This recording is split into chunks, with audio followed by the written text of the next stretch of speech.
Part 4.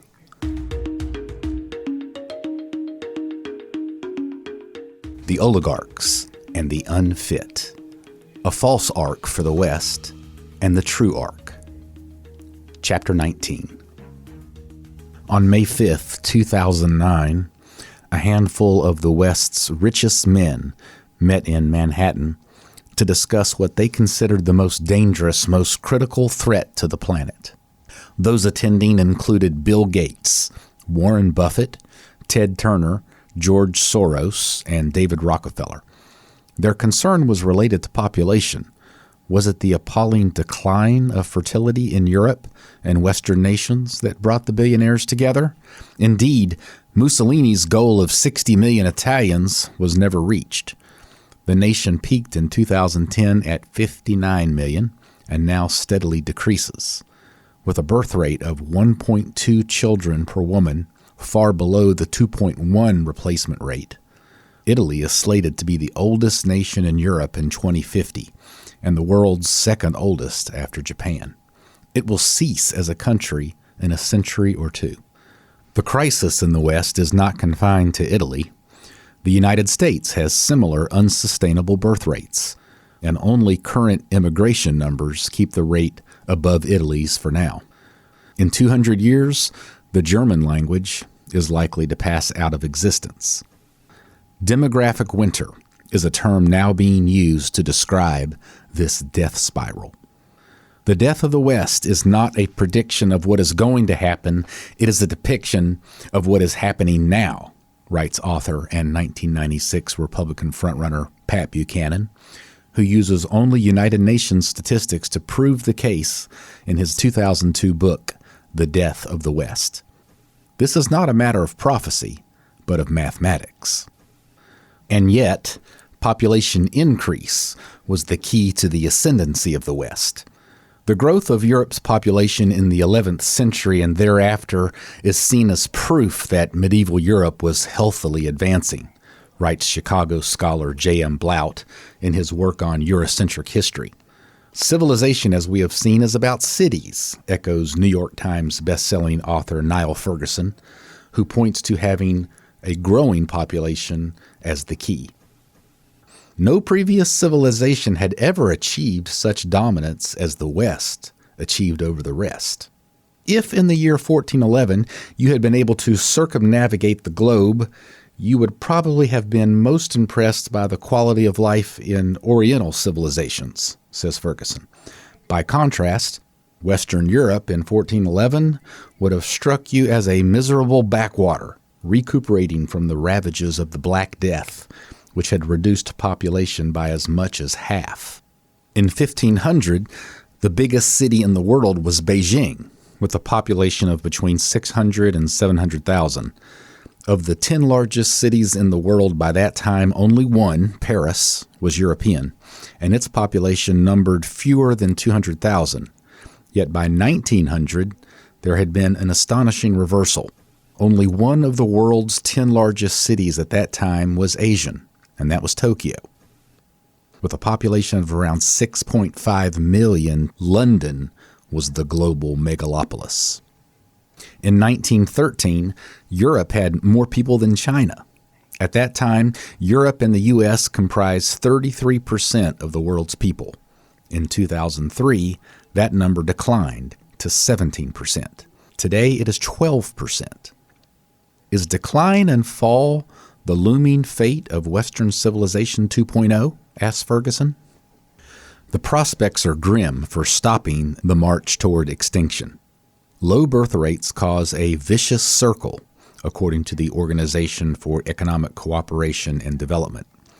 Fewer children today imply fewer women of childbearing age 20 years from now. So the cumulative momentum of current low birth rates will be difficult to reverse.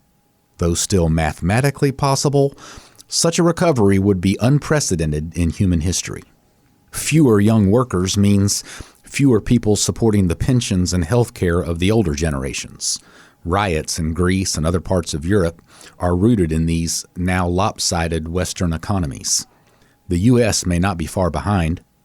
You can't keep going with this completely upside-down age distribution, with the pyramid standing on its point, said a spokesman for the Population Reference Bureau.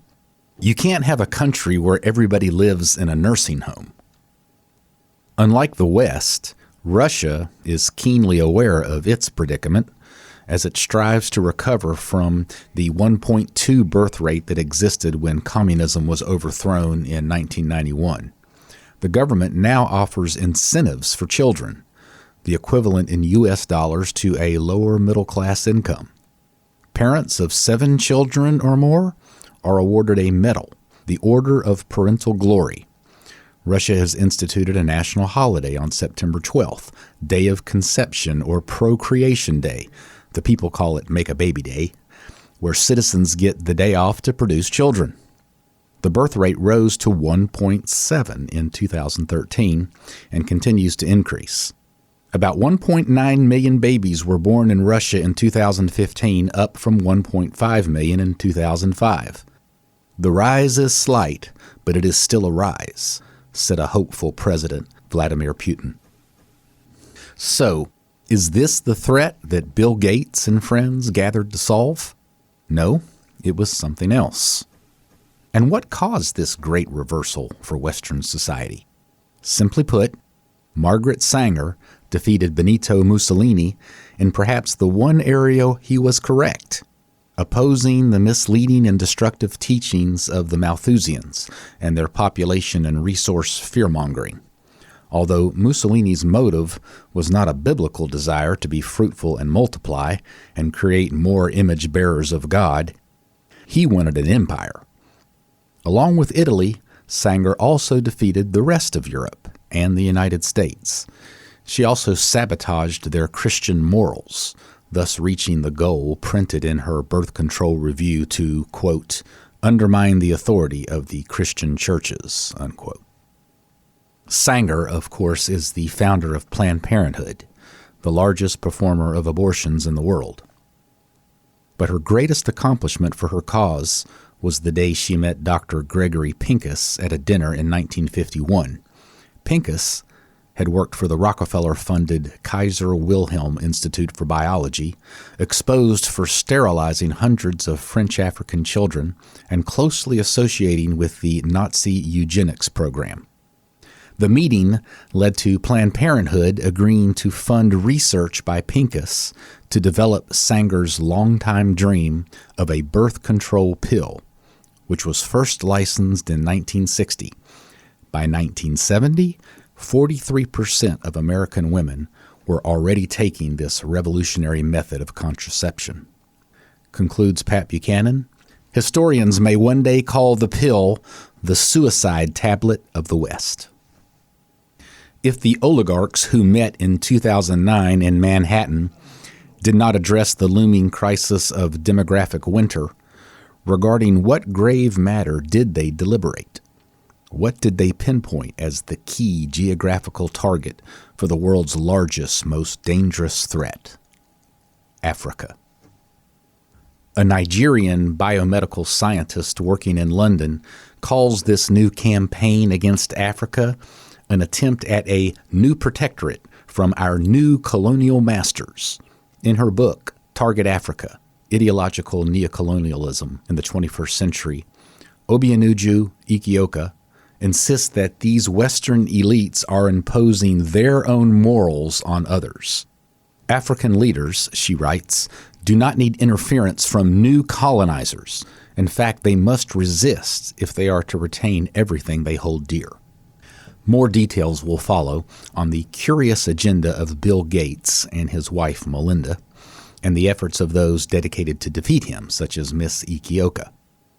To better understand today's great battle between the West and Africa, we must first finish the story of Haile Selassie, the spiritual leader of Africa. A great hero in his early reign, the latter part of the emperor's life revealed much more of his complex, sometimes noble, sometimes destructive character.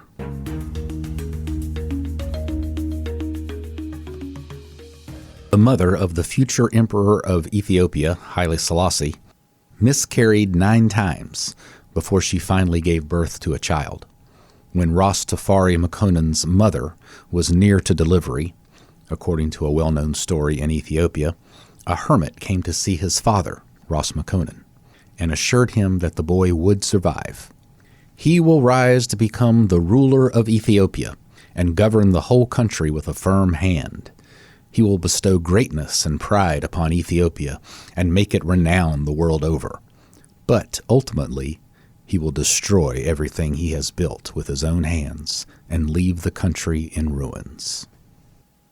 Would Italy once again be the force behind Ethiopia's ruin?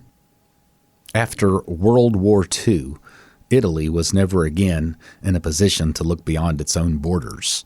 Another world power, always lurking in the shadows of Ethiopia's conflicts, emerged as the new threat to end the nation's more than 3,000 years of never being colonized.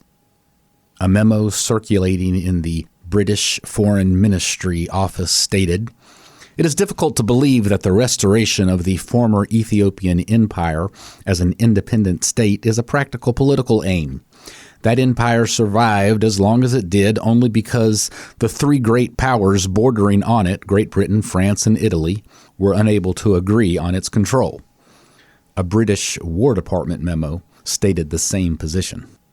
In public, Great Britain formally recognized Ethiopia as a free and independent state, according to the official Anglo-Ethiopian Agreement, ratified in 1942.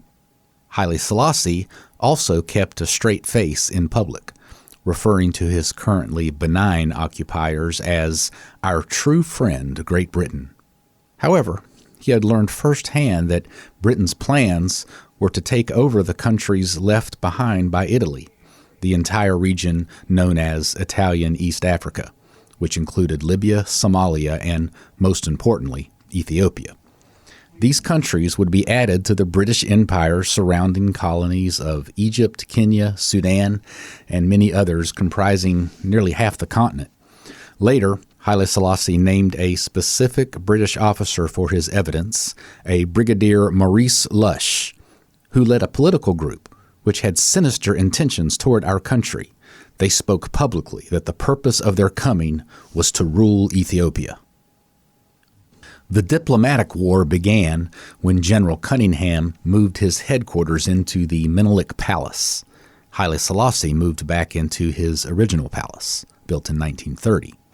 Cunningham asked the emperor to meet him at the Menelik Palace, but Haile Selassie knew that such an action would acknowledge the British commander's superior rank. Instead, the emperor invited the ambitious general over to receive a military decoration honoring his great service to Ethiopia, and Cunningham agreed. Britain's desire to control the country soon became evident. Military and police efforts were overseen by Cunningham. The Ethiopian currency was changed to the British shilling. Cars were instructed to drive on the left side of the road. The United States, meanwhile, was growing wary of Britain's control and concluded that England was about to establish a protectorate over Ethiopia. Haile Selassie discerned the opportunity and sent a letter to President Roosevelt, assuring his full support of the U.S. and allied powers in all of their war efforts. FDR provided a cordial response, noting that Ethiopia has gained its independence and self-government. 3 years later, the two world leaders met for the first time in Egypt. When Winston Churchill, the Prime Minister of England, got wind of the meeting, he rushed to Cairo. FDR hosted the emperor aboard the USS Quincy. They discussed port access for Ethiopia, financial help, and Haile Selassie's desire to take part in drafting the Charter of the United Nations, in line to replace the League of Nations, now defunct, as predicted by the emperor. They exchanged gifts. Roosevelt gave the Ethiopian leader 4 military jeeps. For the president, the emperor opened a small box containing a 4-inch globe designed by the palace jeweler, made with shimmering 24-karat gold. It depicted the summit location by the Suez Canal. He also gave FDR a gold cigarette case. Haile Selassie's American advisor, John Spencer, described FDR's genuine, enthusiastic response. After the meeting, Haile Selassie was informed that Winston Churchill wanted to see him. A meeting was quickly arranged. This was in fact the first ever occasion in which the two leaders came face to face, writes Osvawosen. But the encounter was brief and chilly. When a member of Churchill's staff asked the emperor what points he wished to discuss with the prime minister, he replied, "None." Haile Selassie's extraordinary diplomatic skills led to an agreement with the United States Transcontinental and Western Air, later known as TWA, to develop their own national carrier, Ethiopian Airlines, which is today the largest air carrier in Africa. Relations eventually blossomed into establishing a U.S. military base in the region, providing not only protection and a symbol of friendship, but a handsome financial contract for the struggling post-war country. The British learned from a spy who regularly visited Haile Selassie's court that the emperor was making plans to announce the expulsion of the British military from Ethiopia. To save face, the British Foreign Office informed the emperor that it planned to withdraw British forces from the country. Haile Selassie professed great sadness at the news, writes Osvawosen. He wished further to record his warmest thanks for their help in the past and up to the present. However, as it turned out, the emperor had been aware all along that his supposed confidant was a British spy. It was a scheme the emperor planned from the beginning, successfully engineering the British departure without making a public statement. Author Michaela Wrong notes that the withdrawal provided evidence of Britain's prejudice toward the black Africans. It matched, if not exceeded, the Italians, who passed racial laws during Mussolini's occupation that were far worse than the laws enacted during Menelik's day. Conjugal relations were forbidden between races, marriages annulled, and no Italian could adopt or give his surname to a mixed-race child. Eritreans in the north of Ethiopia were barred from cinema, restaurants, bars, and hotels, and they were required to use separate clerks at the post office and banks. Long before segregation was adopted as an official credo in South Africa, writes Michaela, Eritrea had already tasted the delights of apartheid. In its day, it was the most racist regime in Africa. Upon British occupation, Europeans applied pressure to reverse those laws. This is very tedious, not an important subject, huffed British legal advisor Colonel E.J. Maxwell. According to historian Alemzeged Tesfaye, when the Italians left despite the laws, they had produced thousands of mixed-race children. I don't know of a single recorded incident of a British official fathering a mixed-race child, notes Tesfaye. Not one. Strengthening his independence from Europe, as well as his relationship with the United States, Haile Selassie became Ethiopia's ambassador to the world. He was the first Ethiopian emperor to trod on the soil of another country, and the first to fly in an airplane. He visited more nations than any head of state in his time, and set foot in every country of the world except New Zealand and Fiji. Fellow Africans were inspired by the leader who overcame fascism, so impressed by this nation that never allowed colonial rule. At the end of World War II, all but 3 African countries were still European colonies. With Haile Selassie as their inspiration, they began to throw off the colonial yoke one by one. First Libya, then Sudan, Morocco, and Tunisia, followed shortly after by Ghana and Guinea. In fact, 1960 became known as the Year of Africa, as 17 colonial territories gained their freedom. Within 2 years, another 8 reached independence. In his autobiography, South African leader Nelson Mandela describes during his visit to Ethiopia the impression that the emperor made on African liberation. "I had never seen a black pilot before," he wrote. "How could a black man fly an airplane?" But a moment later I caught myself. I had fallen into the apartheid mindset, thinking Africans were inferior, and that flying was a white man's job. Here, for the first time in my life, I was enjoying black soldiers, commanded by black generals, applauded by black leaders who were all guests of a black head of state. It was a heady moment.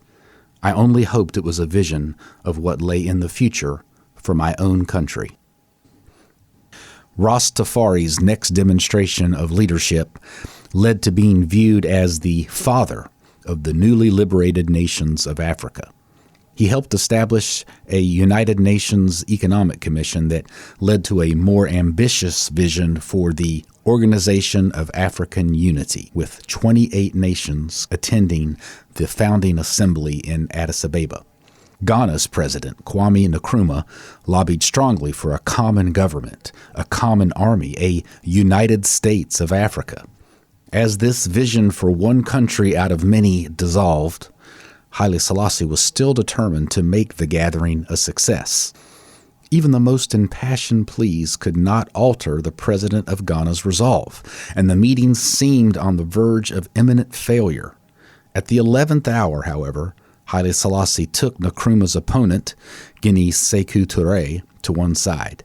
Clutching his hand, the emperor looked deep into his eyes and addressed the president of Guinea. "My son, I beg you."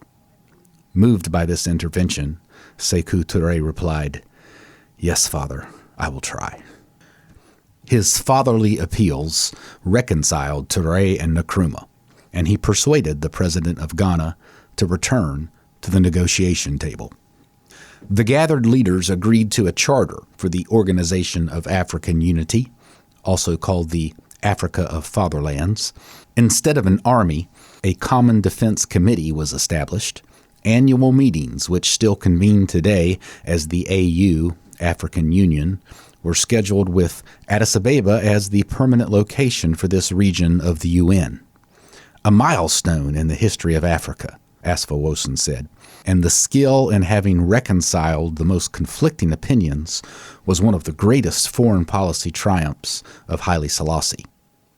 It earned him the sobriquet, the Father of Africa. Nelson Mandela called the 5'2" Ethiopian the African giant.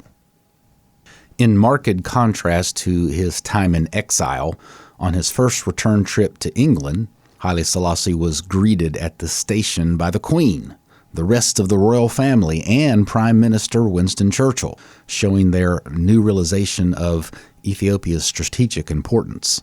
Red curtains and carpet decorated the platform along with fresh flowers. Nevertheless, whether shunned or celebrated, Haile Selassie was able to overcome the intrigues of Britain and its ambitions to overtake his empire. Instead, he inspired a movement that led to the downfall of the world's greatest empire, along with the unraveling of its colonial rule. Decades later, Haile Selassie's fame continued as the subject of the lyrics of reggae icon Bob Marley, who spent years inspiring cult followers of Rastafari, known as Rastafarians, with words like the following from the song Black Man Redemption. "Coming from the root of King David, through the line of Solomon, his imperial majesty is the power of authority. Spread out, spread out, spread out." Marley himself was baptized an Ethiopian Orthodox Christian by Archbishop Yesahak, who said a weeping Marley had committed to the church's teaching on monogamy. The singer died 7 months later. Marcus Garvey helped spawn the Rastafarian movement in Jamaica in the 1920s, foretelling the emergence of the return of Christ in the form of a black man. After a long drought in Jamaica in 1930, just as news reports of Crown Prince Rastafari's coronation as Emperor Haile Selassie reached the Caribbean island, rain began to pour from the heavens. Followers of Garvey pointed to Haile Selassie as the fulfillment of the Book of Revelation. When the Ethiopian monarch visited Jamaica years later, a reverse sign was given. Days of rain ended. Clouds parted and the sun appeared just as his plane landed. Crowds invaded the airstrip. To keep control, officials were forced to cancel the day's events. Despite the efforts of Jamaican authorities, Rastafarianism, with its signature dreadlocks and ubiquitous marijuana, continued to thrive. The emperor was kind to the cult members, but insisted he was not the Messiah. Speaking in his odd but often used first-person plural, "We are not God. We are not a prophet. We are a slave to God." He dispatched priests to Jamaica to expand the Ethiopian Orthodox Church there. Likewise, Rastafarians made pilgrimages to Ethiopia en masse. The emperor provided a settlement for them at the city of Shashamane, which retains a small Rasta community to this day. The extreme adulation of the emperor was uncomfortable for some and was considered blasphemous by others. Despite his clear statements to the Rastafarians, the accolades for the emperor grew rather awkward during Haile Selassie's first visit to the United States. After meeting with the president, he was the subject of a parade in Manhattan where tens of thousands lined the streets to see him. The 10-car motorcade was drenched with confetti so thick that the emperor could barely see. After the ticker tape parade, he visited U.S. Congressman Dr. Clayton Powell of the Abyssinian Baptist Church in Harlem, who greeted him, "In the name of the 700,000 Afro-Americans of New York City, men and women of every faith, belief, and disbelief, you are the symbol around which we place all our hopes, dreams, and prayers, that one day the entire continent of Africa shall be as free as the country of Ethiopia." A 200-member choir then sang from Handel's Messiah, with an eerie emphasis on the repeating refrain, "And he shall reign forever and ever." Conservative Ethiopian activist Ermias Kibeda is a fierce critic of Haile Selassie's reign. The messianic complex was compounded, according to Ermias, by associating the title Lion of Judah with the emperor himself, and not with Jesus Christ, its rightful owner. He trusted in the League of Nations over God, writes Ermias, who believes that Ethiopia immediately repelled Italy at Adwa because of its obedience. However, Mussolini was allowed to win for several years in the 1930s because of Haile Selassie's disobedience. Ohio professor Masai Kibeda provides a softer critique from a less conservative, more intellectual perspective. He sees Haile Selassie as failing to be far-sighted in the ideological realm. Ethiopia had won the battle against colonialism on the battlefield, he writes, but lost it in the classroom of modern education, the very place where the Ethiopian youth were supposed to glean the secrets of the West. In 1950, only 71 Ethiopians were studying in the United States. By 1973, that number was 10,000. Not only that, but 300,000 American students have studied or worked in Ethiopia over the years through programs like the Peace Corps. The programs and the stubbornness of Haile Selassie led to two terrible outcomes: the end of the 3,000-year monarchy in Ethiopia and the genocide of its people. The dangerous classroom ideas that Messiah identifies were Marxist-Leninist. Ermias focuses on moral degradation, what he calls the intense indoctrination of the Ethiopian youth with the Western philosophy, coupled with the deliberate abrogation of religious instruction in all schools. While the emperor did, perhaps unwittingly, allow these destructive Western ideas to enter his country, he himself remained a devout Christian his entire life. His fasting was non-negotiable, even during diplomatic meals, and his early morning routine and prayer life a constant. His commitment to the church, unwavering.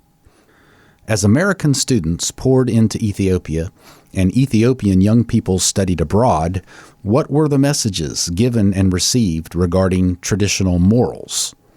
The seeds of the sexual revolution were flourishing in the West. In Ethiopia, the message was the same as always. Traditional views on sex and marriage, traditional male and female roles. Even today, adultery and homosexuality are illegal. Men gather on a separate side of the church from the women, who cover their heads. Women are still regarded with profound suspicion by the Ethiopian church, largely because of our ability to ignite a dangerous passion, writes Melissa Twigg for the Daily Beast, who seems to keep a sense of humor. She traveled to where the ark was kept once at Lake Tana. There are many monks on the island, and they are still learning, she was told. Women cannot be allowed to inflame their passions. Such guidelines were particularly important in guarding the ark.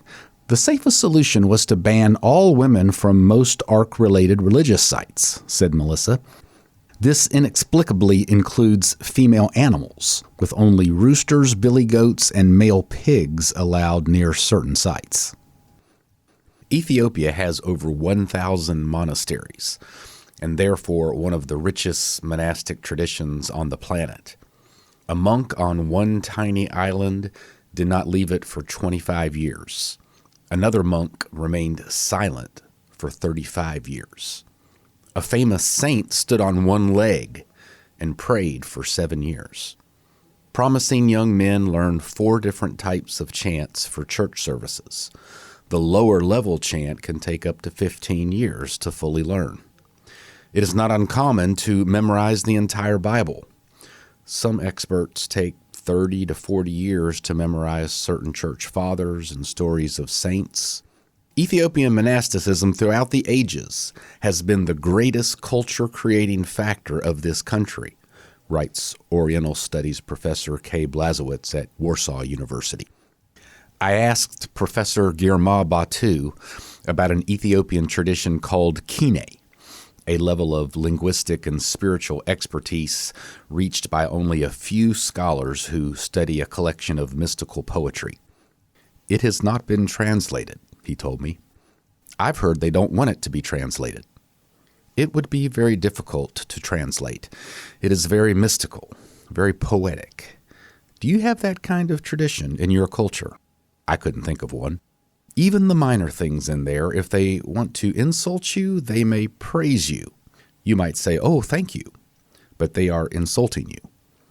There are some hidden and strong ideas in Kine, not easy to understand by ordinary people like us. The Kine people are different people. They are considered philosophers in our tradition. It is theology at the same time, strong, rich theology. Girma discussed how Ethiopians avoid the liberal theological mumbo-jumbo of the West, and how a biblical expert in their culture must live a righteous life. Theology is mysticism. Mysticism is theology. Theology is not a profession. Theology is not a knowledge construction. A theologian is not a specialist. The ancient church tradition says, the Ethiopian tradition says, if you are going to call him a theologian, he must be a saint, such as St. Athanasius, St. Basil, St. Chrysostom. There is no distinction between mysticism, spirituality, and theology.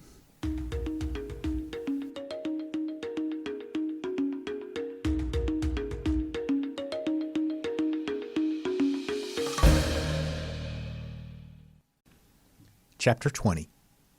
Across the Atlantic, Ethiopian students watched as American students embraced the sexual revolution. The phrase was created by William Reich, a deputy director of Sigmund Freud's Austrian clinic. Reich's name was scrawled on walls during the 1968 student uprisings in Berlin and Paris. Copies of Reich's books, The Sexual Revolution and The Mass Psychology of Fascism, were thrown at police. Eventually to be known as the father of free love, Reich moved to New York and spent much of his career doing Marxist-oriented research in an attempt to merge the atheist views of Freud and Marx. Reich coined the term orgone, from orgasm and organism, for a biological energy he said he had discovered, which he said others called God. He was also a self-admitted pervert, sharing in his journals as a young man compulsive sex, incest, and in one entry a description of the day he masturbated while stimulating a horse's genitalia, which excited both himself and the horse. "From then on I did this every day," he writes in his autobiography, Passion of Youth. The contrast between Ethiopia and the West could not have been more stark. Reich's major finding was that masturbation and the religious life were incompatible, writes Dr. Laisha Darkmoon, which is why he advocated masturbation as the most effective means of eradicating the religious instinct, which he regarded as the ultimate evil. What Reich discovered was a fundamental truth, writes Culture Wars magazine editor and prolific author E. Michael Jones. Either masturbation destroys your prayer life or prayer destroys your ability to enjoy masturbation. The two forms of activity are psychically mutually exclusive. Not only does sexual liberation sap a man spiritually, says Jones, but it also destroys his will to fight. By the 1970s, pornography had become one of the psychological weapons of destabilization and control in the CIA's arsenal of covert warfare, writes Jones, author of Libido Dominandi, a 643-page expose of sexual liberation as political control. He details various operations, such as in Portugal, where Ambassador Frank Carlucci, later to become a CIA director, distributed mass amounts of pornography in Lisbon to quell the revolution there in 1974. According to author Jonas E. Alexis, Israelis broadcasted pornography over Palestinian TV stations after their invasion of Ramallah. Jones gives great detail on the psychological operation of the Allied powers after World War II to further destroy Germany as a fighting people, when 500 tons of pornography by 159 different publishers were shipped over the border from Austria in 1949. German authorities protested, and a still traditional populace was outraged but could not stop the effort. The transformation of the psychology of the average German is the main task of the military government, said David Levy, a New York psychologist charged with screening all artistic materials entering Germany. Levy was under the U.S. Department of the Control of Information, formerly known as the Department for Psychological Warfare. The authoritarian father was the primary target of the operation. Levy said forced behaviors on children, such as shaking hands, bowing, and other correct behaviors, created a passivity in children that resulted in aggression, hardness, and even cruelty in German adults. All these inverted teachings stemmed from Reich's perverted sexual playbook. Suppression of the natural sexuality in the child, particularly of its genital sexuality, makes the child apprehensive, shy, obedient, afraid of authority. Ethiopian students in Haile Selassie's day did not, by and large, accept the sexual permissiveness of their Western counterparts. Looming behind those studying in the U.S. when they returned to Ethiopia were hundreds of thousands of male and female monastics who had renounced sex altogether to fight for the things of God. The returning students, however, did adopt in great measure the primary political philosophy being championed in American classrooms, Marxism-Leninism. Student Germain Noé was representative of the movement.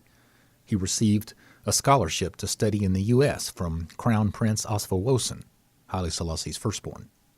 Germain attended the University of Wisconsin and later the Ivy League's Columbia University in New York.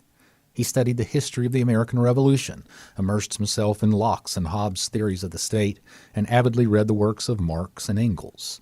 He returned to his country with the enthusiasm to implement land reform and, as the new governor of Woleta, distributed farmland to the people. The emperor summoned him to answer for his communist-like activities. Why was he upsetting the country's tenant farmer system? Because I am governor, and people have nothing to eat because they have no land, he answered. Germain was moved to another region, where he filed formal complaints with the emperor regarding 8 new hospitals never put into operation due to failed bureaucracy. At some point, the talented but exasperated young leader decided to plan a coup to overthrow Haile Selassie. The emperor seemed to be more interested in his image than the country's welfare. An Ethiopian leader was severely rebuked by Haile Selassie when his picture appeared in newspapers with U.S. President John F. Kennedy. The emperor sent shipments of coffee to the British after a natural disaster there, while Ethiopians struggled to eat. The country was ruled by paternalistic principles, according to Asfawosan Asarati.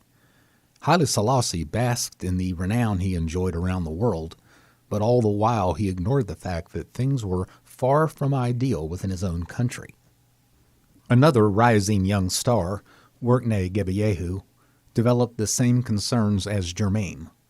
He rose to the military, led a company of Ethiopians in the Korean War, and though still young, became the emperor's chief of staff. The two are often seen deep in discussion late into the night. But during a trip with the emperor to the Soviet Union in 1959, Workneh decided to broach his concerns about the plight of the country and implored the aging Haile Selassie to step down in the near future in order for the crown prince to become his successor. The 67-year-old emperor responded in his trademarked first-person plural. Workneh, up to now we had thought you had reached the necessary level of maturity for your important role. But now we are dismayed to find that you are in fact still a child. We shall continue to exercise the power that the Almighty has invested in us to the end, he said. And besides, have you ever heard of anyone voluntarily relinquishing his power? Workneh related this statement to a confidant and concluded, "This person is very short-sighted. He has neither any vision for Ethiopia nor does he wish the country well." Germain Noué's brother, Mengistu Noué, ran the Imperial Guard, which consisted of 5,000 soldiers. He was able to convince his brother as well as Workneh, the chief of staff, to join him in his plot to overthrow the emperor. On a day when the emperor had gone to Brazil, the three arranged for the top dignitaries of the country, including Crown Prince Asfawosan, to come to the headquarters of the Imperial Guard under the pretense that the empress had fallen ill. The dignitaries were arrested, the telephone lines cut, and the national bank and radio taken over. The Crown Prince then broadcast a message to the people over the radio that a new government had been formed with himself as the head. By his tone, the people struggled to determine whether he spoke under coercion of the Marxist instigators. Marxism-Leninism was, by that time, primarily associated with the Soviet Union. However, Marx himself was a product of the West, born in Germany and educated in Britain. His funding came from his colleague Friedrich Engels, a wealthy owner of British factories. Regarding Russia's switch from a Christian monarchy to Marxist Bolshevism, this was not all voluntary. Author James Perloff details the West's empowerment of revolution mastermind Leon Trotsky, facts brought to light to the academic community in the 1970s by Stanford scholar Anthony Sutton, who traced the work of famous New York and European financiers. Jacob Schiff and Federal Reserve founder Paul Warburg ran Kuhn-Loeb and Company, the Rothschilds' New York banking satellite, writes Perloff. Schiff supplied $20 million in gold to Trotsky, who sailed from New York to Russia with 275 other terrorists on a passport obtained through pressure the bankers put on the Wilson administration. Today, that $20 million in gold is equivalent to $500 million. Perloff shows that the West assisted Bolshevik leader Vladimir Lenin as well. In Germany, Warburg's brother Max helped persuade the government to provide millions to Lenin and allow him to cross Germany with other revolutionaries in a special train. In Ethiopia, the three Western-influenced Marxist revolutionaries were able to rally thousands of protesting students to their cause, also under the influence of Western thought. But the people in general were not willing to defy their emperor. The army did not join the side of the coup. Most importantly, the church stood clearly in favor of Haile Selassie. Patriarch Abuna Basilios called for the excommunication of all those who supported the revolution. The army fought the Imperial Guard. After 3 days of battling in the streets, tanks surrounded the palace that had been taken over by the two Noué brothers and Workneh, where they held captive the 15 ministers, generals, and nobles. The coup had failed. The emperor's son-in-law, Captain Derege, marched toward the palace balcony. "In the name of the emperor, I call on you to surrender." Mengistu Noué stood on the balcony, but before he could talk or surrender, His brother Germain appeared from behind him and shot dead the approaching captain. The tanks began to assault the palace without mercy, as the two brothers used machine guns to execute their prisoners, which included the emperor's longtime father confessor, the Secretary of Commerce, and an elderly prince of Tigray. Several captives evaded execution by playing dead until the gunners entered the room a second time. Only one survived, a brigadier general. The crown prince, held in a separate third-floor room, was not killed. The three murderers escaped through the garage complex and eluded capture. The emperor flew back to Ethiopia the following day, and the people celebrated the victory, although 2,000 had died in the 3 days of fighting. When Haile Selassie appeared in the plain's doorway, the crowd cheered. His son Oswegosen greeted him by falling on the ground and begging his forgiveness. "Get up," his father barked. "We would have been very proud of you if we were coming to attend your funeral." That day he publicly pardoned his son for his part in the attempted coup, but remained suspicious. Years later, the crown prince admitted that he was not coerced into participating in the rebellion. A week later, the Noé brothers were arrested in the southern part of the country. Before they could be seized, Germain shot his brother in the head and then killed himself. Workney was discovered under a bridge and killed several police officers before his machine gun ran out of bullets. He pulled out his pistol and killed himself, just after invoking the name of the emperor from a century before. "Tewodros has taught me something," he cried. 100 years before, British Queen Victoria gifted Ethiopian Emperor Tewodros with a special pistol. She did not intend for it to cause his suicide, but her invasion of Ethiopia was no doubt a contributing factor. Gifts from the West can sometimes lead to suicide. Some of these efforts, as we shall see, are in fact designed to cause suicide. With the gift of Marxist philosophy, the blame cannot be placed completely on the West. Firstly, in contrast to other gifts of suicide that we will later discuss, the West itself was not united on Marxist philosophy. Its proponents were largely in academia. Secondly, class envy and government incompetence played a large role in Ethiopia's adoption of Marxism.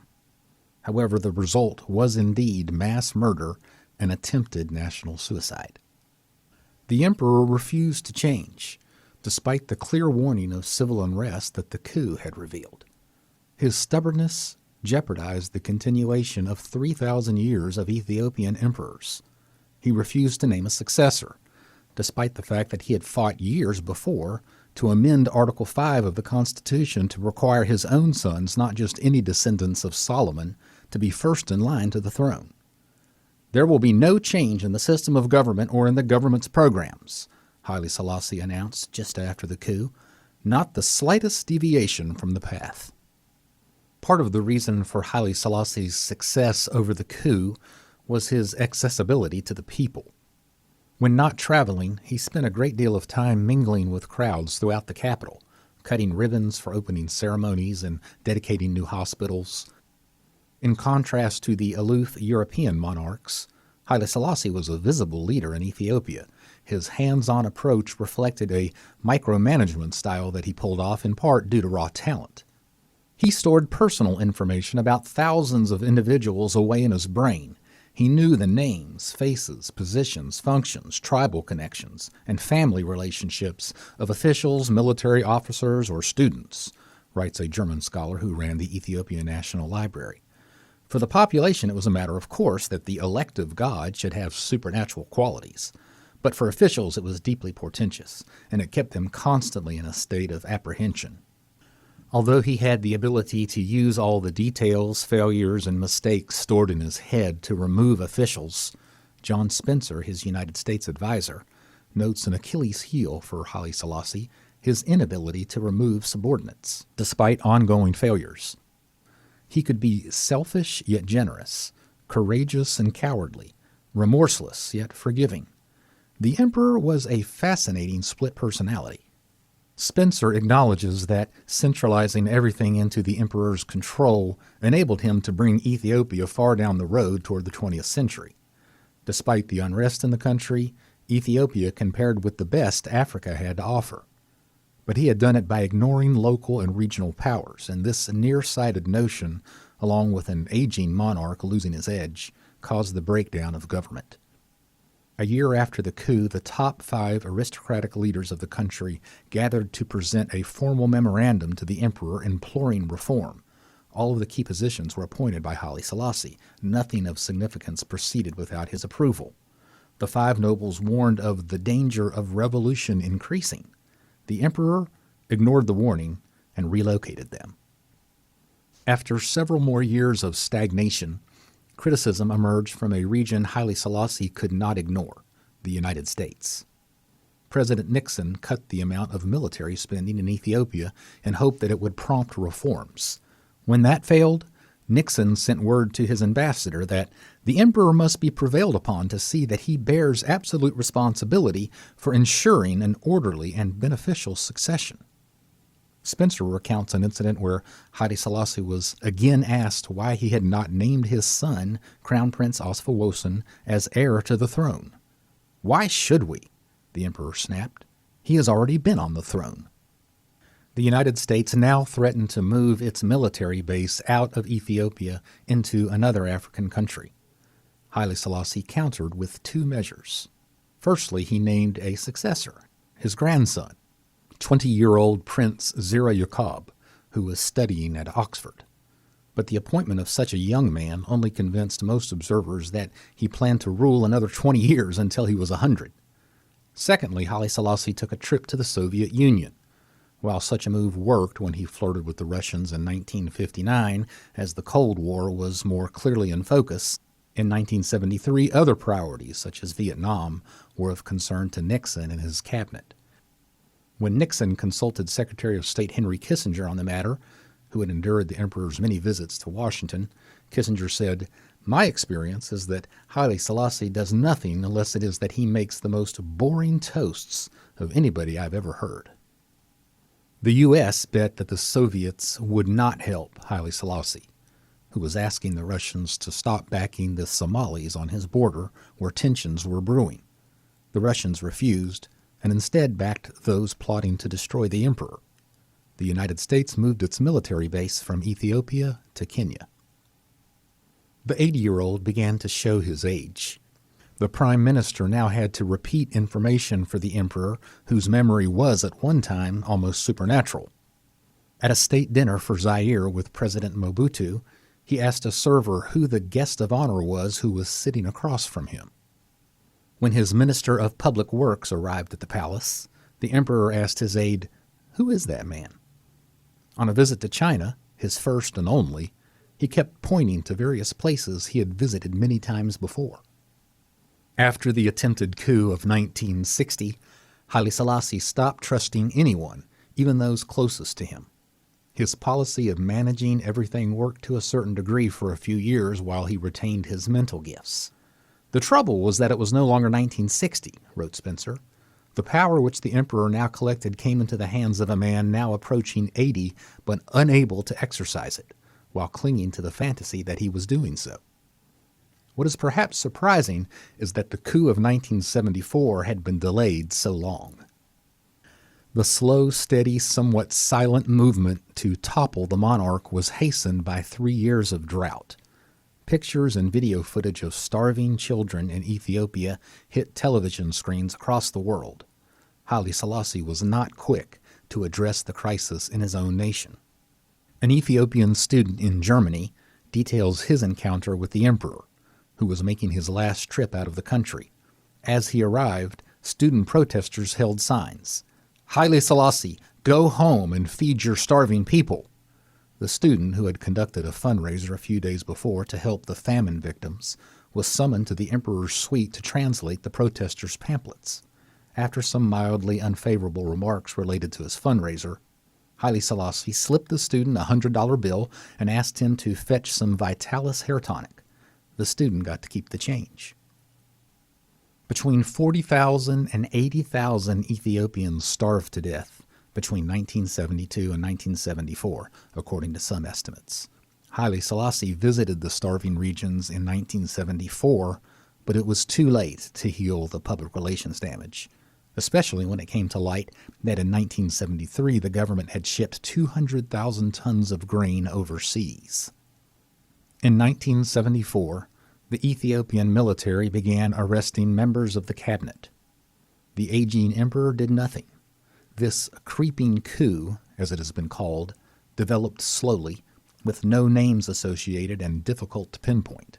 But unlike the 1960 attempt, it was backed by a groundswell of popular support. After various branches of the military joined the effort, a name emerged. The junta called itself the Provisional Military Administrative Council, for short, the DERG, the Amharic word for committee. As his government officials were arrested and led away one by one, the emperor remained silent. Why? Was the once courageous man now a coward? Was it senility?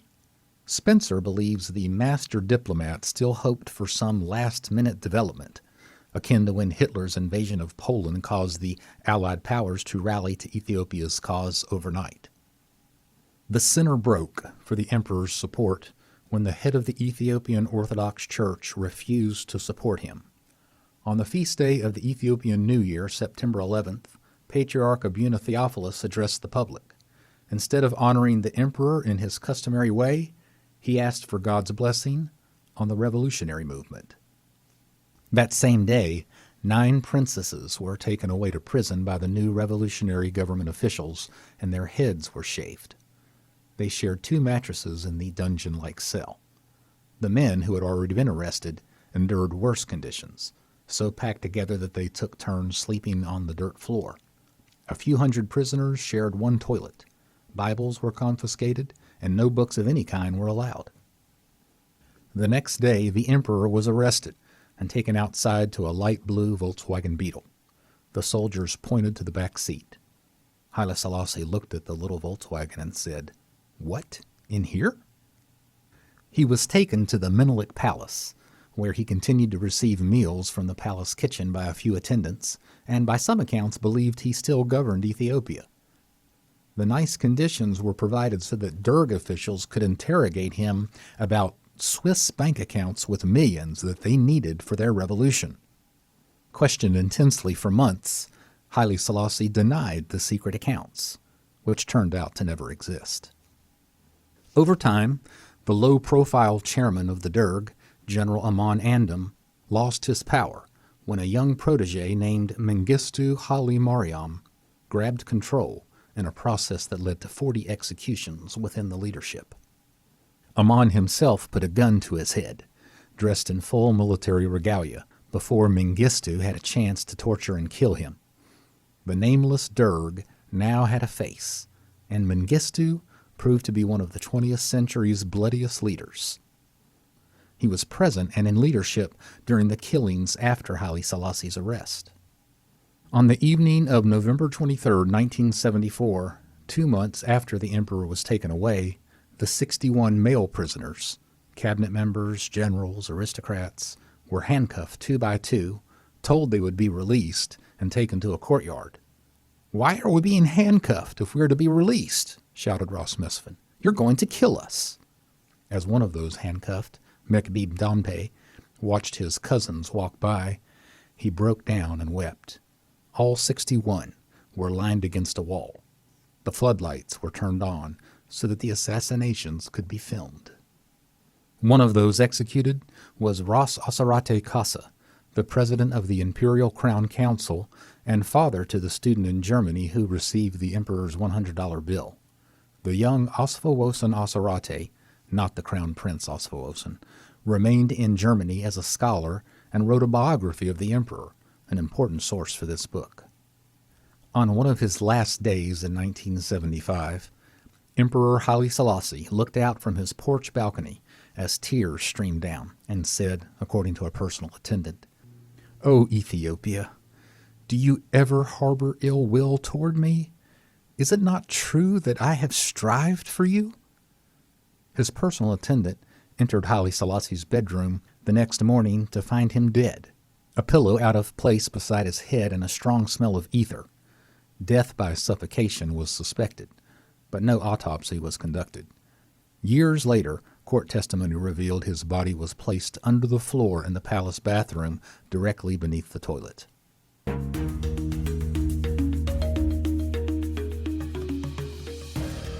Mengistu did not allow a Christian burial for the monarch. Each day, when he felt the call of nature, he would express his feelings for the Emperor of Ethiopia, Michaela adds, in the crudest way known to man. When Mengistu became the formal chairman of the Derg, he immediately conducted his violent campaign to eliminate all dissidents and political enemies, modeling his regime after the Soviets. "We are doing what Lenin did," said colleague Azra Desta. "You cannot build socialism without red terror." That terror would soon end Desta's life, who was shot dead on Mengistu's orders while leaving a meeting with the dictator, who claimed Desta attempted a fascist coup. Thousands more were executed in the first few months of 1977, including the patriarch of the Ethiopian Orthodox Church. The Derg professed atheism, and Christians were persecuted. Raping women became a regular practice. Torture was common, including the prying off of fingernails one by one. A rope named the Mengistu necktie was used to slowly strangle victims or to gain confessions. Other Derg officers utilized foot-whipping devices, smashing victims' feet into stumps, permanently crippling thousands. The torture machines are on display today at the Red Terror Martyrs Memorial Museum in Addis Ababa. If families wanted to retrieve and bury their loved ones, they were forced to pay a large and difficult sum for the, quote, wasted bullet, another common practice during the Red Terror. The head of the Save the Children Fund in 1977 said that 1,000 children have been killed, and their bodies are left in the streets and are being eaten by wild hyenas. You can see the heaped-up bodies of murdered children, most of them aged 11 to 13, lying in the gutter as you drive out of Addis Ababa. Amnesty International estimates the number of murders was as high as 500,000 during Mengistu's regime. Another 500,000 died from starvation, which Derg officials blamed on a drought, but others note that the drought started months after the famine was already well in progress. This crisis was the inspiration for the 1985 We Are the World Live Aid fundraiser featuring Michael Jackson, Lionel Richie, and many others. Heritage Foundation scholar Michael Johns points to Mengistu's communist agricultural policies as the cause for the Great Famine, thus making the Ethiopian dictator's total casualties approach 1 million. This massacre was a worse genocide than what an outsider like Mussolini had inflicted on Ethiopia. And it was done by Ethiopians to themselves, a humiliating and suicidal tragedy. Haile Selassie affected the youth with Western philosophy, and his harvest was weeds, wrote Ermias Kibeda. The covenantal nation turned into a bloodbath. Osfawosan Asarati gives his Solomon assessment.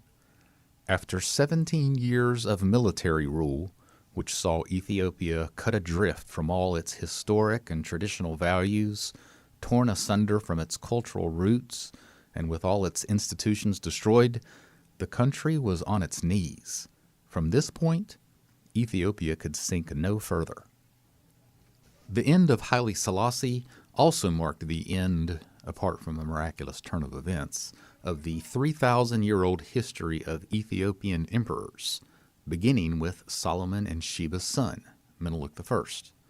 However, all through these years of destruction during the time of the Derg, the Ethiopians marched forward in a war to victory, a more important war, a conflict that involved a mighty showdown with the West. No military power, no great leader had foreseen this mighty confrontation. For the third time in a century, a barefoot Ethiopian army triumphed over its Western counterpart. Why? How? It was not the same kind of army that defeated the Italians. Nor was it the same kind of army that rose up in the northern Tigray region, where Aksum and the Ark resides, to finally abolish the bloody Derg regime after its 17-year reign from 1974 to 1991. In that conflict with the Derg, the Tigray People's Liberation Front, led by former Marxist Meles Zenawi, gained momentum after years of guerrilla warfare against Mengistu, when the Soviet Union began crumbling in the late 1980s. After several military confrontations, Mengistu, seeing that his popular support had disappeared, evacuated Addis Ababa and fled to Zimbabwe, where he still resides today in exile as an octogenarian. He was convicted of war crimes in absentia.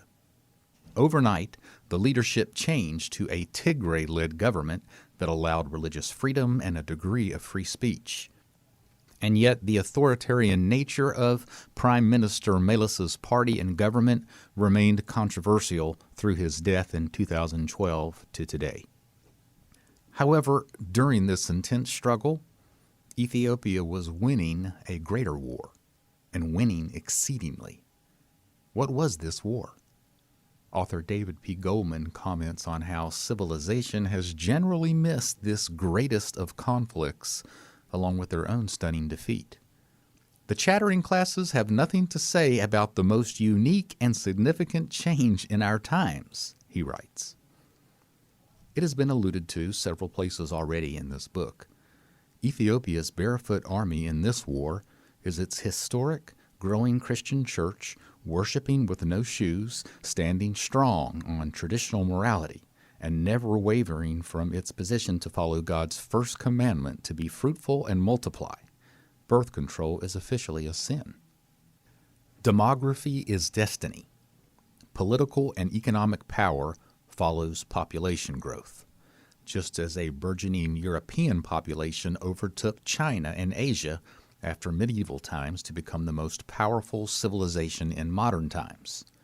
During the Derg years, Ethiopia as a nation, as a barefoot army, pulled off a strategic maneuver, wittingly or unwittingly, that compares to Menelik's ability to avoid the Italians' temptation to directly attack their European-designed fortress. Instead, Menelik made a brilliant sideways move to the open field of Adwa.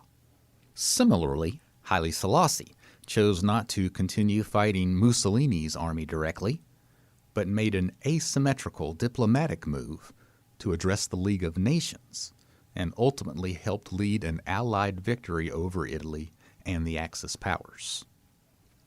Europe and the West have attacked Ethiopia in various ways over the decades: physical invasions, British attempts to form a protectorate, and Marxist ideology, to name a few. Ethiopia allowed the last invasion, communism and atheism, to play itself out without direct confrontation. When it collapsed, Christian Ethiopia easily recovered. More importantly, Christian Ethiopia, unlike the West, continued its traditional lifestyle. Ethiopia continued to have children. From 1974 to 1991, Ethiopia's birth rate grew from 7.1 children per woman to 7.2. The population grew healthily from 27 million to 51 million.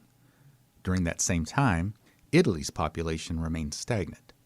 Italy's 2.4 birth rate in 1974 dropped from above replacement level, 2.1 children, to an unsustainable 1.3 children per woman in 1991. No country has ever recovered from this level. Social scientists refer to this 1.3 rate as the low fertility trap. At the time of the Battle of Adwa in 1896, Italy boasted 31 million people, twice as many as Ethiopia. Today, Ethiopia has doubled Italy's declining population of 59 million. Like the castrations of Italian soldiers after Adwa, Italian men have once again been castrated, some by pills and various contraception methods, others by the more literal version of a vasectomy. In the days after Adwa, a Dutch observer explained the motivation of castration. The Abyssinians explain themselves by saying that this is how they bring a halt to the enemy's capacity to reproduce. They have done this again to the Italians, only on a much larger scale. In fact, the leader of Italian colonization just before Ardois, Ferdinando Martini, advocated exterminating the Negro the same way the Americans did the Indians. Succeeding generations will continue to depopulate Africa of its ancient inhabitants down to the last one, he wrote a century ago. He never lived to see his rationale for colonization backfire with such grandeur. Britain's numbers are similar to Italy's, as its population was more than twice as large as Ethiopia's in the 1890s, 33 million to 12 million. And like Italy, remained stagnant from 1974 to 1991 as their birth rate declined from 1.9 to 1.8. Britain's numbers today of 66 million, with the help of immigration, pale to its African rivals. Ethiopia, without help, grew from 12 million in 1896 to 110 million today. No country in Europe has a birth rate close to the replacement level of 2.1 children per woman. Birth rates and population numbers are all declining. For the first time in recorded history, writes Goldman, prosperous, secure, and peaceful societies facing no external threat have elected to pass out of existence. Goldman sees this development as religion's triumph over rationalism. Reason itself seems to betray us in this investigation, for precisely those parts of the world that succeed in extirpating faith through the installation of the cult of reason seem most committed to demographic extinction. He notes that the German population will drop 98% in 200 years. The German tongue will disappear, as will Polish, Italian, and numerous other European languages. People of faith have children, and people without faith tend not to, Goldman writes. The trend will turn the world into a fundamentalist theme park. Not only has Ethiopia surpassed its European rivals in population, the continent Ethiopia serves as spiritual and cultural leader has also surpassed the West and the rest of the planet. We are in the midst of a giant civilizational shift. Africa is the continent of the future. And that is why Bill Gates gathered several billionaires in New York in 2009 to discuss the matter.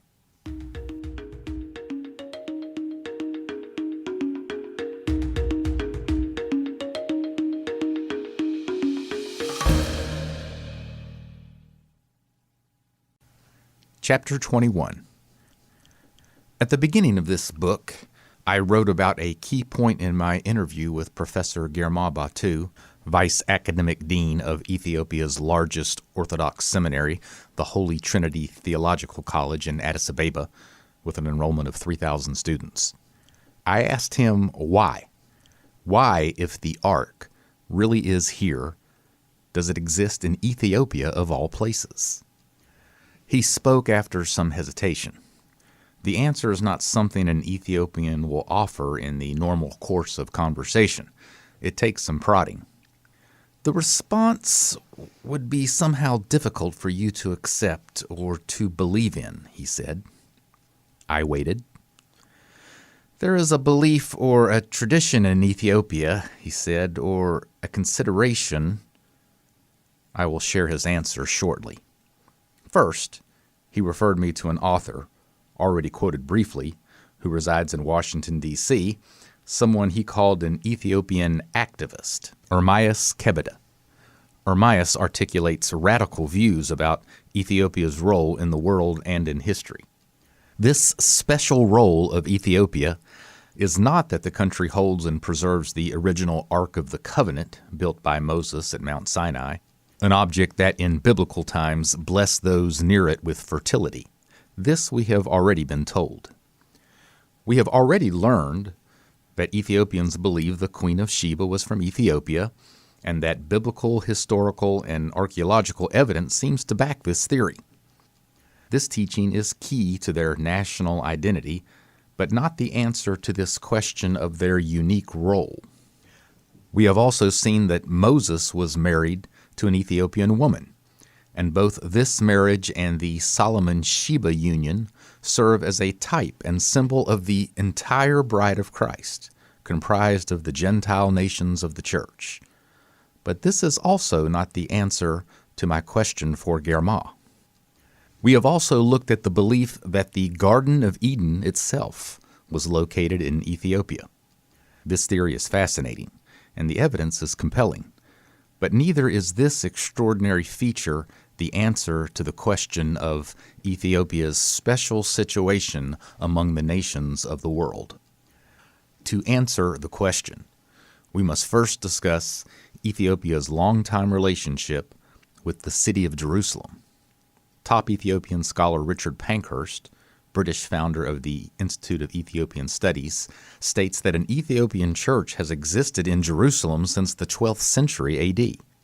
Graham Hancock, who talks about being buddies with Pankhurst, speaks of a 12th century Ethiopian monastery housed on the roof of a small chapel within walking distance of Jerusalem's Church of the Holy Sepulchre. But he also refers to an Ethiopian presence in Jerusalem as far back as the 4th century A.D. In fact, St. Jerome, considered the most learned of the Latin fathers, mentions daily encounters with Ethiopian monastics. He lived in Palestine in the 4th century and died in Bethlehem. Of course, we know about the story of the Ethiopian eunuch in Acts 8. He visited Jerusalem but did not live there. However, another Ethiopian eunuch, likely a prefiguring of the more famous eunuch, did in fact live in Jerusalem 500 years before Christ. His story is told in Jeremiah 38. The prophet Jeremiah, as a Christ figure, had been captured and cast into a dungeon before being thrown into a well and left to die. According to Jeremiah 38, verses 7 through 9, Ebed-Melech the Ethiopian, a eunuch, while he was in the king's palace, heard that they had put Jeremiah into a cistern. He spoke to the king, saying, "My lord the king, these men have acted wickedly in all that they have done to Jeremiah the prophet, whom they have cast into a cistern, and he will die right where he is." New American Standard Bible. So in a foreshadowing of the future Messiah's burial and deliverance, this earlier eunuch went out to rescue Jeremiah. Then Ebed-Melech the Ethiopian said to Jeremiah, "Now put these worn-out clothes and rags under your armpits under the ropes." And Jeremiah did so. So they pulled Jeremiah up with the ropes and lifted him out of the cistern. Jeremiah 38, verses 12 and 13. So, from the time of Christ, we see a significant Ethiopian presence in Jerusalem during Old Testament times every 500 years, from the eunuch of Acts back to the eunuch who saved Jeremiah, then Sheba and Menelik, and finally Moses' family. But there is yet another significant presence, according to Ethiopians, even 500 years prior to Moses. And this biblical reference coincides with the first time that Jerusalem is mentioned in the Scriptures. This seminal instance is the strange appearance in Genesis 14 of the prophet, priest, and king Melchizedek, whom the keepers of the ark today believe was an Ethiopian. After Abraham defeated an army, this character, acting in a role superior to the founder of the Israelites, still known as Abram, held the title of King of Salem, the root of the word Jerusalem, Genesis 14. Then Melchizedek, king of Salem, brought out bread and wine.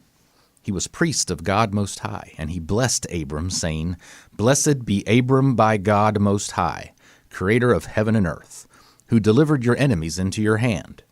Then Abram gave him a tenth of everything. Verses 18 through 20. According to Ethiopian activist Ermias Kebede, from the time of Melchizedek to this day, the Ethiopians have maintained a continuous presence in Jerusalem and sustained pilgrimage from Ethiopia, the land of their ancestors Adam and Eve, to Jerusalem.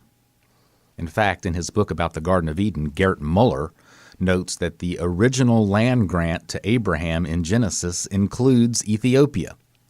"To your descendants I have given this land, from the river of Egypt to the Euphrates." Genesis 15:18, New King James Version. The Christian Standard Bible renders River of Egypt the Brook of Egypt, and the Brown Driver Briggs lexicon provides underground stream as one definition. Muller believes this Hebrew word points to the source of the Nile, Ethiopia. These historical facts show vividly the strong spiritual and physical affinities the Ethiopians have for Jerusalem, deep in their hearts from time immemorial, adds Ermias. They underscore the truth that Ethiopians consider Jerusalem as their place of birth because of Melchizedek, who is the patriarch of Ethiopianism. This is confirmed by the words of Psalm 87, which says, "Glorious things are spoken of you, O city of God," referring to Jerusalem. "Behold, Philistia and Tyre and the Ethiopians, these were born there." Ermias also adds that Jesus himself carried the genes of Ethiopia, also known as Cush, or closely so, as the line of Christ included 4 people descended from Cush's father, Ham. These are the women Tamar, Rahab, Bathsheba, and Ruth. Ruth is famous for sneaking up to her future husband Boaz while he was sleeping on the threshing floor. Ruth approached quietly, uncovered his feet, and lay down. Ruth chapter 3, verse 7. According to comments in the Voice translation of Ruth, the Hebrew euphemism to uncover the feet is a sexual expression. In the Bible, bare feet sometimes refer to the private parts. According to Presbyterian theologian Dr. James Jordan, it's an invitation for marriage. I'm inclined to think that this was a more intimate situation than we normally think. It's my interpretation that uncovering the feet there probably is the euphemistic rather than the literal. We find similar biblical passages. Jerusalem is compared to a prostitute that, quote, "hast opened thy feet to everyone that passed by," Ezekiel 16:25. The Bible speaks of a woman's child which comes out between her feet, Deuteronomy 28:57. David told Uriah, the husband of Bathsheba, another Hamite in the line of Christ, "Go down to your house and wash your feet." Uriah responded, "Shall I then go to my house to eat and to drink and to lie with my wife?" 2 Samuel 11:8 and 11. Bare feet can have a double meaning in the Bible, and the barefoot Ethiopians bring their own layered message. Ermias Kebede, in fact, is the one author I could find in the English language who provides some detail about this unique and special role for the nation of Ethiopia, which I will now reveal. But it should be first noted that despite this emphasis on the long-standing relationship with Jerusalem over the millennia, neither Ermias nor the Ethiopian Orthodox Church have favorable things to say about the people who actually live in Jerusalem. The Kibra Nagas refers to them as, quote, "the crucifiers, who are blinded in heart and enemies of the righteous." Of course, the same sacred Ethiopian text tells us that Solomon had a dream where the sun, a metaphor for God's promise, left Israel due to their disobedience and relocated to Ethiopia.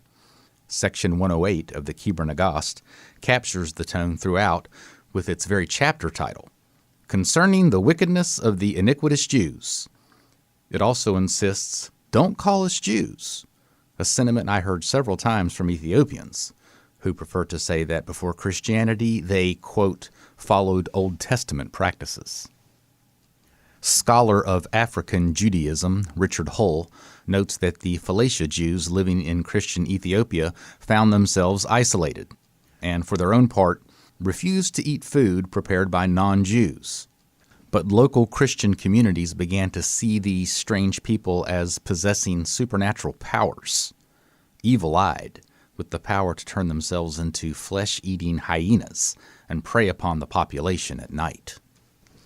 I never heard this kind of rhetoric from Professor Germa Batu, but he did, as a stereotypical Ethiopian, meek and understated, explain to me just what kind of role Ethiopia plays on the world stage. There is a belief in Ethiopia, or a tradition in Ethiopia, or a consideration that Ethiopians are a chosen people, he said. That is why I said it is hard to see for you. Even better than the Jews? I asked. Even better than the Jews. There was a pause. I let that concept sink in for a bit. There are many books written about this, especially by Ermias Kebeda, Guillermo continued. He has one book in English, Ethiopia, the Classic Case. He speaks very good English. I checked around. You can't buy the book on Amazon. It's out of print. My secret weapon for those rare books that are unavailable on Amazon, the database of all library books in the world, said there was one copy in the Library of Congress. The only other copy in the world was listed in an Atlanta library. I traveled to Atlanta. When I arrived, they said it existed in another branch in the same city. I then navigated Atlanta traffic in the rain to find that library, and they said it was in some vault in storage. After a long wait, someone finally brought it out for me. Guillermo qualified his recommendation. I don't expect you to believe it or accept it, but it does answer your question, why is the Ark of the Covenant kept in Ethiopia? Why specifically here and not anywhere else? Ermias's rare book did not disappoint. He answers my question squarely and directly. He recounts the monotheism of Ethiopians from Adam through the time of Christ. The phenomenal attitude of the Ethiopians toward God and finally towards Jesus was in absolute contrast to that of the Jews, whose hatred and rejection of Christ culminated in crucifying him. He then points to Sheba's visit to Solomon as the key event to begin the fulfillment of the holy cause of Ethiopianism. This meeting was a fundamental turning point for both Ethiopia and Israel, he continues. Because of this episode in the divine plan, all what was for Israel was transferred to Ethiopia, and all the divine blessings that were for the Israelites were bestowed upon the Ethiopians. The final habitation and entrustment of the subsequent holy covenants that include the seed and the throne of David, the ark with all its sacred accessories and blessings, such as the faith and teachings of Judaism, its books, worship rites and rituals, as well as the learned and chosen ones from the Israelites, were all moved to Ethiopia, entrusted to the Ethiopians, and ultimately Ethiopianized. Incredible as it may seem, these realities remained intact and fully maintained by Ethiopians and are as lively as they were even to this day. So there you have it. Ethiopia is the new Israel, the new chosen nation. Any Westerner who attempts to write according to, quote, the Ethiopian perspective should be prepared for an exciting adventure. This same exceptionalist view is what caused me to be skeptical when writing earlier on Haile Selassie's speech before the League of Nations when he proclaimed, "Apart from the kingdom of the Lord, there is not on this earth any nation that is superior to any other." Did Haile Selassie, as a devout Ethiopian Orthodox Christian, fully believe those words? Eritrean historian Makila Rong, writing from a likely non-Ethiopian perspective, called the Kibra Nagast a radical rewrite of the Bible that substituted Ethiopia for Israel as God's chosen people. Her take is that it is a legend justifying a deep-rooted sense of racial and cultural superiority. Regarding Ermias's assertions, official church publications do not contradict his exceptionalist assertions. Ethiopians are heirs to the promise made to Abraham, says Lule Malaku. Another publication makes it clear that when Jesus talks about his second coming, it would be the Queen of Sheba of Ethiopia whom he would present as the sign of faith. The Kibra Nagast makes the point in several places, including in chapter 95, "The chosen ones of the Lord are the people of Ethiopia." Elias Garba Selassie, an industrial chemist and a student of Professor Guillermo, told me that he believes the historicity of the Kibra Nagast, although it may have some embellishments and scribal errors. The ark was preserved by Ethiopia because God knew about the eunuch and the coming Christian empire, he told me. It also prevents the Jews from continuing to worship it and conducting temple practices. But Elias was quick to tell me, as did many Ethiopian Orthodox experts, that the ark is now simply a relic. The fulfillment is in Christ. Ermias Kebeda agrees with this statement, despite his ardent Ethiopianism. When the Christian sacraments were instituted, the Ark of the Covenant, which contained the tablets bearing the Word of God, ceased to be the holy object of worship. He says the tabots, the altar tables for the Eucharist in Ethiopian churches, serve as a new version of the Ark and carry the engravings of the crucifixion of Jesus Christ with the image of the Holy Virgin Mary and St. John the Disciple, each standing on the right and left sides of the cross, respectively, and with the divine names of God inscribed thereon, signifying the incarnation of the Word of God in the womb of St. Mary. Ermias continues, "Before the day of the inevitable fall of Jerusalem and of the temple approached, God looked around for another people who, in his eyes, were worthy of being trusted to keep his sacred treasures on earth until the appointed time came for the prophetic symbolism of the ark to be fulfilled in the incarnation of the Word. Alas, he found the Ethiopians well suited for his purpose." Girma asked me a question during our interview. "Dean, do you remember the words said by our Lord Jesus Christ about the Queen of the South? She would rise up to judge the world," I suggested. Then he offered some hope for the future of the Jews. Certain church scholars believe Ethiopia and Israel will lead the world at the end of time. Before the coming of Christ, Ethiopia and Israel will govern the whole world, and after that, the Lord will come. In fact, the Kebra Nagast makes a reference to this version of the eschaton, the final scene for mankind. But like a lot of things related to Ethiopia's larger role, it takes some digging to get to the bottom of it. Harvard and Oxford-trained G.W. Bowersock says the Kebra Nagast teaches that the Ethiopian Orthodox Church will bring the Ark back to Jerusalem at the final coming, when Christ restores all things. The tricky part is that the most common English translation of the Kebra Nagast states the exact opposite. At the end of the Kebra Nagast, chapter 116, the question is asked, "Shall the ark remain henceforward to the coming of Christ in Ethiopia, or will it return to Jerusalem?"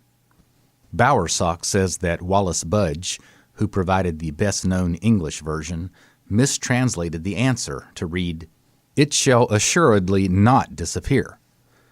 Bowersock says German translator Karl Bezold gives the correct answer as "Nein, ihr wird verschwinden." No, it will disappear. Gerard Collin also gives the correct translation in the French version, "No, it is destined to disappear." When getting to the bottom of what God is up to in Ethiopia, the language and cultural barrier is always a challenge.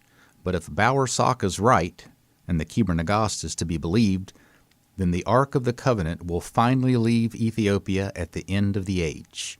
It will be brought to Jerusalem when Christ fulfills all things. This scenario assumes that the Ark of the Covenant is indeed in Ethiopia, a matter we have discussed throughout, and for which we will reach an objective conclusion. But in this section, we have answered the larger question: why is the Ark in Ethiopia? The answer leads to exceptionalism. Girma insisted on clarifying this, quote, blessing of being a special nation. God has chosen Ethiopia to be blessed, but what kind of blessing? He asked. It depends on how you look at it. His point was related to Christ's admonition, "From everyone who has been given much, much will be demanded," Luke 12:48. Another related verse is Hebrews 12:6. "The Lord disciplines the ones he loves, and he chastens everyone he accepts as his son." There is a reason, he says, that Ethiopia has seen so much hardship: European invasions, great famines, poverty, Muslim wars and ongoing encroachments for 1,000 years, chemical weapons and war crimes, and finally torture, rape, and genocide from its own people. That is why I say, what is a blessing? Guillermo repeated. We need to define it.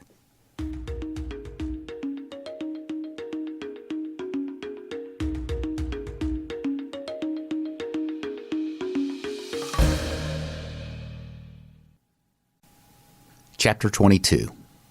Economic power follows population growth. Ethiopia has become the largest economy in East Africa, according to the New York Times, and the second largest market in Africa, according to geopolitical author William Engdahl, who points to a new train built by the Chinese as a sign of the growth. The Princeton graduate writes, "Nothing could be more symbolic of the decline of Europe and the rise of Eurasia than the construction of a modern railway from the Ethiopian capital of Addis Ababa to a port on the Red Sea in Djibouti. This same route took Emperor Menelik many days by mule to transfer weapons from the coast to Addis. Now it only takes 8 hours." Engdahl points to Ethiopia's, quote, grand infrastructure project as a hopeful sign, the government's 5-year growth and transformation plan. In 2014, the Ethiopian Prime Minister announced Ethiopia's great vision to become a manufacturing powerhouse. People power helps. Currently, Ethiopian labor costs 1/10 of what China's workers demand, and China's price is far less than anything in the West. Foreign direct investment into Ethiopia reached $1.5 billion in 2014 and has been increasing by 250% each year. The United Nations Investment Guide names Ethiopia as the second most improved business environment in the world. A previous edition acknowledged the country's successful transition from the communist Derg back to its Christian roots. Ethiopia offers a stable, secure, and exceptionally for a developing country, mostly corruption-free operating environment. Engdahl also notes that Ethiopia may be sitting on a massive oil reserve. It lies along the African Great Rift Belt, a tectonic fault line or belt some 6,000 kilometers long from Lebanon's Bekaa Valley to Mozambique in southeastern Africa. Some geophysicists believe the Ethiopian or East African Rift Belt contains some of the world's richest untapped mineral deposits and potentially Saudi levels of hydrocarbons, oil and gas. He thinks there may be more than one reason the Chinese have shown so much interest in the country. Ethiopia is the second most populous nation in Africa, behind Nigeria. But it is Africa itself that provides the most enormous statistics to demonstrate the coming shift in civilization from the West to the continent of the future. Ethiopia serves as the spiritual and cultural leader of this emerging powerhouse, with its permanent hosting of the African Union, where ambassadors from every nation gather regularly at Addis Ababa to deliberate on the continent's prospects. Haile Selassie is known as the Father of Africa. With its ancient Christian and Jewish heritage, Ethiopia brings a cultural depth and a millennia-old script, a tool other sub-Saharan nations only learned to use upon colonization. Thanks to massive population growth during the past several decades, Asia has emerged temporarily as the new great continent. According to the World Economic Forum, Africa's population will continue to grow even as Asia, currently the biggest regional driver of economic growth, begins to see its population growth recede. Sadly, the Asian nations, like the West, have begun to imbibe in the suicide tablet created by Margaret Sanger. China's 6.4 children per woman in 1965 has plummeted to today's nearly mathematically irreversible 1.5 rate. No country has ever recovered from a rate of 1.3. South Korea has seen a similar plunge during that time from 6.1 to 1.1, and by some reports, even as low as 0.96.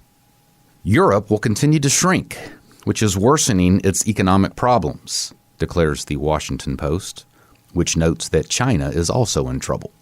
The Asian century could be followed by the African century. As China shrinks, its workforce will get smaller, precisely when it needs them most. The Post entitled this article, "The Amazing, Surprising, Africa-Driven Demographic Future of the Earth." By 2030, 1 in 5 people will be African. More than half of the growth on the planet, 54% in the next few decades, will be Africa's 1.3 billion additional people, more than doubling Africa's current 1.2 billion population. In the next 33 years, 2 billion babies will be born in Africa. In 1950, 10% of the world's children were African. By 2050, Africa will claim 33% of children 18 and under and 40% of children 5 and under. A map of the world's 20 largest cities in 2100 shows 2 concentrations, one around India, Southeast Asia, and the larger concentration in Africa, with Ethiopia's Addis Ababa as one of those cities of the future. None of the cities are in the Americas, Europe, Russia, China, Korea, Japan, or the Middle East. The top 4 projected cities are as follows. Lagos, Nigeria, 88 million people, currently 10 million. Kinshasa, Congo, 83 million, currently 9 million. Dar es Salaam, Tanzania, 73 million, currently 4 million.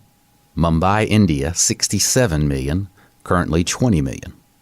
The top 3 cities are African cities. New York, Los Angeles, Mexico City, and Moscow make the list today, but all disappear by 2100. Economic development in these burgeoning cities follows a different paradigm.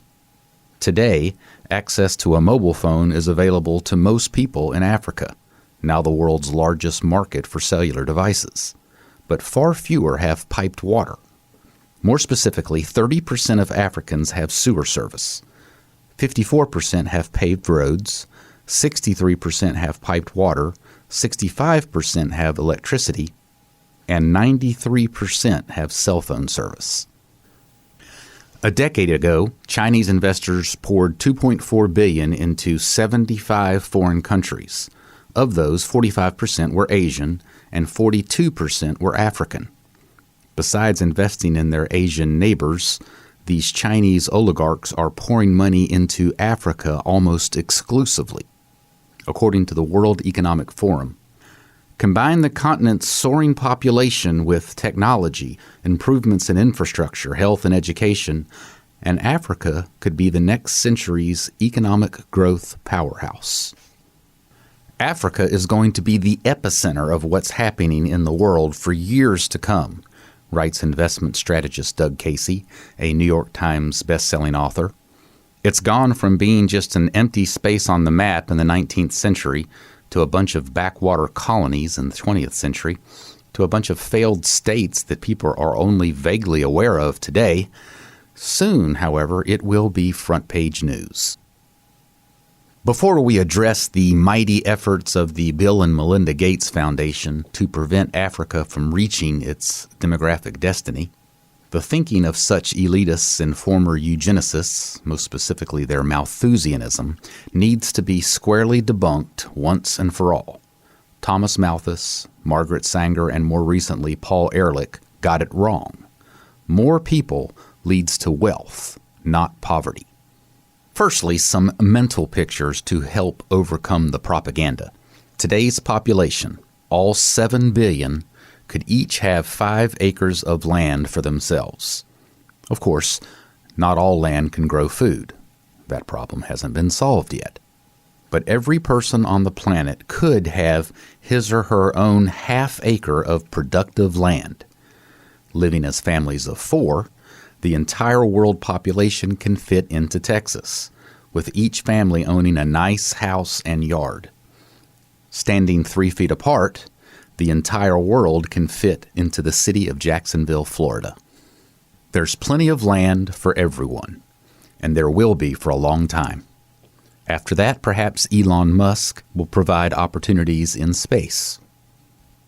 Secondly, we are not in a unique, unprecedented situation.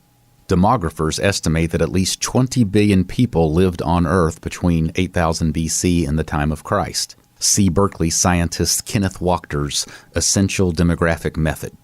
The notion that half of all people who have ever lived are alive currently is a myth.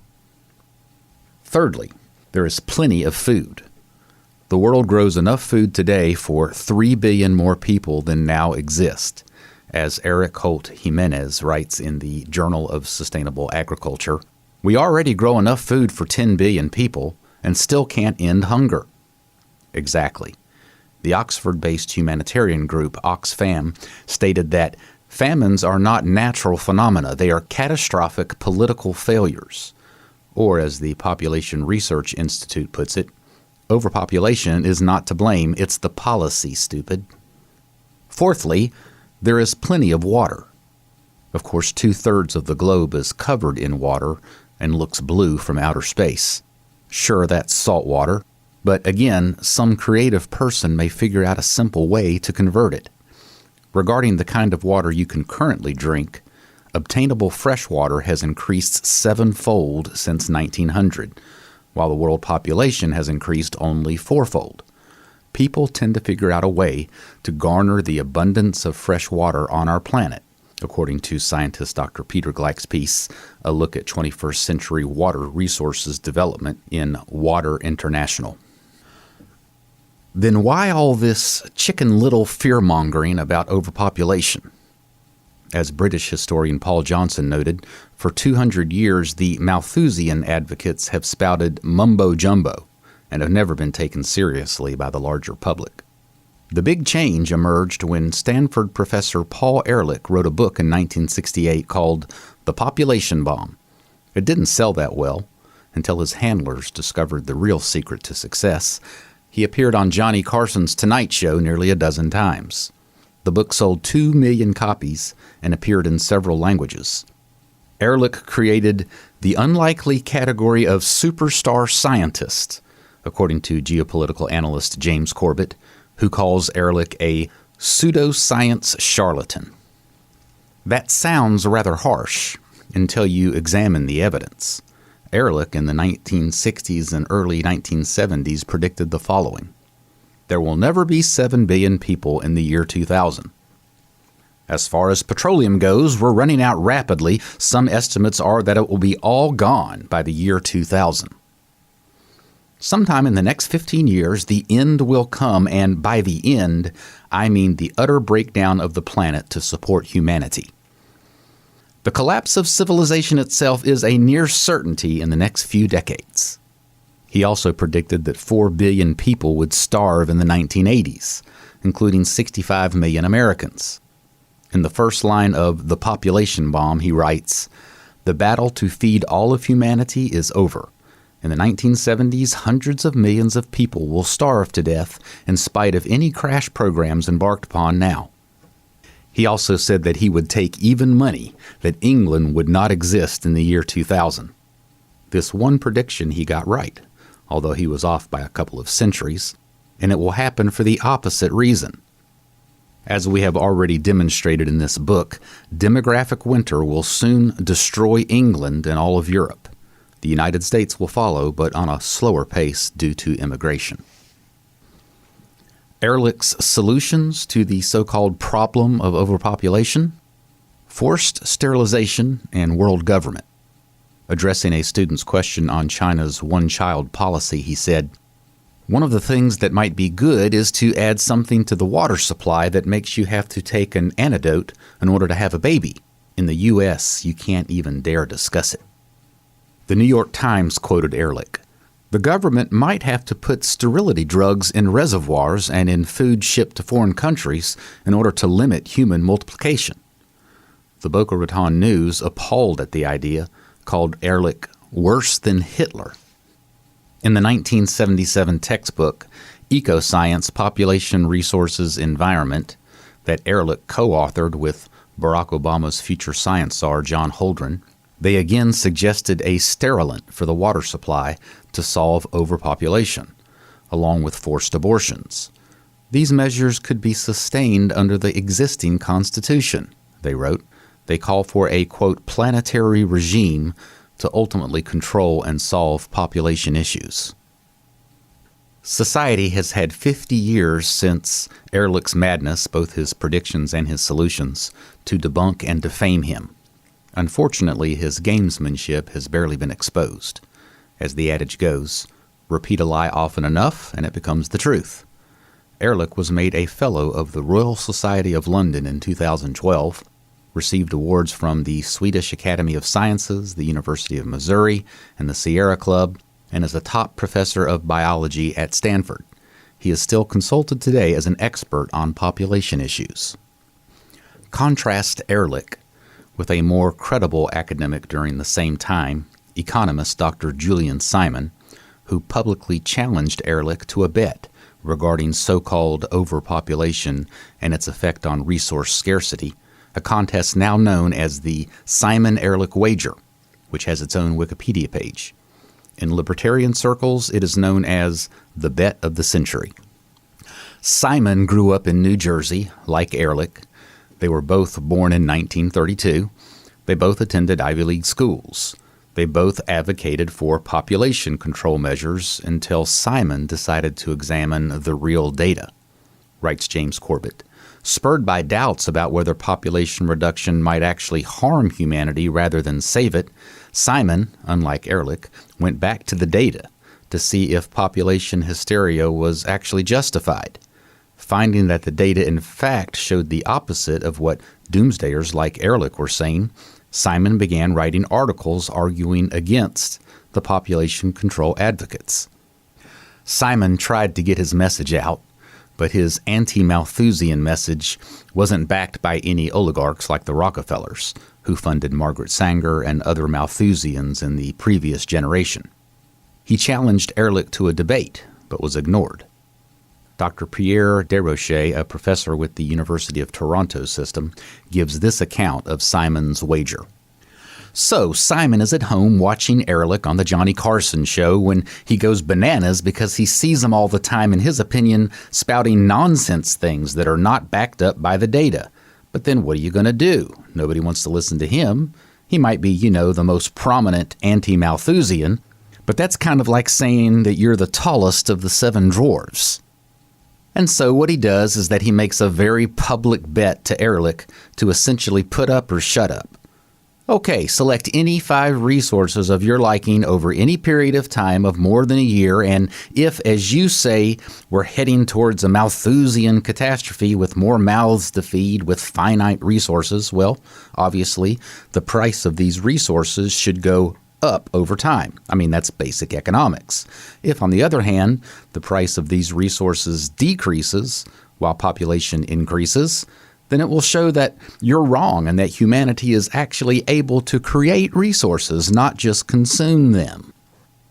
Ehrlich consulted with Holdren, the future science czar, and decided to take Simon up on the bet.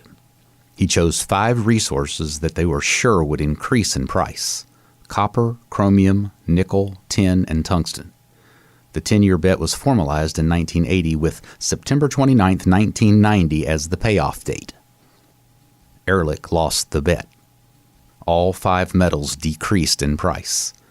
It cost him $576 based on the calculation of the small wager. Desrochers concludes the story. Julian Simon finds in his mailbox a check written by Paul Ehrlich with nothing else. Ehrlich never acknowledges that his perspective might have been wrong. He honors his bet, but that's it. And then he goes on saying about Simon that, stupid people can be wrong sometimes. The world will never run out of imbeciles. And he's very rude to Simon and always refuses to engage him in a public debate. For his part, Simon hates small-minded thinkers with, quote, the inability to imagine good things that can be created by other people. He says this tunnel vision feeds into people's fear about population growth and their fear that we are going to run out of copper and of oil. They can't imagine, so many people simply can't conceive how other people can respond to problems with new ideas and imagination and solutions, which will leave us better off, as if the problem had never arisen. The most important resource, says James Corbett, is not chromium or tin or any other physical commodity, but human ingenuity itself. Ehrlich also predicted that India would starve, but Norman Borlaug happened, according to Andrew Garber's documentary We're All Gonna Starve, which says, "You may have never heard of him, but he's kind of one of the greatest human beings who ever lived." Borlaug won the Nobel Prize for developing a more productive strain of wheat. India went from starving to becoming a wheat exporter. The nation issued a national stamp in 1968 celebrating this wheat revolution, the same year Ehrlich's book The Population Bomb was published, which declared that India would never be able to feed itself. Borlaug is credited with saving 1 billion lives from starvation. Elon Musk, a high-profile futurist and CEO of the electric car manufacturer Tesla, sees the real challenge in the days ahead. "I think the biggest problem the world will face in 20 years is population collapse," he said. Collapse. I want to emphasize this. He repeated himself. "The biggest issue in 20 years will be population collapse, not explosion, collapse.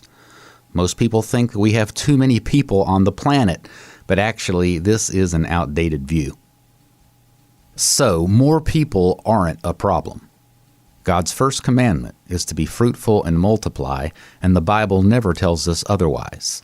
The Ethiopian Orthodox Church has stayed the course up to now, and for their trust and obedience, have positioned themselves to lead the future of civilization. But this will not happen if the friends of Bill Gates have their way.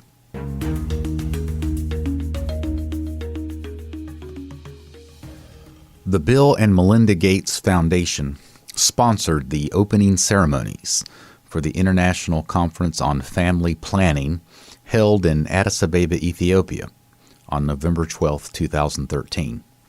With 3,400 attending from 110 countries, the 4-day event was hailed as the largest family planning gathering in history. The conference leaders celebrated Ethiopia as a model of success, according to NPR.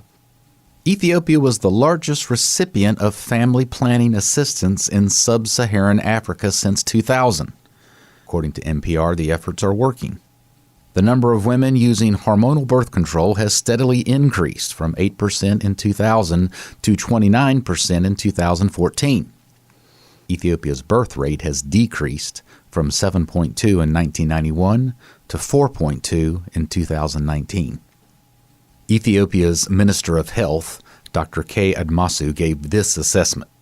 "We are lucky that we don't have strong opposition from the religious institutions." According to NPR, that statement is not quite true. Many, though not all, Orthodox leaders express opposition to the family planning programs, but in authoritarian, one-party Ethiopia, the church can't really openly oppose the state. Admaso clarified it as a kind of gentleman's agreement we have with the church leaders.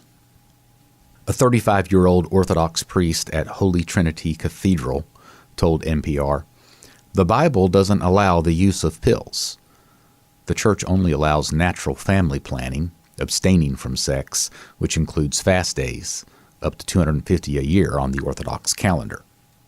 So the church works through its own channels, says NPR, advising congregants directly and through sermons that while managing the family and providing the children is important, the permissible way to limit births is through natural means. A number of the Ethiopian leaders that I spoke with say Muslims are more forceful at resisting the contraception efforts initiated by the Gates Foundation. They say major financial backers from Saudi Arabia have their own plans to make Ethiopia a majority Muslim country. Current numbers hover around 45% Orthodox Christian and 35% Muslim, with the rest mainly Protestant and a few Catholics. The contraception advocates make more progress with Orthodox Christians and Protestants than with Muslims. "We cannot compete with them because they have more than one wife," Professor Germa Batu told me. "There are some sponsors behind it. They want to make Ethiopia a Muslim-dominated country." Germa waited until his 30s to marry and has 2 children. "Do you plan to have as many children as God gives you?" I asked him. "Yes." He said the effect of modernity on Christians is another factor for the decreasing birth rate. They try to be like Westerners. What's happening due to this modernization? At least one child, they say, at most two. That's enough. It's exactly copying the West. And yet the West, as we have seen, is on a collision course with disaster.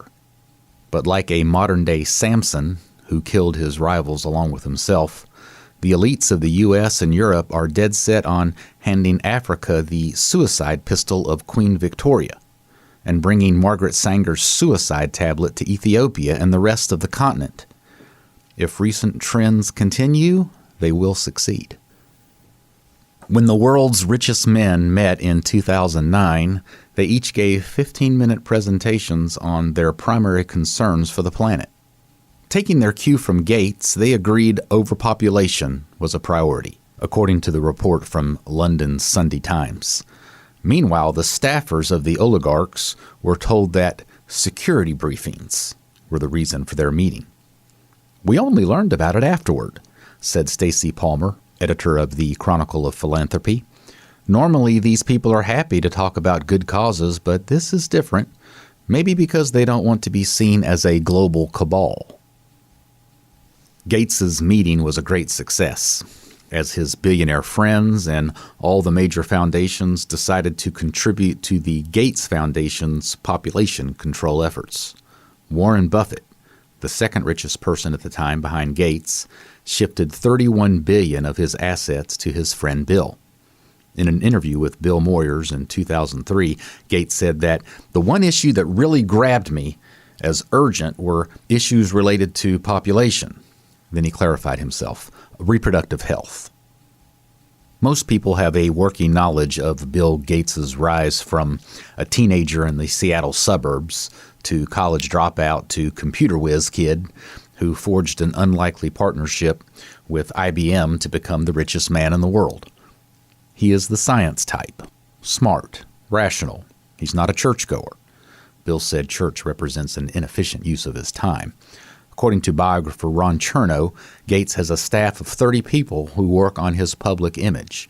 And that's good, because Gates was in an awkward position as a rich white male speaking publicly about his ambition to use his money to tell women in foreign countries what to do with their bodies. Even so, he forged ahead. "You could tell 3 things about Bill Gates pretty quickly," said his Microsoft high school partner turned billionaire, Paul Allen. "He was really smart, he was really competitive, and he was really, really persistent." Allen and Gates first met at Lakewood High School in Seattle, the most prestigious in the state of Washington and ranked 6th in the nation. The tuition cost 3 times more than Harvard's. Bill's PR handlers have done a pretty good job of positioning their boss as a just above middle-class suburbanite who hit it big. The news never really got out that his father, who goes by Bill Gates Sr., was a major corporate lawyer on the national scene, and that his mother was even more prominent. Bill's great-grandfather on his mother's side, J.W. Maxwell, founded Seattle's National City Bank in 1906. His fortune left little Bill a trust fund worth millions in today's dollars. His mother was also on the board of the United Way with the chief executive officer of IBM. So a relationship in high places helped that particular computer geek, out of many, to somehow land the nation's largest software deal. Neither Bill nor Paul Allen wrote the code. Bill is an elitist. His father, William Gates Sr., is actually William III, but for some unknown reason he changed his name to Jr. So the billionaire Bill Gates, who was a multimillionaire at birth, is actually William Henry Gates IV. The affable Bill Gates, persistent as always, ignored the differences between him and his darker-skinned, poor female constituency and promised to give away 90% of his fortune, focusing on health care, contraception, and prevention. "Vaccines are something I love," he said during a talk on climate change and overpopulation. He was mixing all these words a little too closely together as he talked about the, quote, magic of vaccines. And he kept messing up in his public addresses. At a 2010 TED Talk, he said the following: The world today has 6.8 billion people. That's headed up to about 9 billion. Now, if we do a really great job on new vaccines, healthcare, reproductive health services, we could lower that by perhaps 10 or 15%. First of all, any kind of talk discussing the lowering of population is a little eerie and sounds like the eugenics of a century ago. This particular quote by Gates sounds a bit like an attempt to use vaccines to lower the population. Surely there must be an explanation. Then, in a separate interview, he created the same confusion a second time. When asked by CNN's Sanjay Gupta about his Decade of Vaccines initiative, he said, "The benefits of vaccines are there in terms of reducing sickness, reducing population growth." His gaffes were enough to cause suspicion in many places. Dr. Gary Knoll writes of the public image of the very likable, mild-mannered Bill Gates and his ambition to improve the health of the developing world, but his several on-the-record comments suggest the possibility of other ulterior motives that are contrary to saving lives. Surely there is an explanation here. It's not like Bill Gates is directly connected to Margaret Sanger and speaking publicly about eliminating human waste. Surely Gates's 30 handlers were scratching their heads regarding the repeated gaffes. Perhaps they advised him to find someone else for the face of the franchise. So what does the very smart, very competitive, very persistent Bill Gates do? Enter Melinda Gates.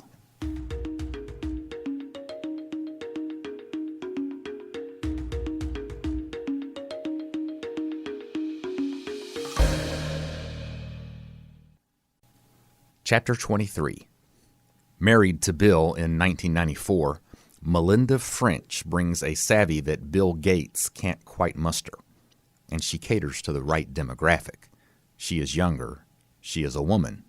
First in her high school class and the college valedictorian, she runs marathons and climbs tall mountains.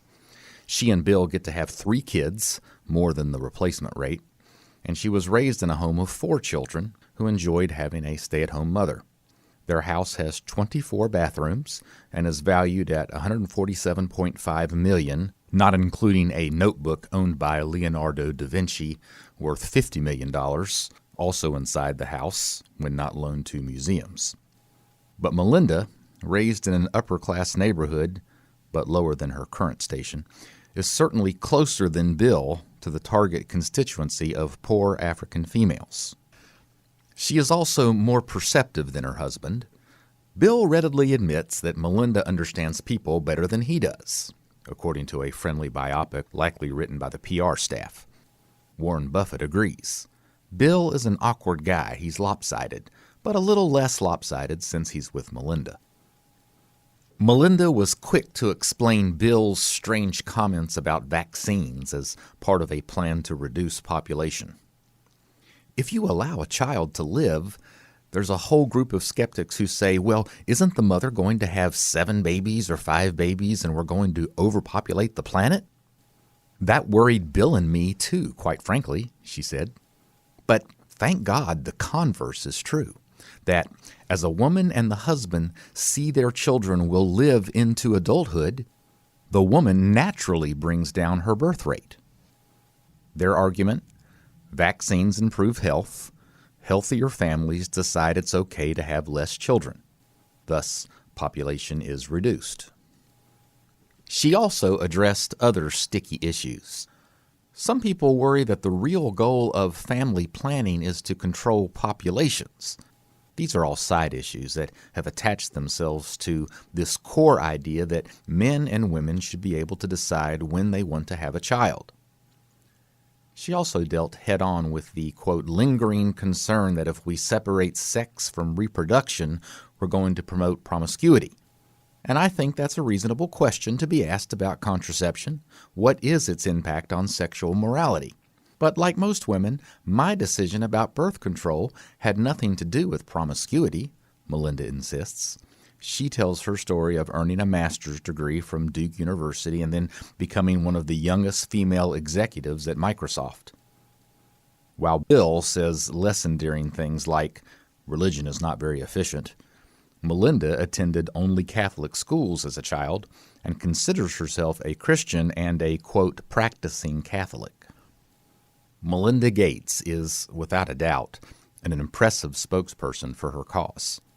And with African leaders receiving $43 billion annually from Europe and the United States, no one immediately surfaced with any determination to face off with her in public. Not until, that is, a young Nigerian woman found herself getting angrier and angrier as she watched Melinda Gates speak in a way that she felt misrepresented Africans, and more specifically, African women. Obianuju Ikioka, she goes by Uju, was born the last of 6 children. Her grandfather sold coconuts to support the family. Then when her father was 6, her grandfather borrowed $80 to send his son to school, who eventually earned an accounting degree from Cambridge University. His children, including Uju, followed their father's footsteps and attended college. She looks to education instead of sexual freedom for answers. What education has done for my family, it can do for other Africans, she says. Uju works as a laboratory scientist in hematology, formerly at the University of Nigeria Teaching Hospital and now in London. She was a simple lone voice when she was confronted with Melinda Gates's opposing worldview. She had no personal wealth, no foundation, no publishing company, and no publicists to help her. So she simply uploaded onto the internet an open letter to Melinda Gates. In 2012, I stumbled upon Melinda Gates' plan to collect pledges for almost $5 billion to ensure that the African woman would be less fertile, less encumbered, and yes, more liberated, she writes. With her incredible wealth, she wanted to replace the legacy of an African woman, which is her child, with the legacy of, quote, child-free sex. I was so outraged that I wrote a public letter. Uju heard Melinda relate her own situation regarding career advancement and birth control. However, Uju notes that Melinda was not married during all those years, and she seems unable to consider the idea of abstinence as an option during one's education years. When the policies pushed by Gates were debated for a UN resolution, Uju observed, "These Western nations could not accept the notion of delay of sexual debut as a way for women to protect themselves," adding that an African delegate turned away, saying that it's all about sex, sex, sex for them. Melinda can say that it has nothing to do with promiscuity, but Uju says it doesn't work that way on the ground. She relates the story of Sam Rutekara, co-chairman of the Ugandan National AIDS Prevention Committee. "We recognize that population-wide AIDS epidemics in Africa were driven by people having sex with more than one partner. Therefore, we urged people to be faithful," he said. "Our main message was stick to one partner. We promoted condoms only as a last resort." However, when the document draft was published, fidelity and abstinence were missing. While Melinda insists that population control is, quote, only a side issue, Uju flatly contradicts her. "There are a number of gatherings around the world for the sole purpose of moving Africa toward the Western standard of low fertility rates," she writes. "The Gates Foundation has taken a leadership role in this project, which on its surface is about women, but at its core is about population control." One of those gatherings was in Addis Ababa, the largest event of its kind, sponsored by Bill and Melinda, where Ethiopia was hailed as a model of success for lowering an African country's birth rate. Uju was one of the few voices of protest. "We mourn deeply for the destructive seeds of sexual revolution that were sown last week in Addis Ababa," she said. "A handful of people who have access to the greatest material wealth in the world came to us to tell us what Africans need most is full access to sex without attachments." She said the views of African societies against sex outside of marriage were considered judgmental by the speakers and officials at the conference. "Dearest people of the world, this is absurd. This is twisted and distorted," Uju wrote. "This is heartbreaking for the entire continent of Africa." In my letter to Melinda Gates, I saw her billions of dollars as buying Africans not the real health care that they need, but only misery, said Uju. Needless to say, my letter did nothing to stop the Gates Foundation's full speed ahead push for contraceptions. Melinda, meanwhile, was blessed with the opportunity to give a TED Talk, one of the most visible speaking platforms in today's world, a year after the conference in Ethiopia, where she again advanced birth control. She talked about a new technology that they developed for women in Ethiopia so that they don't have to take a pill daily. Instead, they can get an injection 4 times a year. She said, "The reason women like it so much in Africa is they can hide it from their husbands, who sometimes want a lot of children." She also spoke of her Catholic school upbringing. "Today in the Foundation's work, I believe, I'm applying the lessons I learned in high school." In another place, she spoke of Bill Gates Sr. "Bill's dad, thank goodness, he's always been there. This family presence is really important in the Foundation." While Melinda was using the world's best platforms, Uju, also a Catholic, kept blogging on the internet.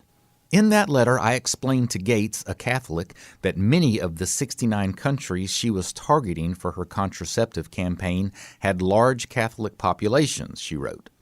With most African women faithfully practicing and adhering to a faith, mainly Christian or in some cases Muslim, there is a high regard for the sexual act as a sacred and private trust between a man and a wife. The trivialization of sex is simply not an acceptable part of African society, at least not yet. The Gates Foundation marched onward. At a summit in London, with the Foundation's help, the government of India pledged to provide birth control to 64 million women. India will soon be the most populous nation on the planet, so the Gates Foundation built a national office there. When Melinda traveled to her Catholic high school in Dallas to give a $12 million donation, she mentioned that some of the nuns supported her work. That was enough to cause the bishop overseeing the Dallas area to address the matter publicly. "Human sexuality and sexual expression in marriage are among God's greatest gifts. Artificial contraception violates the meaning of this gift," wrote Bishop Kevin Farrell in a public statement directed at Melinda but without mentioning her. "Every Catholic has a serious responsibility to inform themselves about this teaching and to form their consciences in its light." Uju named her. The "Open Letter to Melinda Gates" went viral on the internet. It was posted on the website of the Vatican's Pontifical Council for the Laity. In her letter, she noted that African women intuitively understand the importance of the moral teachings of the Catholic Church, which it has championed in the face of bitter modernist attacks in the 20th century. "Women with little education and wealth have embraced what the average Vogue and Cosmo reading woman in the United States has refused to understand, that when sex and marriage and children are separated, promiscuity, divorce, abortion, prostitution, and pornography spread as never before."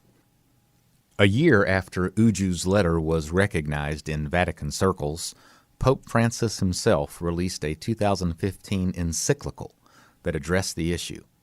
Instead of resolving the problems of the poor and thinking of how the world can be different, some can only propose a reduction in the birth rate, he proclaimed.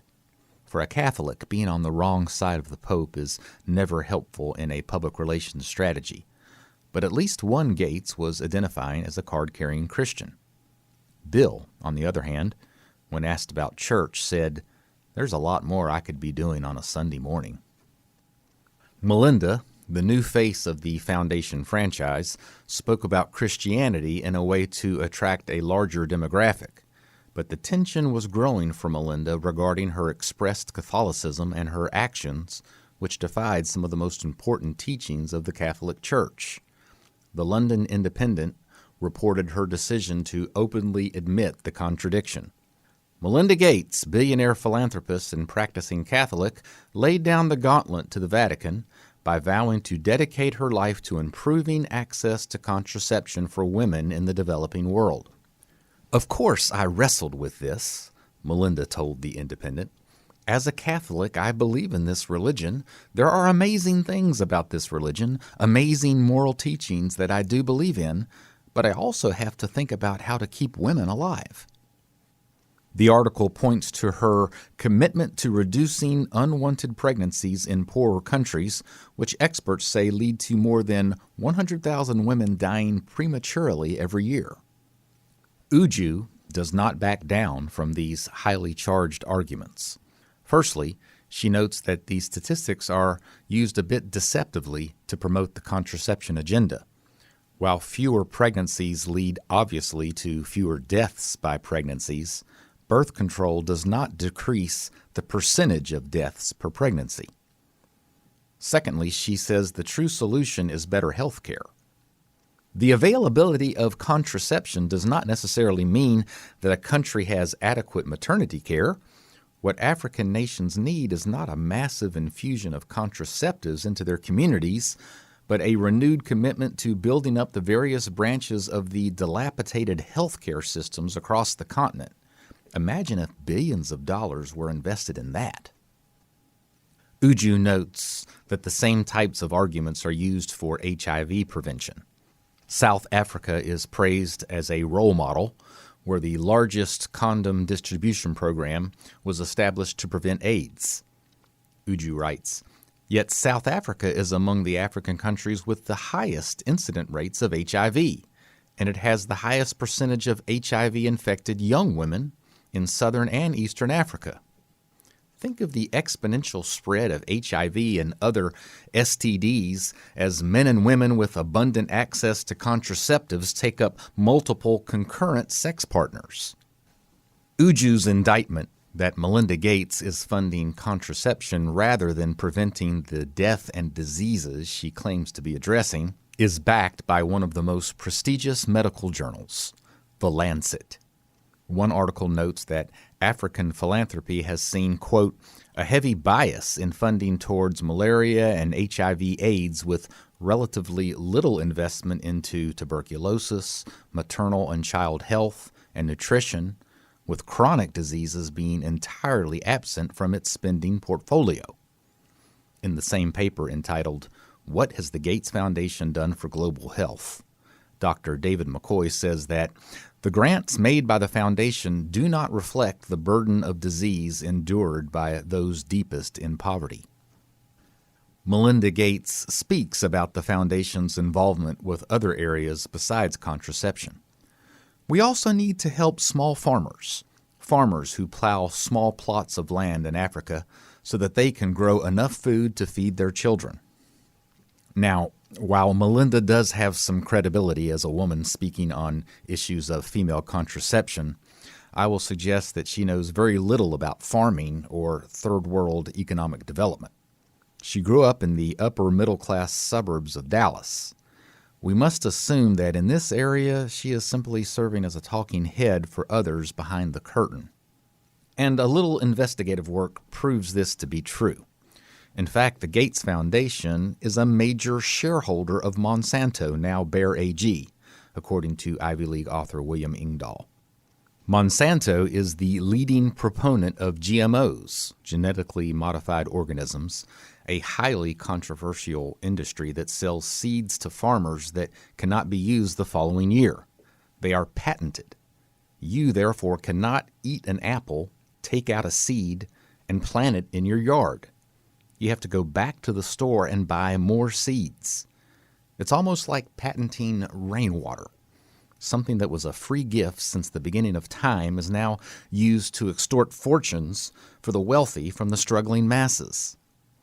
According to The Guardian in 2006, both Gates and the Rockefeller Foundation launched the Alliance for a Green Revolution, AGRA, based on the premise that hunger in Africa is mainly the result of a lack of technology and functioning markets. The Guardian added that this GMO seed alliance changed the farming agenda in Africa.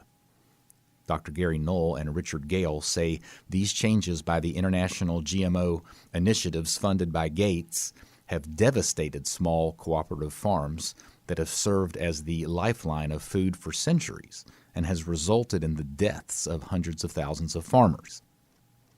AGRA, this Gates and Rockefeller creation, is involved closely with Monsanto, DuPont, Dow, Syngenta, and other agribusiness giants.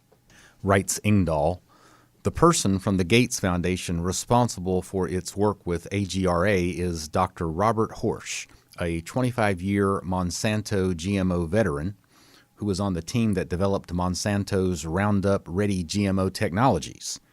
His job is reportedly to use Gates's money to introduce GMOs into Africa. Monsanto is now the world's biggest seed company, according to the Corbett Report, citing Monsanto's control of over 90% of the cotton and soy in India. They've taken over most of the seed companies in the world, says Indian scholar Vandana Shiva. Founded in 1901, Monsanto began strengthening its ties to the military-industrial complex during World War II, assisting in the development of nuclear weapons. Monsanto's infamous contribution to the Vietnam War was its poisonous herbicide defoliant known as Agent Orange. As an added bonus for population control enthusiasts, genetically modified corn, the staple in Mexico and other countries, reduces fertility. The president of the field testing company for the modified corn announced that we have a hothouse filled with corn plants that make anti-sperm antibodies, which make each sperm so heavy it cannot move forward. It just shakes about as if it were doing the lambada. He said it was a possible solution for overpopulation. Problems with conflicts of interest are also present with Gates and vaccines. The giant Global Fund for Children's Vaccine, Gavi, spearheaded by Gates, includes partners like the Rockefellers, the World Bank, private vaccine companies, and the International Federation of Pharmaceutical Manufacturers and Associations. Strangely, while pushing health and sustainability, the Gates Foundation has also been invested in big tobacco for years and remains a heavy investor in two of the world's big oil companies, Exxon and BP. Rather than discussing GMOs and big pharma, Melinda is at her best talking about contraception and population. When she does, her best angle is to address it in terms of women's rights. She likes to share what her parents told her after she graduated with her master's degree. Even though you've had this great education, if you decide to get married and have kids right away, that's okay by us too. Adds Melinda, they wanted me to do the thing that would make me the very happiest. I was free to decide what that would be. It was an amazing feeling. Uju addresses Melinda's imperial assumption for African women, that they prefer not to get pregnant right away or have many children. But before I share those thoughts, it is worth noting that Melinda, having declared that she actually does not follow official Catholic teachings, now shows that she and Bill really do have their own kind of religion. Princeton law professor Robert P. George, in the clear context of the Gateses and other population control advocates, calls this religion expressive individualism. He says that Obianuju Ikioka, Uju, quote, casts a spotlight on the new colonialism and subjects it to searching critical scrutiny.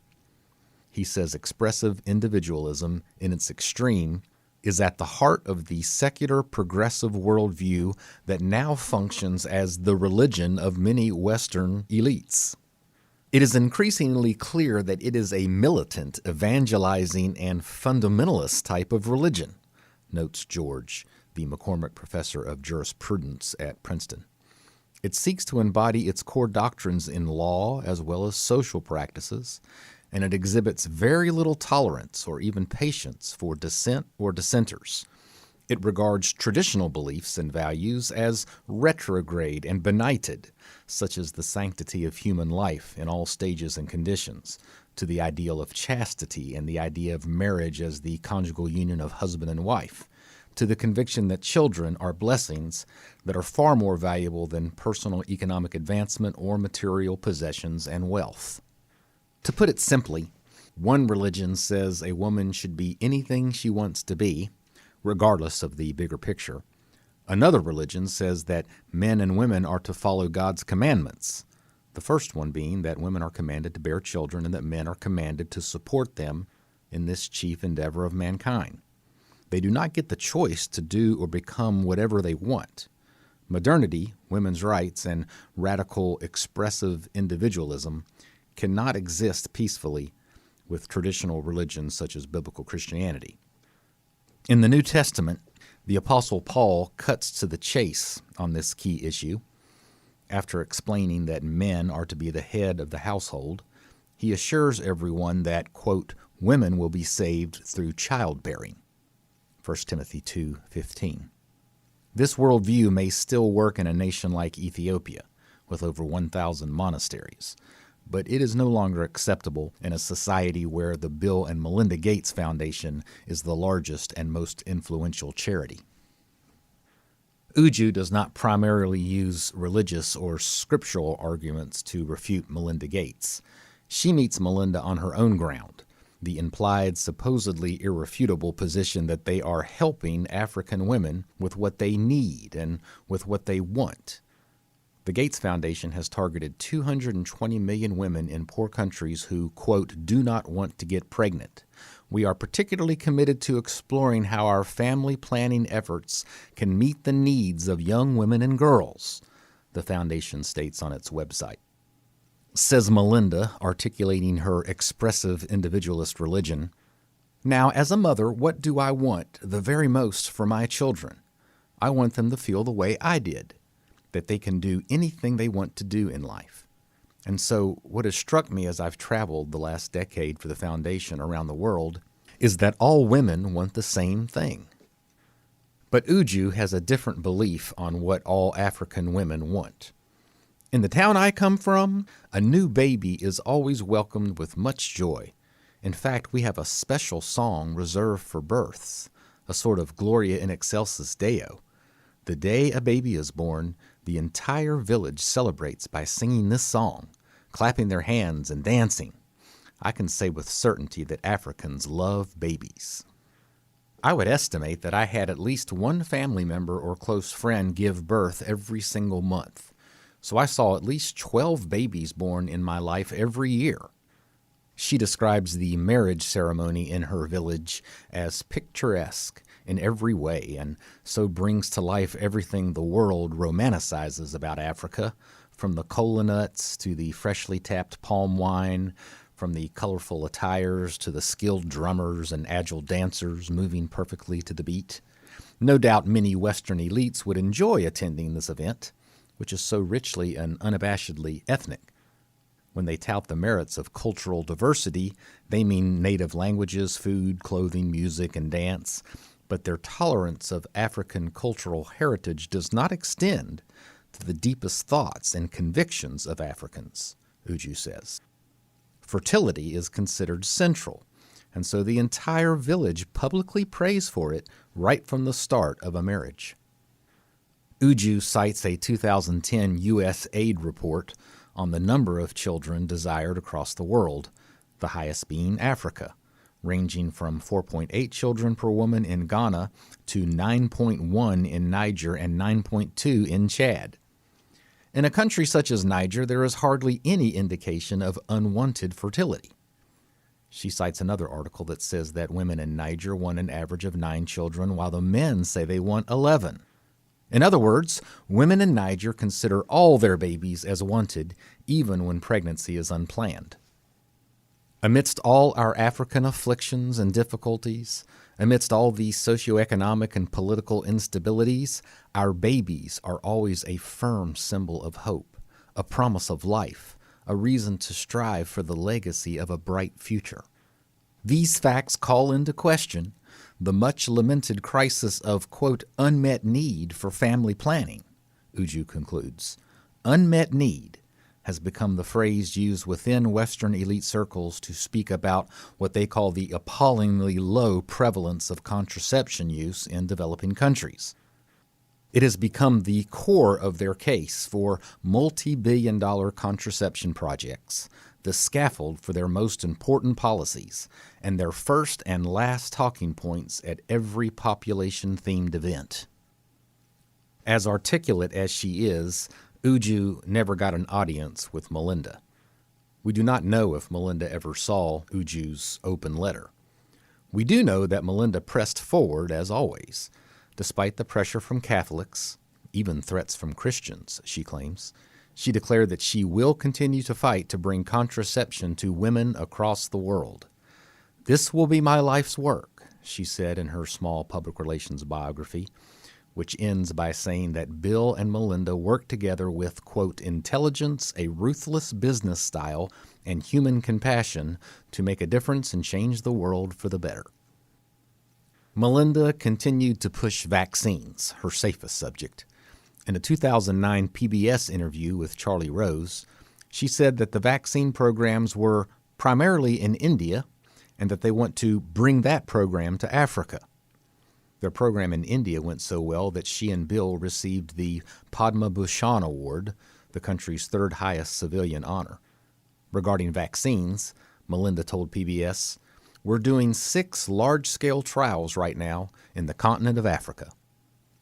Meanwhile, Uju's boldness and gift of articulation gained her more recognition.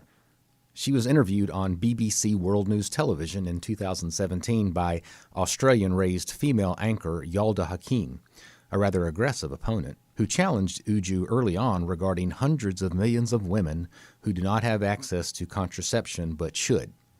Uju: "Who are you to decide, if you don't mind me saying?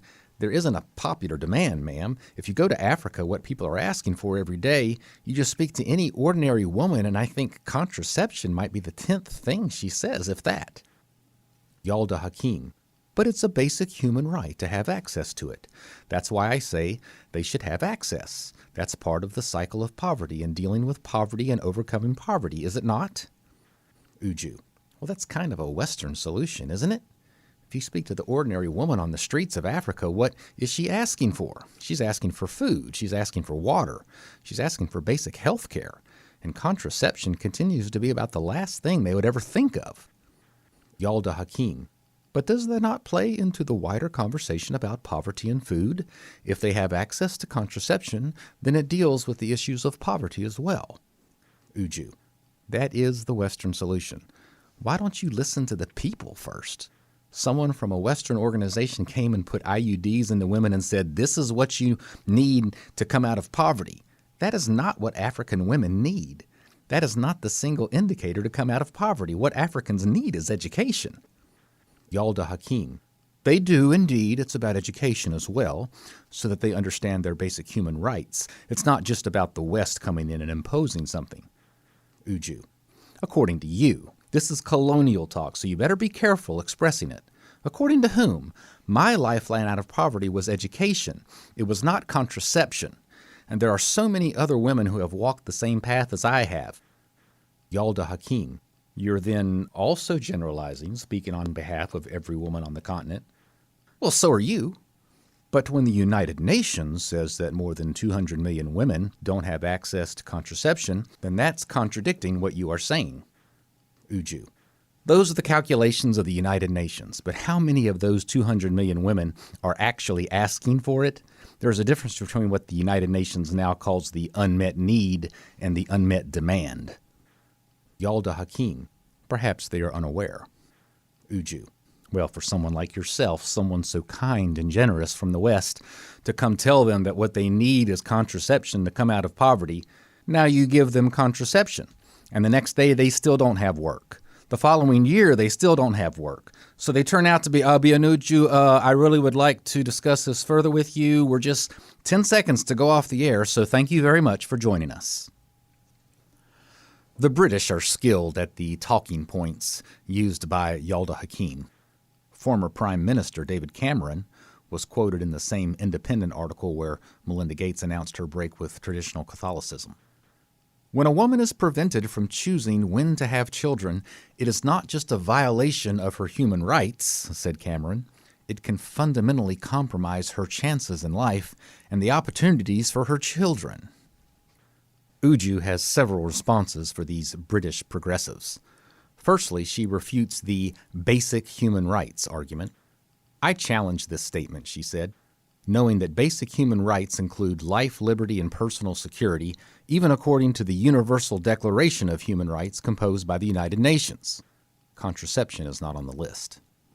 Nor does she suffer the arguments of population density, pointing out that 3 times more British people live in 1 square mile than in Ethiopia.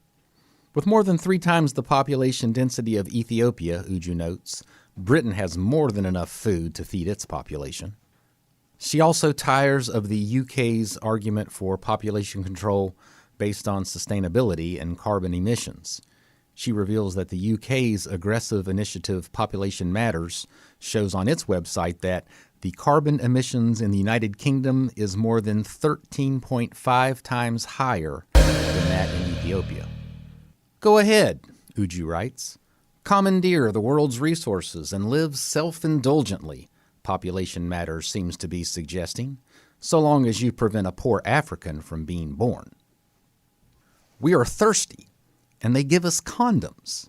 We are hungry, and they give us contraception pills. We are sick, and they offer us the most modern techniques of abortion. We are naked, and they lead us into the arms of sexual hedonism. Although Uju was cut off by the BBC and only enjoyed a handful of minutes on screen, her story arc took a steep upward curve soon after. She caught the attention of a major publisher. She was picked up by Ignatius Press, a San Francisco-based establishment considered by many to be the world's top publisher of Catholic books in English, whose titles include works by Pope Paul John II and Pope Benedict. Her book, Target Africa, first appeared in 2018 with the subtitle Ideological Neocolonialism in the 21st Century. Princeton professor of law Robert P. George wrote the foreword and referred to Obianuju Ikioka as the great Nigerian human rights activist. Her book is hard-hitting and aims at the jugular vein of what George calls the expressive individualist. Says Uju, like many of the Africans in the 1950s who longed for independence from their colonial masters, I long for independence from our 21st century neo-colonial masters so that Africans can rule themselves in a manner that befits their values and aspirations, she writes in Target Africa. How does practically sterilizing the poorest women in the world give them control over famine, drought, disease, and poverty? It does not make them more educated or more employable. It does not provide food or safe drinking water. It does not make African women happier or more satisfied in their marriages. No, this extensive contraception project will only make them sterile at the cheapest rate possible. This is certainly not what we African women have asked for, she insists. But in a world of shocking cultural imperialism, it is what our betters have chosen for us.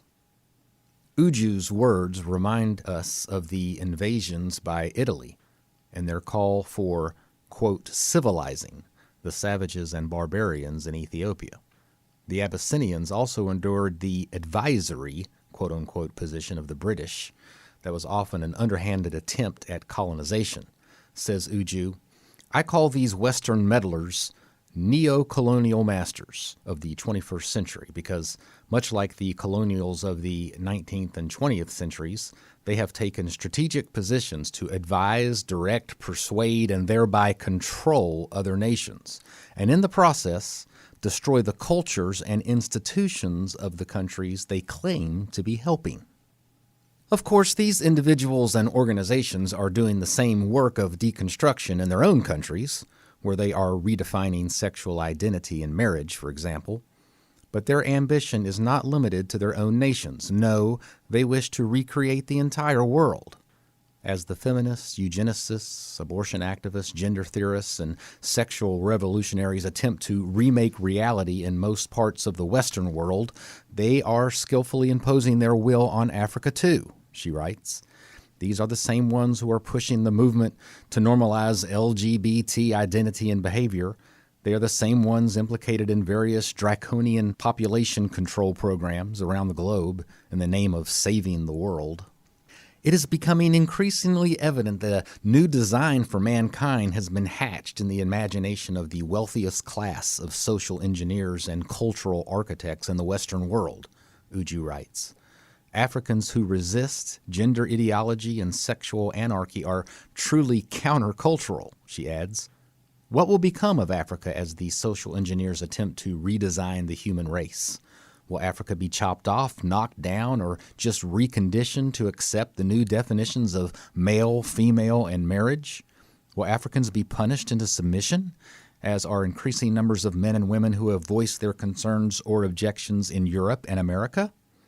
If my neighbors lost everything in a fire, and I included some condoms and a package of food and blankets I brought them, they would be rightly offended. So why is it acceptable for wealthy Westerners to send along contraceptives with their humanitarian aid after a hurricane or a natural disaster?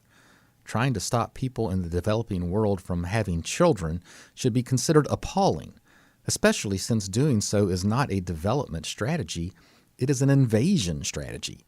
And that is the reason Africa must walk away from aid. Uju then appeals to all Africans to understand their calling. In fact, they are the ones in the position to help save the West, not vice versa. The most precious gift that Africans can give to the world right now is our inherent culture of life. Most Africans understand by faith and tradition the inestimable value of human life, the beauty of womanhood, the grace of motherhood, the blessing of married life, and the gift of children. All these have come under great attack in most of the Western world, where abortion on demand is legal, where fertility is considered inconvenient and treated as if it were a disease, where motherhood is devalued and marriage is redefined. Africa can offer the world a refocused view of the dignity of the human person and the goodness of family life. But to do this, we must be confident that we possess something precious. Uju was pleadingly sincere in her appeal to Melinda. I see this $4.6 billion buying us unfaithful husbands. I see it buying us streets devoid of the innocent chatter of children. I see it buying us disease and untimely death, she concludes. Please, Melinda, listen to the heartfelt cry of an African woman and mercifully channel your funds to pay for what we really need. These strong arguments are difficult to debate, and perhaps that is why we have seen little of Uju since her brief appearance on BBC. Instead, we hear the same talking points, the best weapons in the West's arsenal, repeated again and again. They were used by former Prime Minister David Cameron, speaking for the likes of Melinda and the BBC, who also told The Independent, "We're not telling anyone what to do. We're giving women and girls the power to decide for themselves," he said. We're not talking about some kind of Western-imposed population control, forced abortions, or sterilization. Cameron highlighted freedom and choice as their key points. However, their best argument took a major hit when international news outlets reported the assertion of Kenyan leaders that 2.3 million women had been sterilized without their knowledge and against their will by a vaccine laced with a contraceptive known as HCG.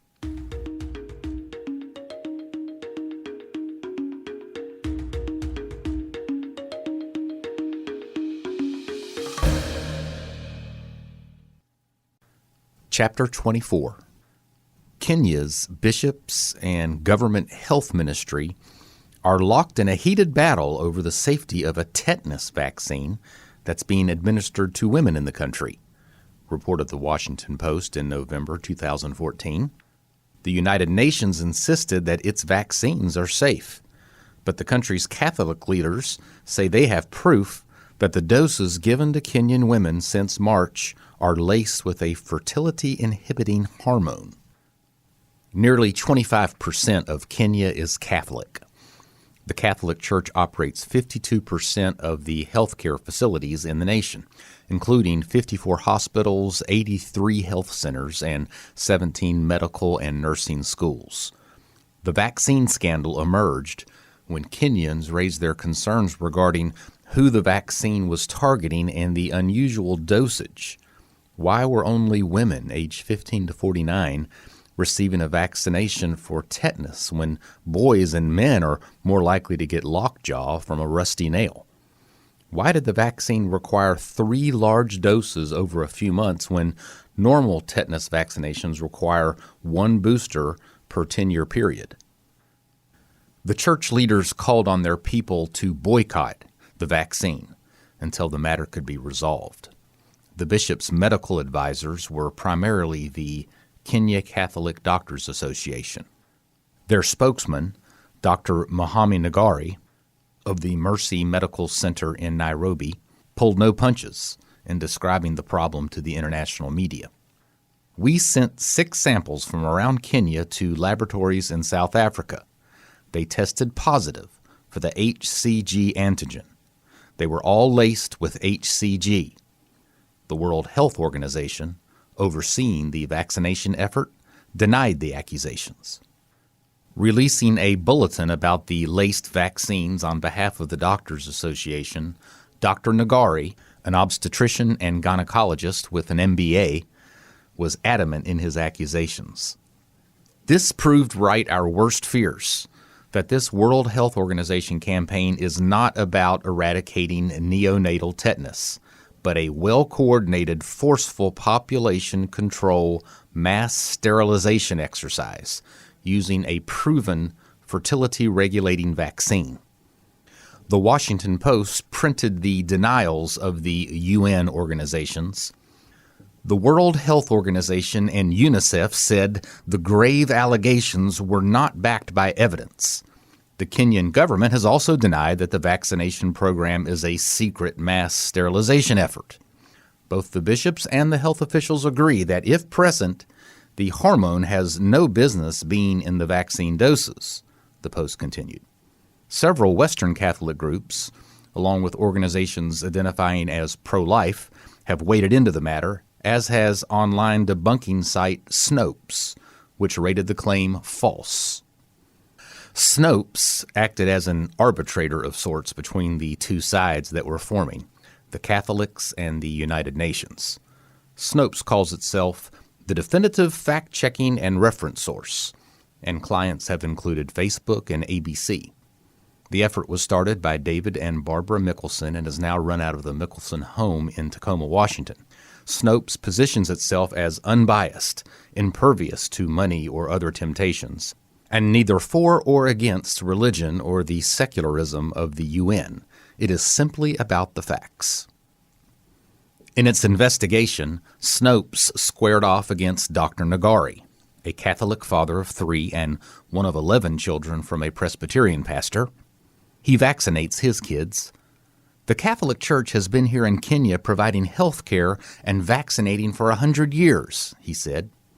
Nagari chose a medical career at the age of 10 after his dog Tommy had a stomach wound and had to be put down by gunshot. The authorities only shot him in the arm. He ran back to us, Nagari relates, noting that he could see the dog in the yard but was not allowed to go outside to help him. I wanted to be a veterinary doctor so a dog wouldn't die like that again. Snopes began its debunking by addressing the accusations that only childbearing women were being targeted.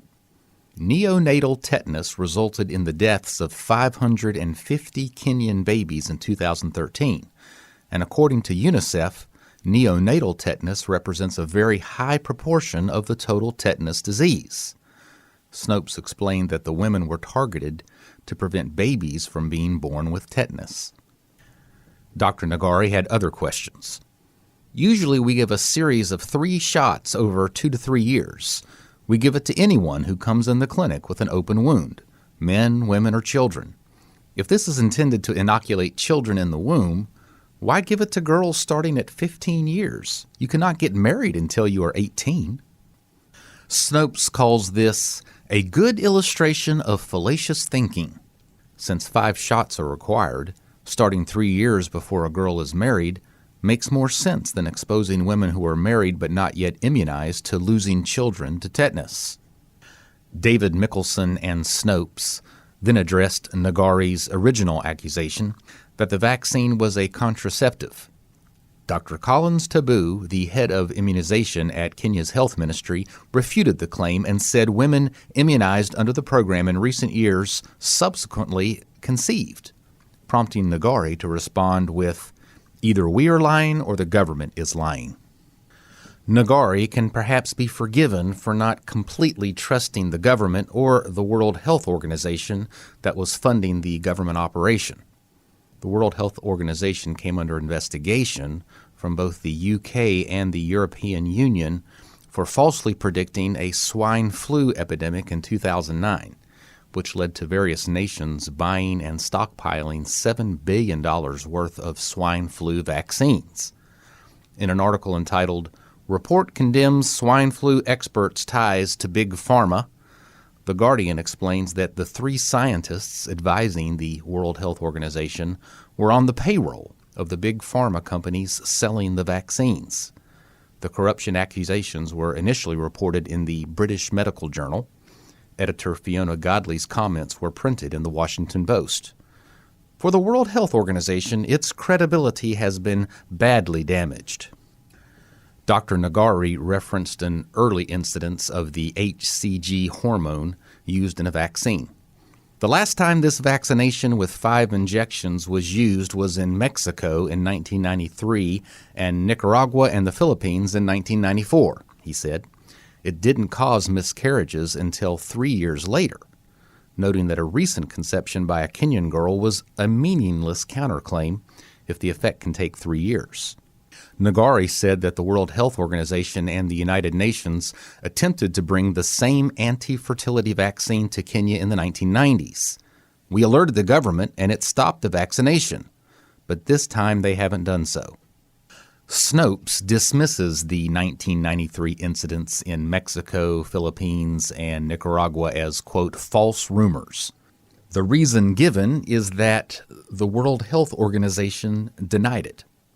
These rumors, apparently initiated by so-called pro-life groups, are completely untrue, concluded Snopes. The definitive story of the saga in the Philippines and South America was provided by J.A. Miller in a publication for Human Life International. During the early 1990s, the World Health Organization has been overseeing massive vaccination campaigns against tetanus in Nicaragua, Mexico, and the Philippines, he wrote in 1995. Human Life International, which then had 60 world affiliates, one day received a report from its Mexican affiliate workers who observed some highly suspicious procedures. Why women and not men? Why multiple booster shots?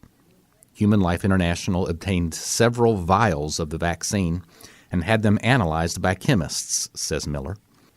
Some of the vials were found to contain human chorionic gonadotropin, HCG. HCG is produced by an expecting woman and allows her to provide nutrients to a fertilized egg when the tiny baby attaches to the uterine lining. A positive result of pregnancy is determined when a pregnancy test detects HCG. But when a woman is injected with HCG mixed with the tetanus vaccine toxins, the woman's body also identifies HCG as toxic and does not secrete it. So, future fertilized eggs do not get the nutrients they need, and the new life dies. Thus, her pregnancies are terminated immediately. Miller says Human Life International then warned its worldwide affiliates of the issue. Soon, additional reports of vaccines laced with HCG hormones began to drift in from the Philippines, where more than 3.4 million women were vaccinated. Similar reports came from Nicaragua. It's all in the details. Did the vaccine actually have HCG? Snopes provides some reasons, besides UN denials, to argue against it, citing the organization Reproductive Health Matters, changed in 2019 to Sexual and Reproductive Health Matters to highlight their gender diversity efforts. Snopes alleges that Catholic workers discovered the presence of HCG using only pregnancy kits, which do not work for testing a vaccine. The test requires laboratory technology. when 6 labs tested the vaccine, quote, "The results clearly showed that the vaccines did not contain HCG." Miller and Human Life International tell a different story. Confronted with the results of laboratory tests, which detected its presence in 3 of the 4 vials of tetanus toxoid examined, the World Health Organization and the Philippine Department of Health scoffed at the evidence coming from Right to Life and Catholic sources. 4 new vials of the tetanus vaccine were submitted by the Department of Health to St. Luke's Lutheran Medical Center in Manila, and all 4 vials tested positive for HCG. Snopes again quotes Reproductive Health Matters. "The low levels of HCG-like activity seen in some places were the result of false positive reactions. According to UNICEF, any trace of HCG would be, quote, an extremely rare contamination." Miller said the argument changed from outright denial to insignificant amounts of HCG and, quote, false positives, which means that the contamination was derived from the manufacturing process. Another 30 women were tested in the Philippines after being vaccinated, and 26 tested positive for high levels of anti-HCG, he wrote. The World Health Organization and the Department of Health had no answers. Regarding Dr. Nagari's charges of sterilization attempts in those countries, as well as Kenya more recently, Snopes called it conspiracy theory. But perhaps the dog-loving Nagari can be forgiven for entertaining conspiracy theories when only a year before the tetanus scandal in Kenya, it was revealed that 130,000 Ethiopians living in Israel were subjected to similar forced contraceptive practices. Forbes magazine discussed the global headlines, and a report revealing African women immigrating to Israel were subjected to mandatory contraceptive injections, effectively amounting to forced if temporary sterilization. The Ethiopian-Israeli population has historically been poor but healthy and growing, although the birth rate decreased 20% in the past decade. Advocacy groups now claim this decline is the result of a birth control program forced upon Ethiopian immigrant women. Israel has acknowledged the issue without admitting any wrongdoing, said Forbes, and has vowed institutional changes in health care for immigrants. The prestigious financial magazine adds, "There is no excuse for depriving women sovereignty over their own reproductive choices." Forbes calls the development shocking, while saying it is not comparable in scale to Jews' past sufferings. Forbes also says that Israel's implicit intent to limit burdensome, read undesirable, portions of the population recalls the dark eugenics experiments of World War II. But what about the actual science in Kenya? Do the vaccines contain HCG? Have the tests been done? What does Snopes, dedicated to just the facts and not biased perspective, worldview, or opinion, tell us about the laboratories and testing? Before wading into that controversy, let us mention here that Dr. Nagari's call for a boycott extended beyond tetanus.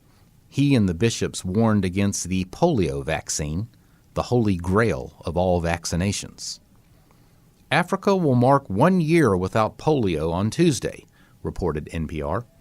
But last week, Kenya's Catholic bishops declared a boycott of the World Health Organization's polio vaccination campaign, saying they needed to test whether ingredients contain a derivative of estrogen. Dr. Wahome Nagari of the Kenyan Catholic Doctors Association alleged that the presence of the female hormone could sterilize children. Oddly, NPR made no mention of the blazing tetanus vaccine controversy occurring around the same time, a campaign losing steam due to the Catholic boycott. Dr. Nagari's suspicion was raised by the World Health Organization's decision to blanket Kenya with polio vaccines, well over and above routine injections, reported NPR. The World Health Organization says there's no harm in giving extra vaccines to children who are already vaccinated. In fairness, NPR represents Nagari as pro-vaccine in general. He administers vaccines to his patients in his clinic. His children are vaccinated. Regular immunizations are safe and they must continue, he says. You must immunize your child. He raises the specter of eugenics, sterilizing segments of human populations, writes NPR reporter Gregory Warner. He put forth other objections as well. There are all sorts of stories out there, he told me. Vaccines can cause autism. Vaccines have been used for the spread of HIV. There are some cancer-causing viruses that you'd find in vaccines.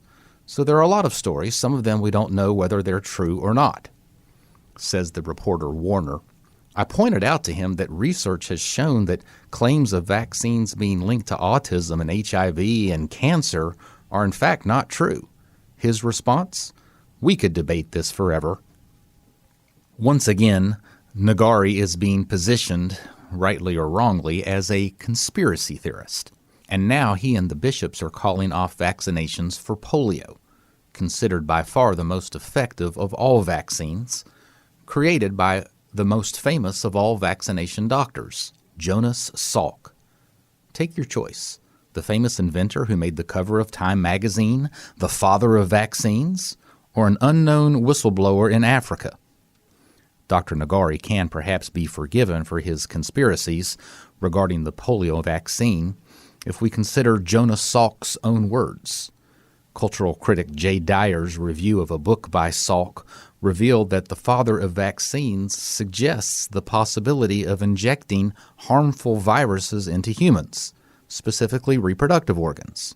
Salk writes, mutations, as here defined, would also be produced by the introduction, either naturally or experimentally, of a virus into a sperm or egg cell, the genetic information of which could then be incorporated in either the DNA or the RNA and transmitted. Such new information might be advantageous or disadvantageous. Salk writes this statement on page 43 of his book with the very eugenic-sounding title, The Survival of the Wisest. Who gets to receive Salk's negative viruses? He doesn't say. He does note in the same short book that, quote, relativistic thinking is better than anti-evolutionary value judgments. So he may not care for the Catholics. He writes, absolutists are extremists who see life exclusively from their own narrow, rigid viewpoint, and may be destroyed by their own inability to participate in the evolutionary process. If you resist evolution, it leads to non-survival and non-existence. When we speak of the survival of the wisest, he concludes, by wisest we mean those who comprehend the survival evolutionary process, as well as the being-becoming process, and who make choices such as enhance the possibility of existence rather than non-existence, recognizing evolution as an essential and inexorable continuum of growth and development. He may have been a great scientist, I don't know, but he was an awful writer, albeit a frightening one. His book is another difficult one to find. I traveled a few hours to see one firsthand. Regarding the actual testing of the tetanus vaccine in Kenya, the process started with the bishops, the Doctors Association, and Dr. Nagari sending 6 samples for testing in South Africa. Their joint statement stated that the vaccine is, quote, laced with the beta-HCG hormone. The largest Catholic doctors' organization in the world, MaterCare, based in Canada, backed Nagari and the bishops, calling the vaccination program evil, according to MaterCare's Harvard-educated founder, Dr. Robert Wally. The Washington Post printed this important endorsement of Nagari. Snopes cited UNICEF's refutation, saying that the analyzers used were for blood and urine, not for vaccines. But Nagari maintained that a retest was difficult, as the first test required surreptitiously obtaining samples by devout Catholics at the hospital. He said that this vaccine was lacking the usual fanfare of government publicity, and instead only a few operatives from the government are allowed to give it out. they come with a police escort. To resolve the mistrust, both the Catholic doctors and the government's health department agreed to do a second test by a joint committee of Catholic, government, and independent medical experts. But the results were again debated. Dr. Stephen Karanja, another official with the Kenyan Catholic Doctors Association, submitted to the committee the new findings of HCG in the vaccine, calling it nothing short of a scheme to forcefully render women incapable of bearing children. Conversely, the health department submitted its test results to the committee, showing no trace of HCG. A leader of the committee lamented, "We are at a loss about who to believe since both sides have tabled conflicting results." However, MaterCare founder Robert Wally felt like he had seen enough evidence to switch sides. "The bishops did the responsible thing in raising concerns," Wally said, "but I have checked with experts in Australia and America and confirmed the information the Catholic doctors put out was not right." For Kenya's new joint committee, 6 laboratories ran results. One lab, Lancet Kenya, run by Dr. Ahmed Kalebi, did not find any HCG. "I've checked results from the other 5 labs, and these give very consistent findings to what we have," he said, except for 2 samples at PathCare. So once again, the methods of the testing were questioned.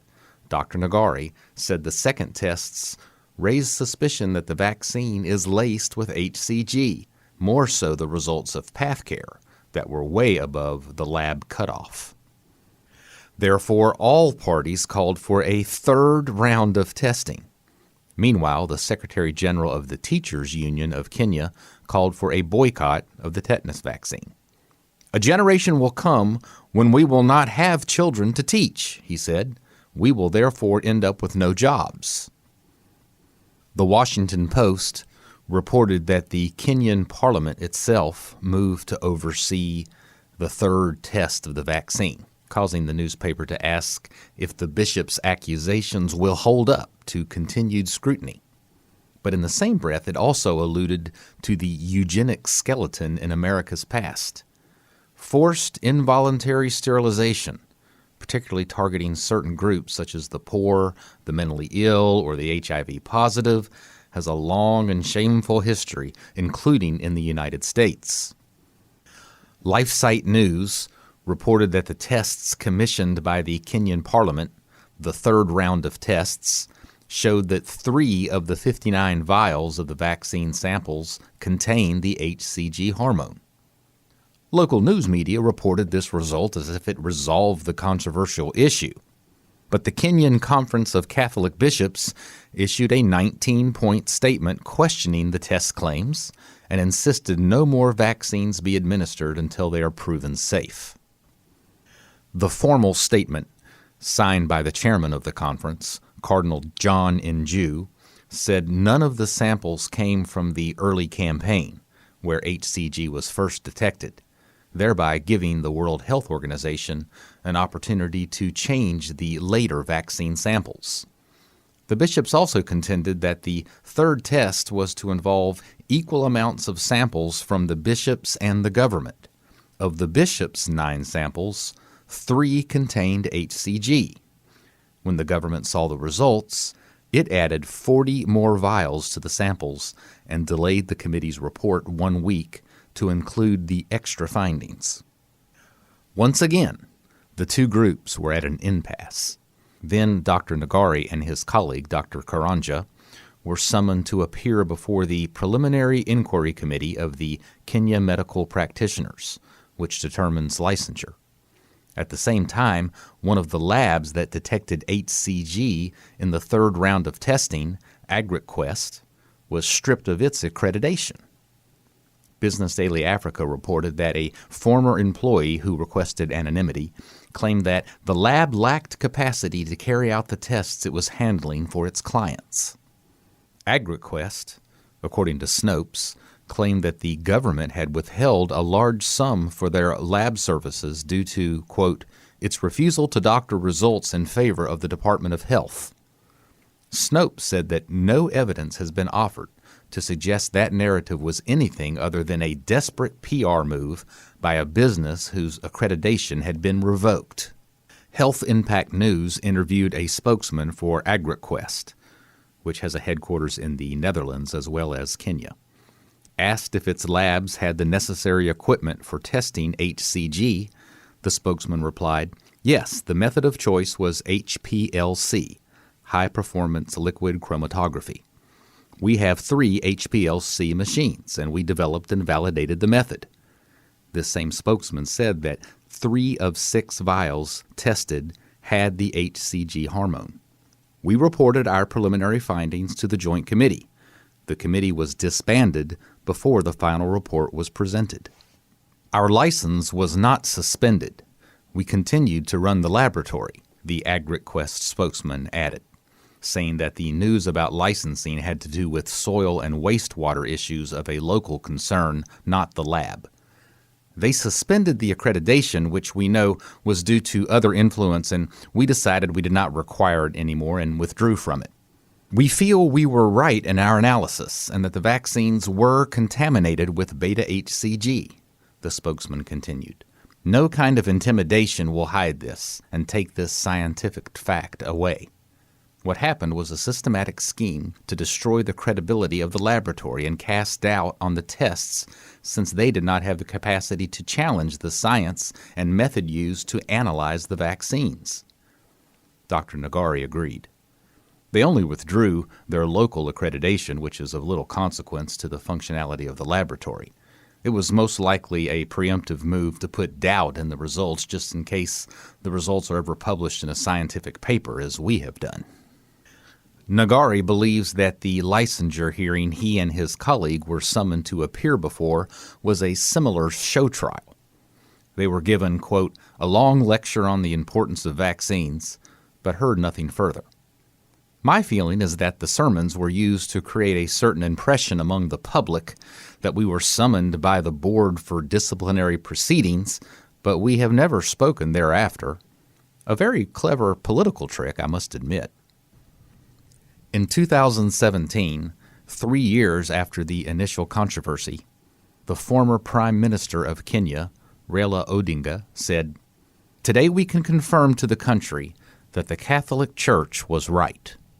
The story was reported by Agence de Presse, the wire service of France, which added, "According to Odinga, the government, for some mysterious reason, was hell-bent on misleading the country while intentionally sterilizing Kenyan girls and women."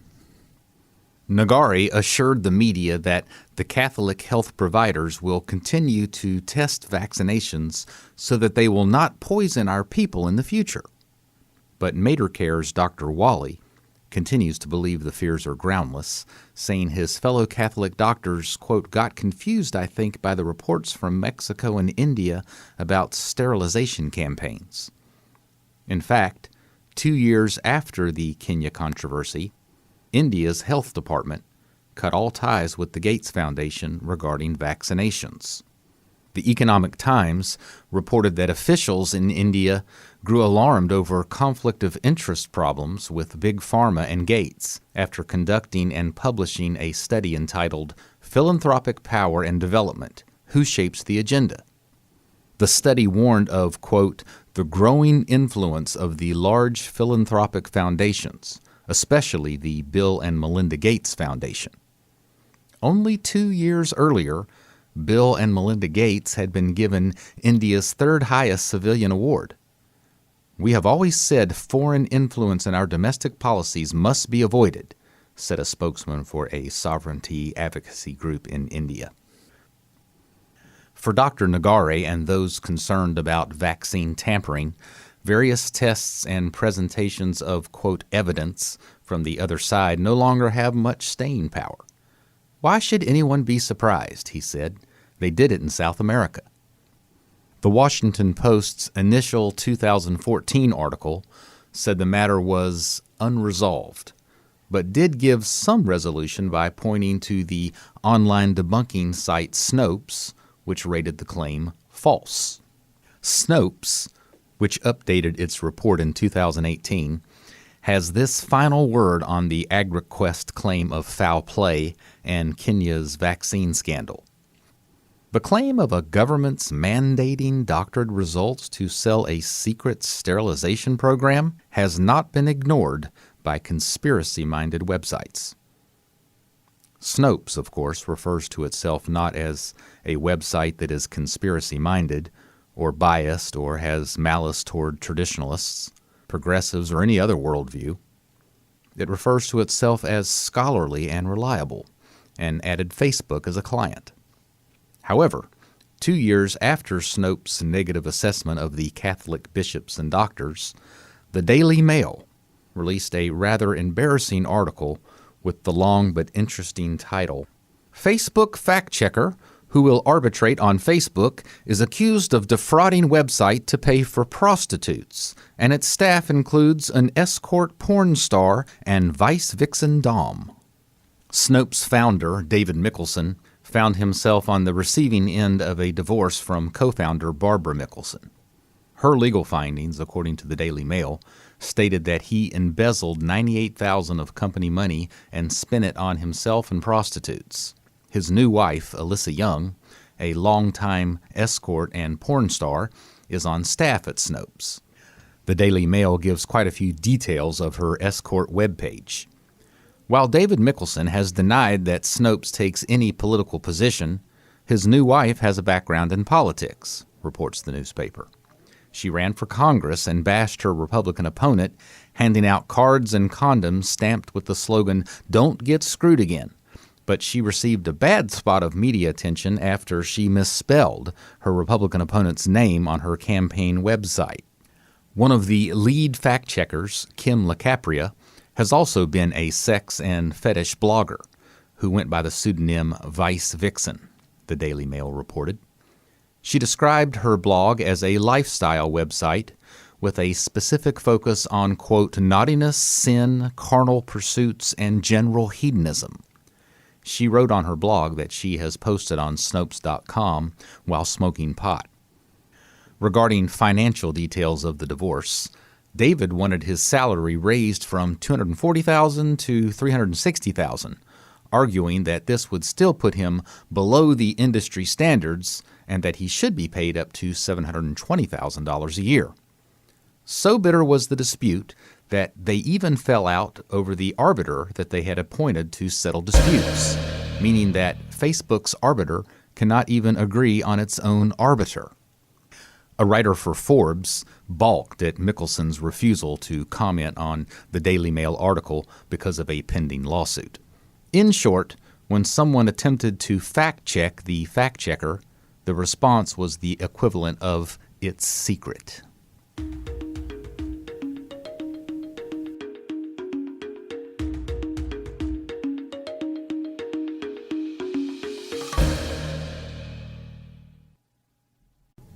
Chapter 25.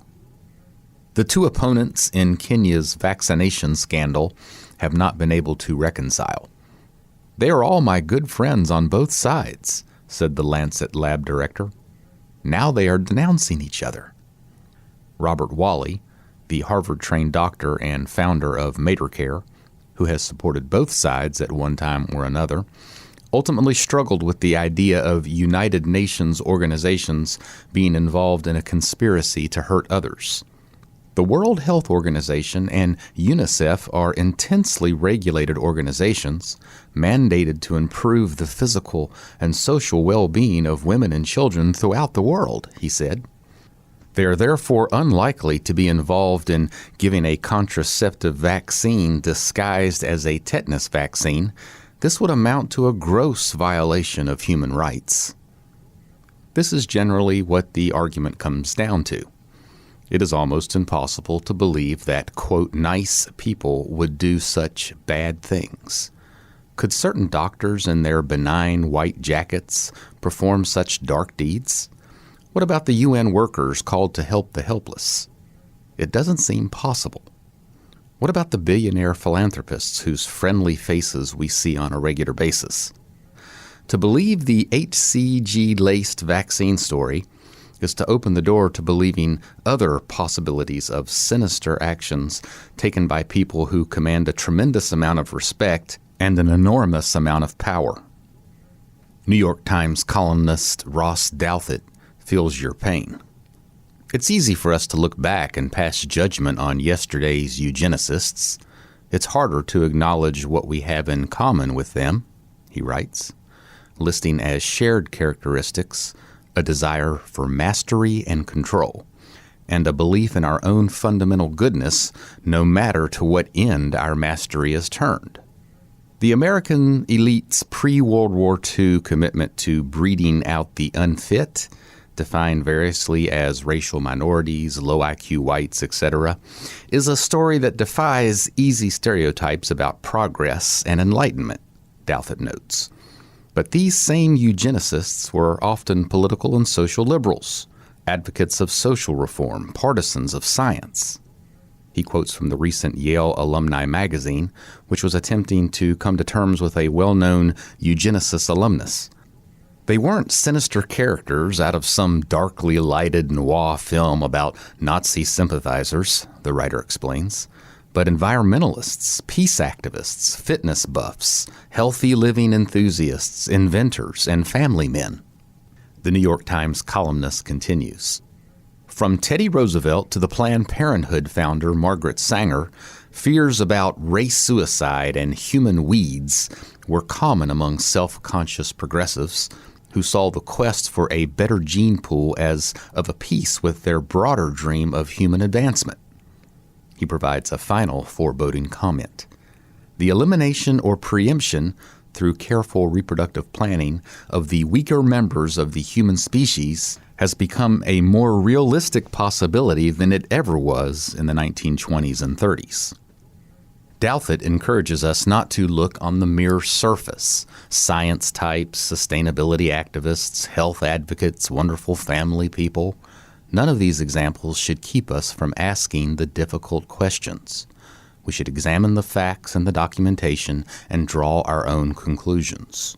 The problem is, in many cases, as we saw in the Kenya vaccine saga, both sides deal with, quote, evidence and come to different conclusions based on their premises and predispositions, their worldview or their religion, if you will.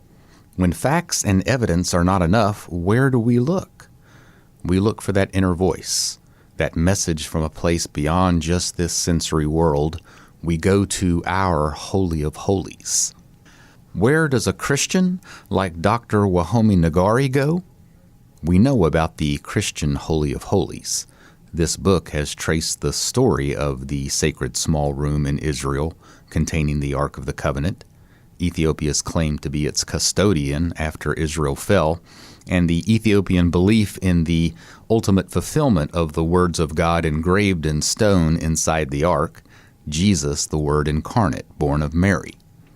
Since Jesus has made each of us temples, we pray in our little Holy of Holies, in the sense that Christ dwells within us. So for Christians, their Holy of Holies is Jesus Christ, with the primary referent in terms of land or object being the tabernacle and the ark. As it turns out, those with the opposite worldview of Dr. Nagari, those extreme expressive individualists identified by Princeton law professor Robert George, the secularists who see the United Nations programs and its agenda as a fulfillment of their ultimate hopes, they too have a Holy of Holies. This little speck on earth is becoming holy ground, said Robert Mueller, called by some the philosopher of the United Nations, a 40-year veteran and the UN Assistant Secretary General.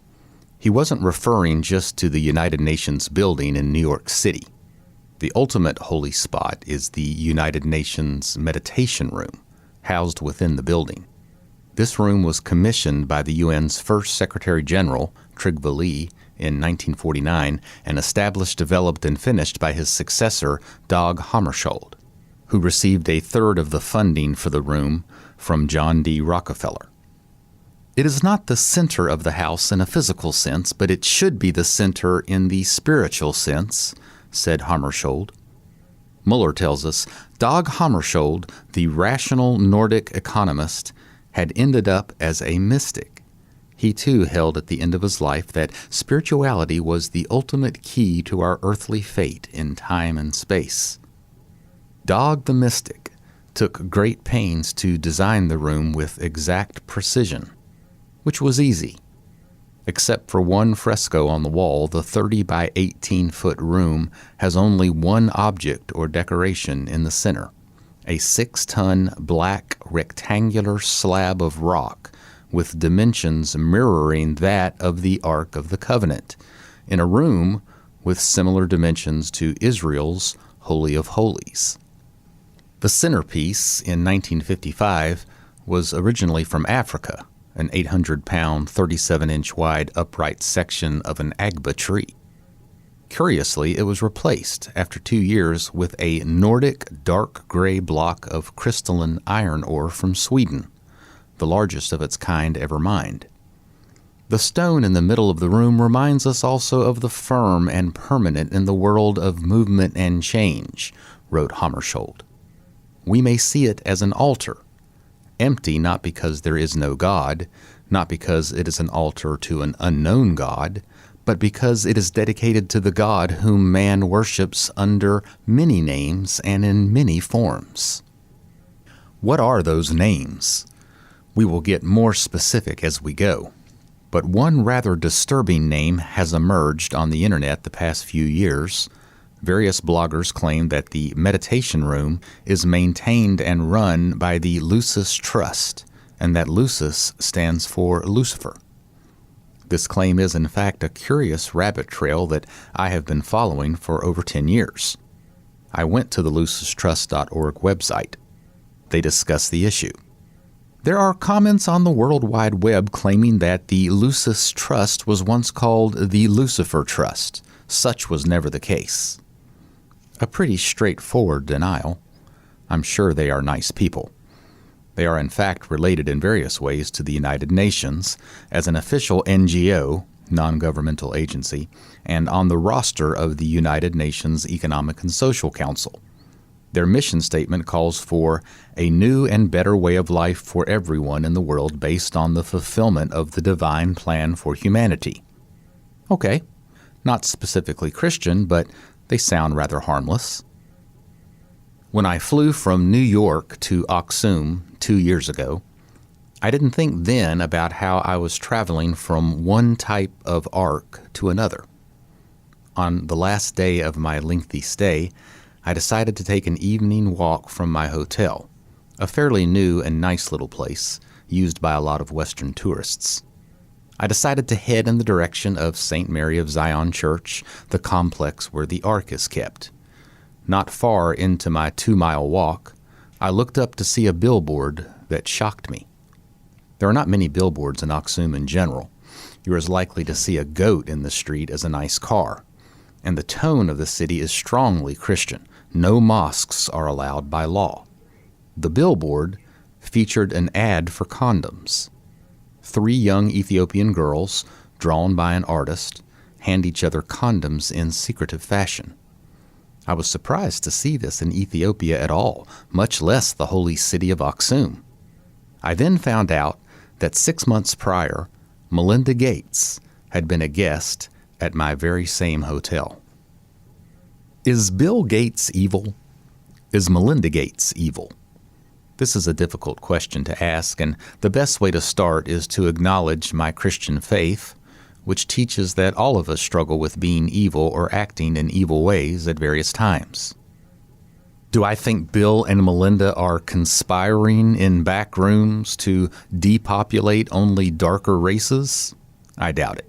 Well, Bill maybe. Somebody is probably doing that, but my guess is that Bill and Melinda are admirable proponents of an ideology they believe is helping the world. And when they run into a set of facts that challenge their ideology, they do what many of us do at times. They block it out. But somebody out there may be cooking up evil. Who knows? And how does one catch them? In my quest 10 years ago to dig up more on the Lucis Trust, I learned that the Bill and Melinda Gates Foundation is a donor. The Lucis Trust website showed them as a financial partner, with a Lucis subsidiary, the New Group of World Servers. The Lucis website says, "Men of goodwill who cooperate form part of the New Group of World Servers, which is working to implement the plan." What is the plan? They don't specifically say, but, quote, ultimate world unity is mentioned in the same paragraph. Also, we learn the following. Behind these leaders and the cooperating men of goodwill are the custodians of the plan, the inner spiritual government of the planet. Whatever the unity is, the webpage makes a point to say, this kingdom is not a Christian kingdom, but rather these are the people who are building the new world order. They are also called, quote, enlightened ones. I'm sure Bill and Melinda were flattered. I also suspect their 30 PR staffers got to work scrubbing the site, as they are no longer listed as financial partners. In fact, the list no longer exists on the website. Neither does the article thanking George Soros and Bill Gates and saying the money energy is beginning to flow into new channels. You can't even find it on the Wayback Machine, the archive of the internet. However, 10 years ago, I had an inkling this documentation might disappear, so I took screenshots of all the information. The files are still in my possession. Are the Gateses evil? Again, this is a difficult way to phrase the question. Is Planned Parenthood evil?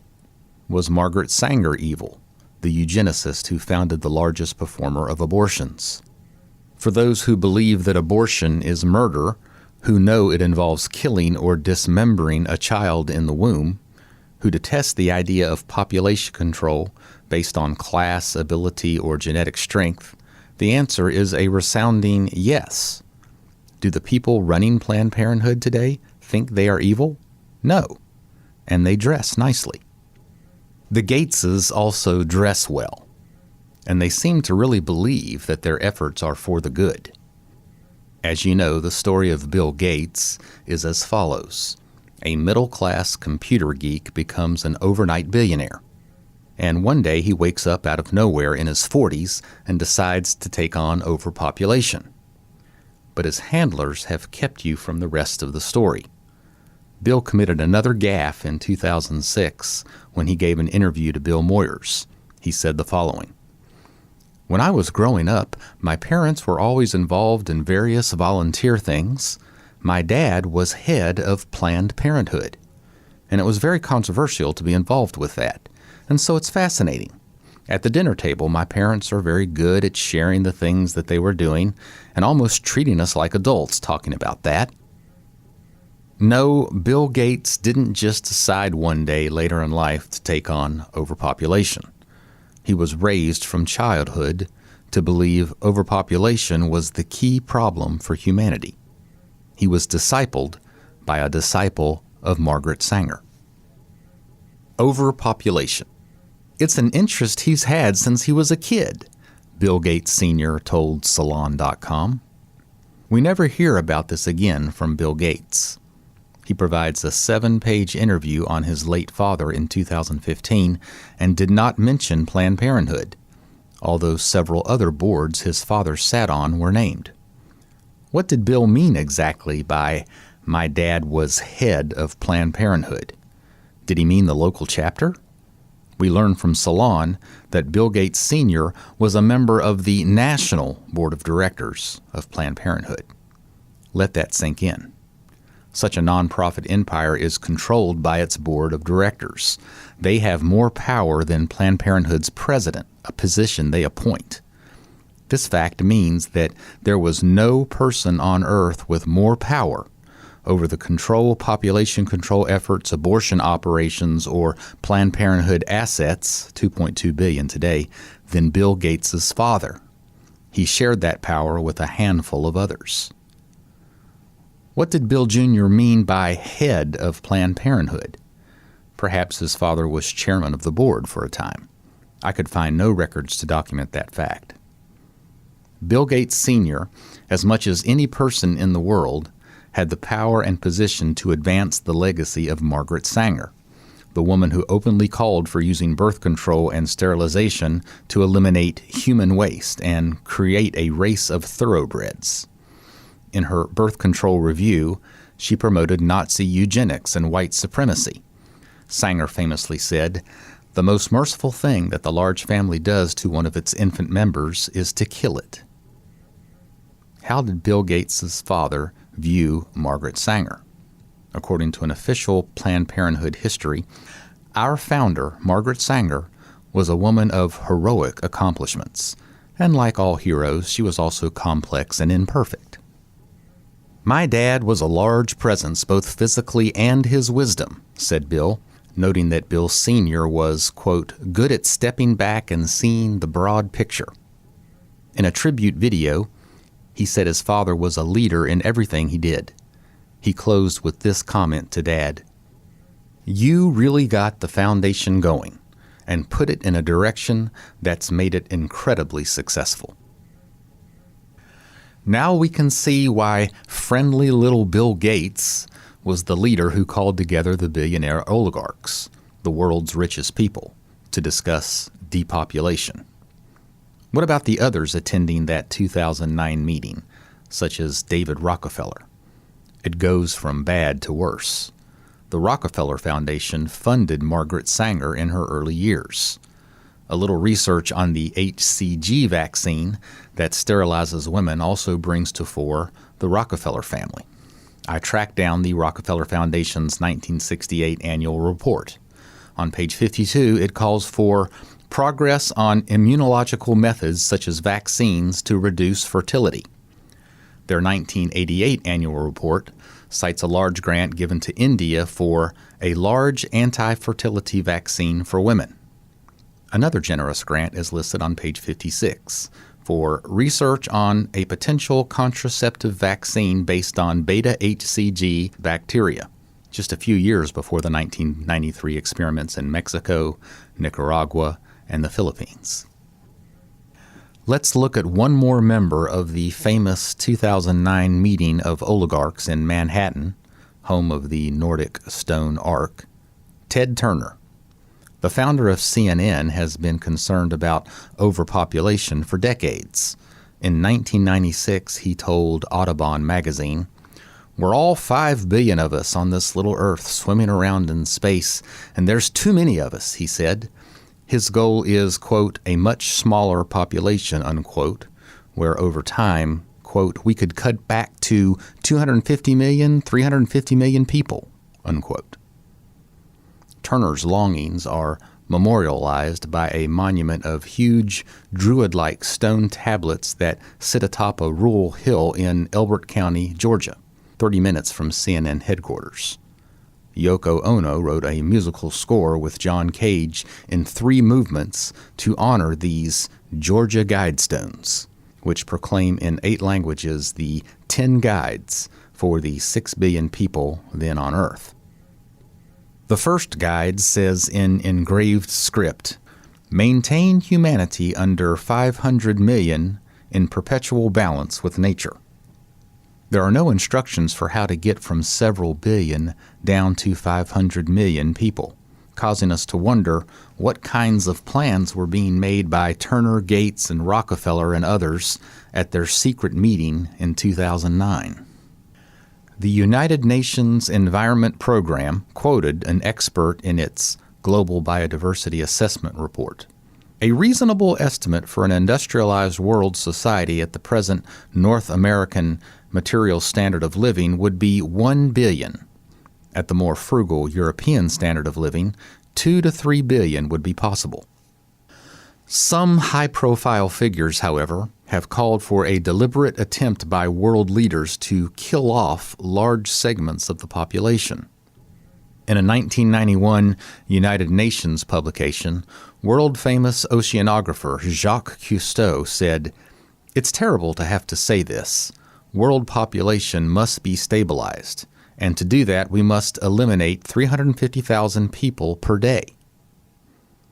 Prince Philip, royal spouse of Queen Elizabeth, declared his ambition to solve the population explosion by being reincarnated as a, quote, particularly deadly virus. Bertrand Russell, the famous atheist philosopher and humanist leader, who is celebrated worldwide by population control institutions, provided a careful, reasoned quote to help understand how rational people just might consider eliminating half of humanity. I do not at all pretend that birth control is the only way in which population can be kept from increasing, wrote Russell in The Impact of Science on Society. War, so far, has had no great effect on this increase. Perhaps a bacteriological war may prove more effective. If a Black Death could be spread throughout the world once in every generation, survivors could procreate freely without making the world too full. The state of affairs might be somewhat unpleasant, but what of it? Really high-minded people are indifferent to suffering, especially that of other peoples. Bertrand Russell received the Nobel Prize for Literature. He was, by all accounts, a cordial man, and he dressed nicely. Again, it is difficult for us to imagine nice people thinking this way or acting upon it. However, the elite mentality has always been with us, since Plato wrote his Republic 2,300 years ago. Every kid studies this book at prep schools like Bill Gates attended. This most famous of Greek philosophers told us that the ruling class is made up of those individuals, quote, whose aim will be to preserve the average of population.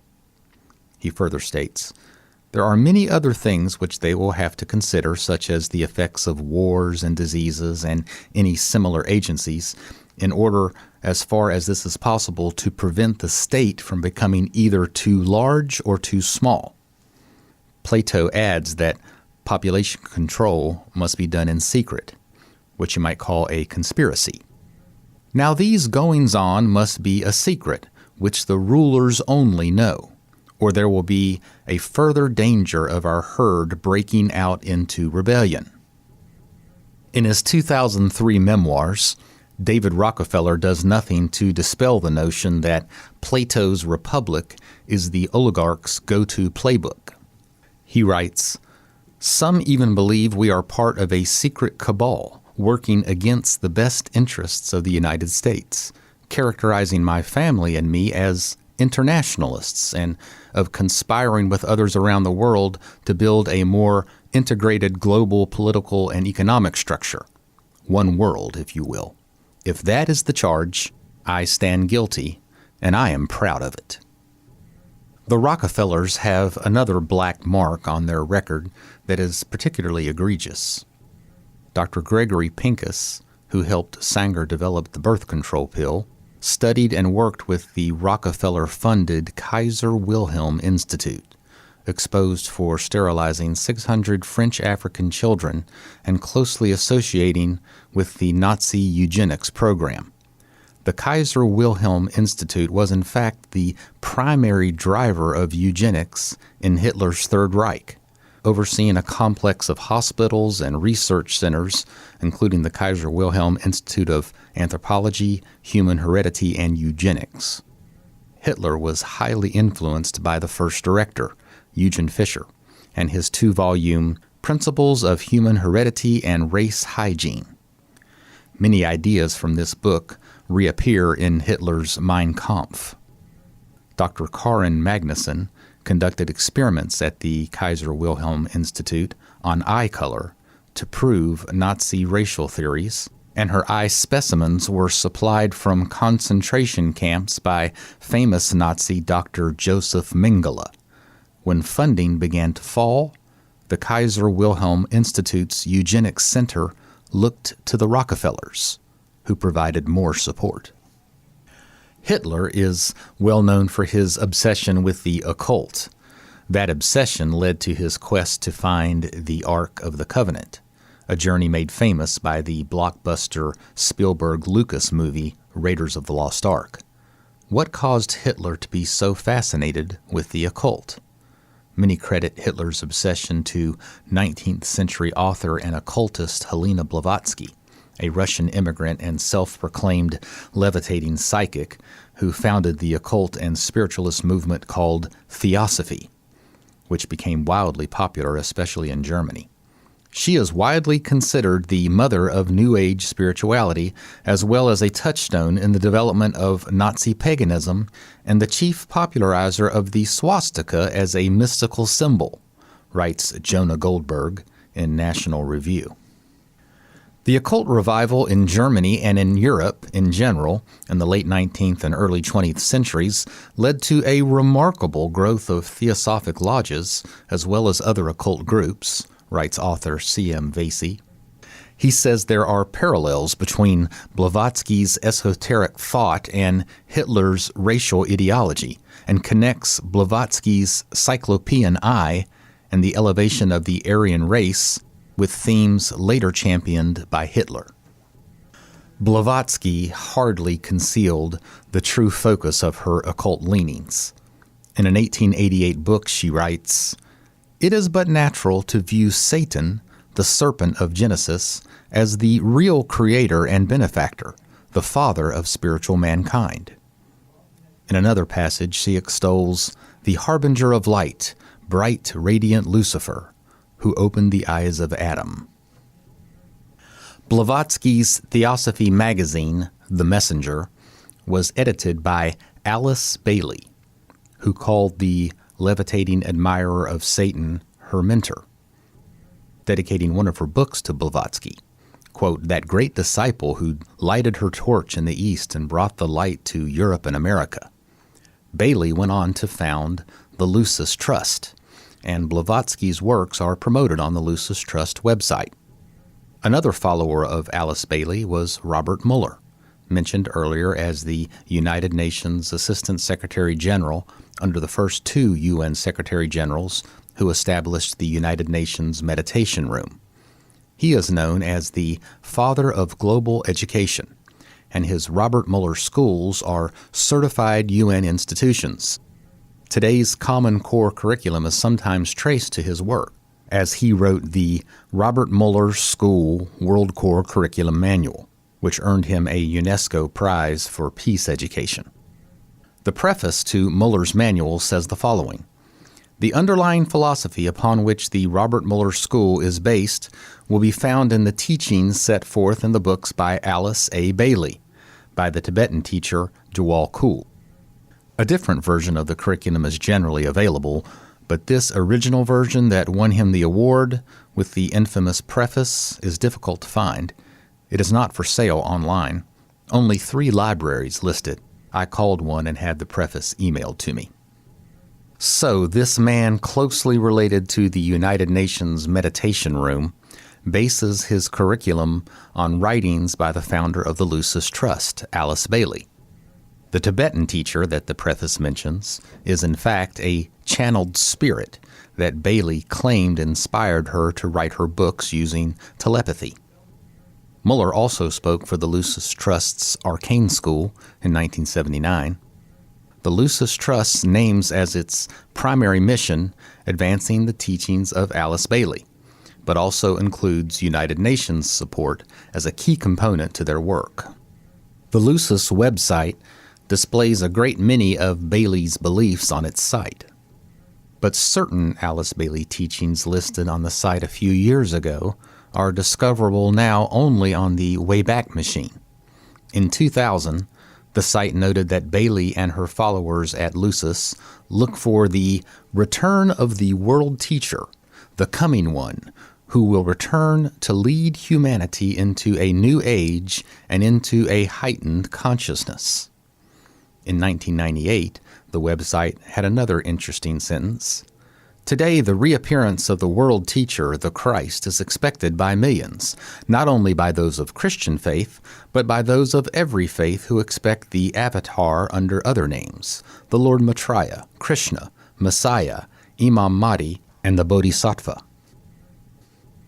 The Lucis Trust is headquartered at 866 United Nations Plaza and claims 6,000 members. It is associated with the UN Meditation Room, which the authors of Spiritual Politics call, quote, one of the holiest of holies on the planet. A Lucis-affiliated magazine says that the Charter of the UN is the 10 Commandments of nation-states. What is the official relationship between the United Nations Meditation Room and Lucis? Some say they are the, quote, custodian of the room. Others say they, quote, maintain the room. I could not find any documentation, although their site does show that their affiliated meditation groups hold meetings there on a regular basis. Certainly there is a strong connection between Lucis, Alice Bailey, and Robert Mueller, the philosopher of the United Nations and the father of global education. And the Lucis Trust is, of course, an official NGO of the UN and on the roster of the United Nations Economic and Social Council. To say Lucis has an official connection to the UN Meditation Room without current documentation might identify someone as a conspiracist, in the same way the site admonishes those who believe Lucis Trust was once called Lucifer Trust. We printed their statement earlier. There are comments on the World Wide Web claiming that the Lucis Trust was once called the Lucifer Trust. Such was never the case. So, who do the Lucis people worship? And who is being worshipped in that meditation room? Longtime Lucis Trust President Sarah McKechnie discussed the problem of conspiracy theorists in a 2013 interview.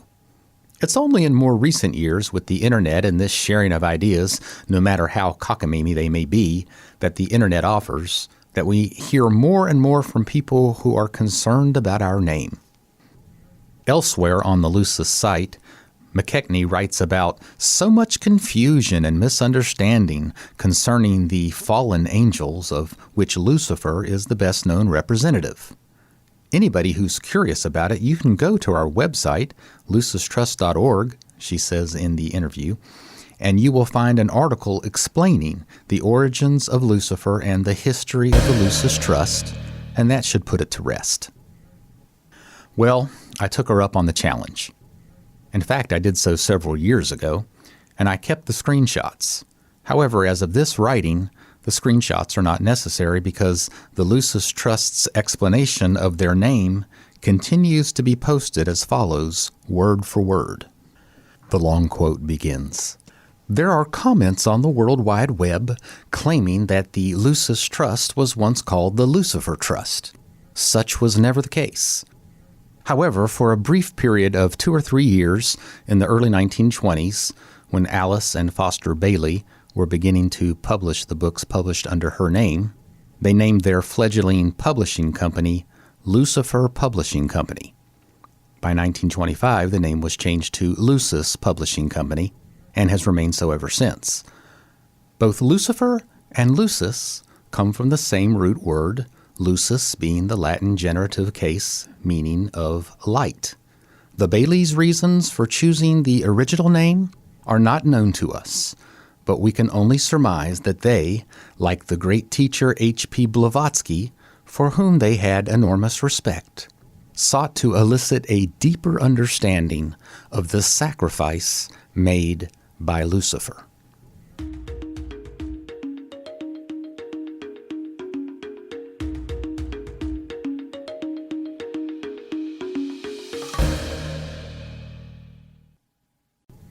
Chapter 26. This is a book about Ethiopia. The first act told the story of the Battle of Adwa and featured Emperor Menelik as the main character. Acts 2 and 3 highlighted Emperor Haile Selassie and his epic struggle with Mussolini, and later the tragic saga with his own people. What about Act 4? There is no Ethiopian highlighted. Act 4 features the rising human rights activist, Obianuju Ikioka, a Nigerian. Also providing leadership is Kenyan, Dr. Wahome Nagari, speaking boldly regarding the proper use of vaccines. No Ethiopian has emerged thus far to lead Africa, much less the world, on these issues of life, human dignity, traditional morality, or the ancient Christian faith. As I argue, Ethiopians are indeed poised to serve as the spiritual and cultural leader of the continent of the future. But will they do so? A battle rages, both in Ethiopia and the rest of the continent. The situation is urgent.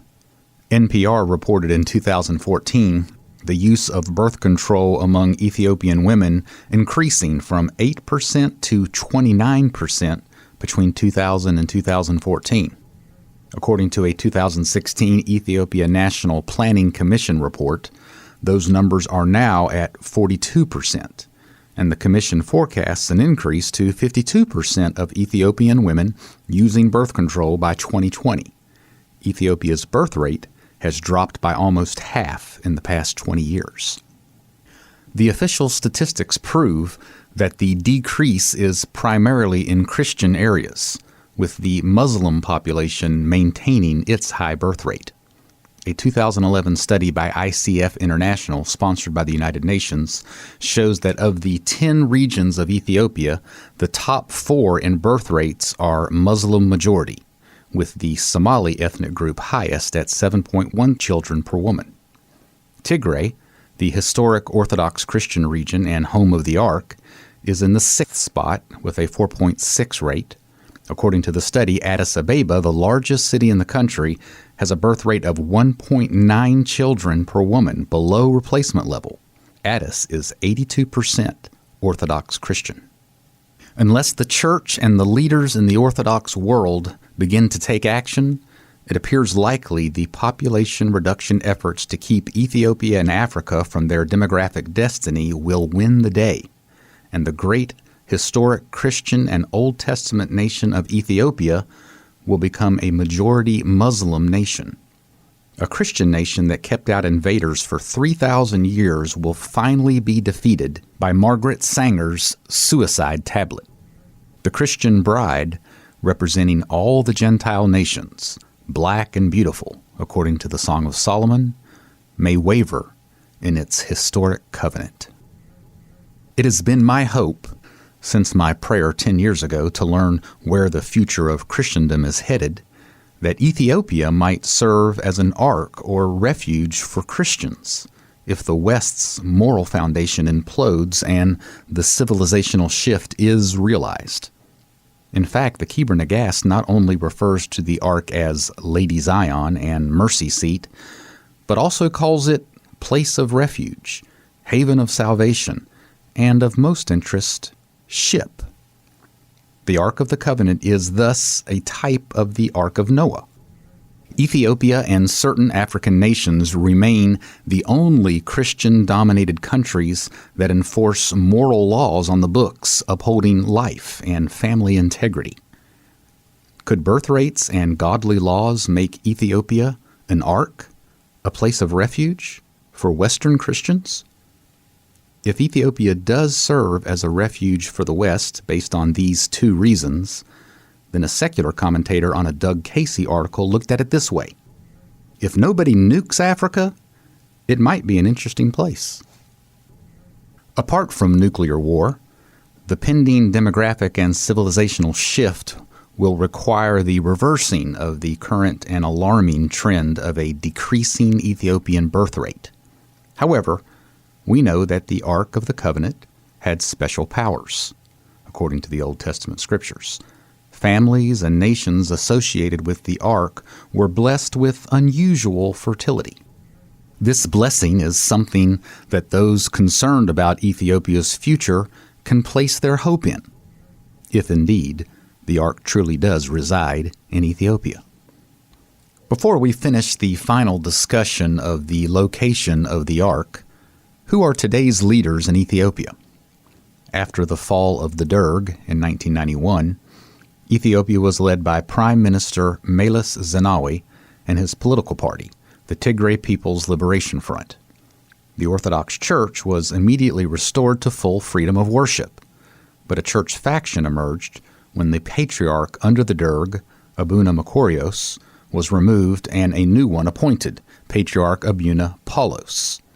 Paulos was previously imprisoned by the Derg and then exiled to America. Even so, he was made archbishop while still studying at Princeton and St. Vladimir's Eastern Orthodox Seminary in New York. A few years after returning to Ethiopia, Paulos was made patriarch, while the outgoing patriarch Makarios left for the United States to lead a large grouping of Ethiopian churches there. The two churches excommunicated each other. After the Derg, the concept of an Ethiopian emperor was destroyed, with no interest to resurrect the millennia-old institution. In fact, the Meles government even resisted the idea of finally giving the legendary Ethiopian leader Haile Selassie a proper funeral and burial. However, grassroots demand for such a ceremony forced the government's hand in 2000, 26 years after Haile Selassie's tragic demise. Held at the Bayatah Orthodox Church in Addis Ababa, Patriarch Paulos officiated. Among the many dignitaries on the stage was the last surviving direct descendant of the emperor, the aging Princess Tadagne Work. The procession from the church stopped for a time at St. George's Cathedral, built by Menelik and where Haile Selassie was crowned. The procession moved on to the final place of rest, the Cathedral of the Holy Trinity, where the emperor was buried alongside his wife and the 61 leaders assassinated the day after Rastafari was arrested. One of those 61 was Asarati Kassa, whose son wrote a biography of the emperor and attended the funeral. Some people demonize him as a ruthless dictator, while others revere him as a saint, writes Asfawosan Asarati. He assesses the emperor's life by listing his accomplishments and bringing improvements to the country, noting how the Derg genocide highlighted the positive aspects of Haile Selassie's benign dictatorship. He even makes an appeal for the church to consider sainthood for the devout Christian monarch. But Asfawosan was not blind to the negative. Without diminishing the emperor's merit, I am afraid that by refusing to provide the Ethiopian people with a successor at the right moment and by clinging to power until the very end, history may hold him responsible for the demise of the 3,000-year-old reign of the House of David in Ethiopia. However, I feel sure that future generations of Ethiopians will judge him far more kindly than my generation has done. Ethiopia's leader today is Prime Minister Abiy Ahmed, elected in 2018 at the age of 41, after 27 years of controversial leadership by the Tigray-dominated government of Meles Zenawi and his successor, Hailemariam Desalegn. Of primary dispute was the little to no representation given in government affairs to the Oromo ethnic group, Ethiopia's largest, with both Christian and Muslim adherents. The new prime minister brings a strange brew of diversity. He is the sixth child of his Muslim father's fourth wife. His mother grew up in Christian Tigray, but converted to Islam. Abiy's ethnic group is Oromo. He is a devout Pentecostal Christian, along with his wife and 4 children. His early administration gained high marks for signing a peace treaty with Eritrea in the north, a country Ethiopia has been at war with for decades after Eritrea's long struggle for independence. Abiy survived an assassination attempt and then suffered an attempted coup in June 2019 after the governor of Amara and the head of the military were assassinated the same day. A year earlier, Abiy added another great achievement by reviving talks between the two divided patriarchs of Ethiopian Orthodox Christianity, the exiled patriarch Makarios and the current patriarch in Ethiopia, Matthias. The two factions, enduring the decades-long schism, reached an agreement of unity and communion on July 27, 2018. The excommunications were lifted. Will a united church have the strength to lead a continent hungry for an ancient foundation, to resist the West in order to reach its destiny? Will Ethiopia's church even have the strength to resist the alarming effects of modernism on its own country? Birth rates are crashing, but current Ethiopian families are still large, and parents can afford to see a son or daughter choose monasticism for his or her calling. So Ethiopia's 1,000 monasteries today are still vibrant and full of monks, and they are praying. Traditional Ethiopian beliefs, especially those promulgated by the monks, are generally ridiculed in modern circles. These views include saints talking with angels, the infant Jesus traveling to Ethiopia, with monasteries forming at each spot the Holy Family visited, and the Book of Enoch's explanation of new technology for mankind being derived from communicating with fallen angels. This book's attempt to portray the nation's history more from an Ethiopian perspective than a Western perspective in many ways comes down to the question of the supernatural. In large part, the beliefs, traditions, stories, and legends of Ethiopia are discounted by modern historians because of the strange supernatural element. I have attempted to do otherwise. However, along the journey, I stumbled into an irony. The, quote, rationalistic West is not always so rational. As we learned at the beginning of this book, the man who coined the term British Empire spent his final years dialoguing with angels. John Dee talked with an angel Uriel, clearly not the good angel who appears by the same name in the Book of Enoch, as Dee's spirit led him into wife-swapping to gain secret knowledge. This advisor to Queen Elizabeth, who signed his name 007, entitled one of his manuscripts, A True and Faithful Revelation of What Passed for Many Years Between Dr. John Dee and Some Spirits. And it's not just Elizabethan thinkers. Scientist Sir William Crookes, the inventor of cathode tubes, which led to the television, received a medal from the Royal Society in 1875. His piece, Researches in the Phenomena of Spiritualism, detailed his lifelong involvement with contacting the dead. He believed the psychic realm was critical for scientific investigation. He also joined something called the Ghost Club and followed Madame Blavatsky's theosophy.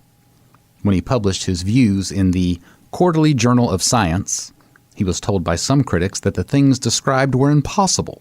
Replied Crookes, I didn't say it was possible. I only said it was true. Crookes' belief in a connection between scientific discovery and supernatural spirits dovetails with Dee's belief of asking angels for technological insights, a process today known as, quote, Enochian magic.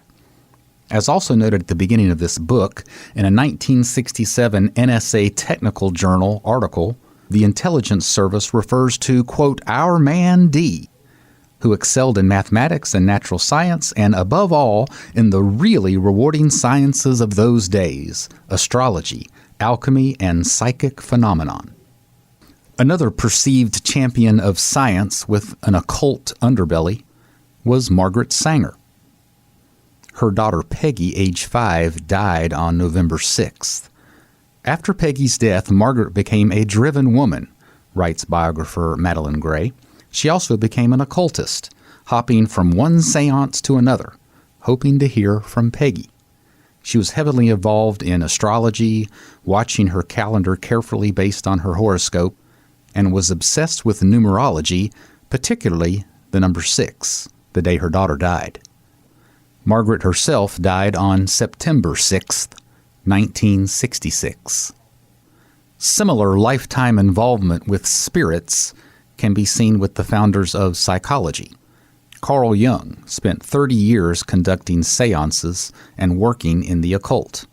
Known as the founder of analytical psychology, Jung spent years pushing these occult practices on his mentor, Sigmund Freud, founder of psychoanalysis, and generally recognized as one of the most influential and authoritative thinkers of the 20th century. But Freud was skeptical. By 1905, Jung had already used 8 different mediums. He spoke regularly with a spirit named Philemon, as well as other ghostly gurus, as he dubbed them, such as Ka, Elijah, and Salome. In a session with Philemon, Jung spent 3 days in a spell of automatic writing, producing his work, The 7 Sermons to the Dead. In 1907, Freud attended a seance, but was skeptical, urging Jung to make his Freudian sexual theories a dogma, an unshakable bulwark against the black tide of occultism. But Freud mellowed over time as he attended more seances. Then a strange event occurred within an hour or two of Freud informally anointing Jung as his successor, saying to Jung, "I adopted you as an elder son, anointing you as my successor and crown prince." Some kind of explosion emerged from Freud's bookcase. Jung predicted it would happen again, and it did. Freud, alluding to having just become Jung's spiritual father, remarked that the event then and there divested me of my paternal dignity. He wrote Jung separately to say, "In matters of occultism, I have grown humble. My hubris has been shattered." Some try to downplay Jung's extreme occultism by quoting him in his early years, such as a 1919 paper where he used the term unconscious complexes for the phenomena. "I see no proof whatever," he remarked, "of the existence of real spirits." But in 1948, he revised the paper and added a footnote to that very comment. After collecting psychological experiences from many people and many countries for over 50 years, I no longer feel as certain as I did in 1919 when I wrote this sentence. To put it bluntly, I doubt whether an exclusively psychological approach can do justice to the phenomenon in question. Or, as he said it in 1946, the spirit hypothesis yields better results. So, Western scientists are not always as rational as they seem. They may wear white lab coats, but that doesn't mean they don't believe in spirits and angels. In fact, in some cases, they heavily rely on them. Angels need to be taken into account for any worldview. A specific angel was named in the previous chapter by the name of Lucifer. Most Christians would agree that Lucifer, also known as Satan, is behind the abortion industry. But in this day of massive population control, why would he be so interested in preventing the conception of human beings? Let's start with the premise that angelic beings are everywhere, by the billions, maybe trillions. Daniel chapter 7, verse 10 speaks of 10,000 times 10,000. In other words, too many to count. In his commentary on Ezekiel, John Calvin says that all creatures are animated by angelic motion. So that would mean an angel for every man, woman, animal, and insect, and anything else that moves. If the earth has fallen to the evil one, then all or many of these angels are fallen angels. This fact adds more meaning to God's command to Adam to be fruitful and multiply, and also to take dominion over the entire earth. This will require a lot of people. Do you not know that we will judge angels? Paul asks in 1 Corinthians 6, chapter 3. One way to look at the overall purpose of human history is the changing of the guard from angels to men. The book of Revelation captures the transfer from the old to the new. In the early chapters, such as chapter 5, the angelic cherubim and seraphim are in the throne room with 10,000 times 10,000 angels in the audience. In chapter 14, we instead see a host of tens of thousands of people in the air with Christ. Angels are less prominent, and people increase as the book moves forward. He sat down at the right hand of the Majesty in heaven, we are told in the first chapter of the book of Hebrews. So he became superior to the angels. And we follow Christ to this superior position over the angels. More saints and more godly Christians moving into the throne room make for a transfer of leadership that surprises but pleases the good angels. Yet it must terrify the angels who hate mankind and are willing to use all attempts to prevent mankind from entering this throne room. Or better yet, prevent them from being conceived in the first place.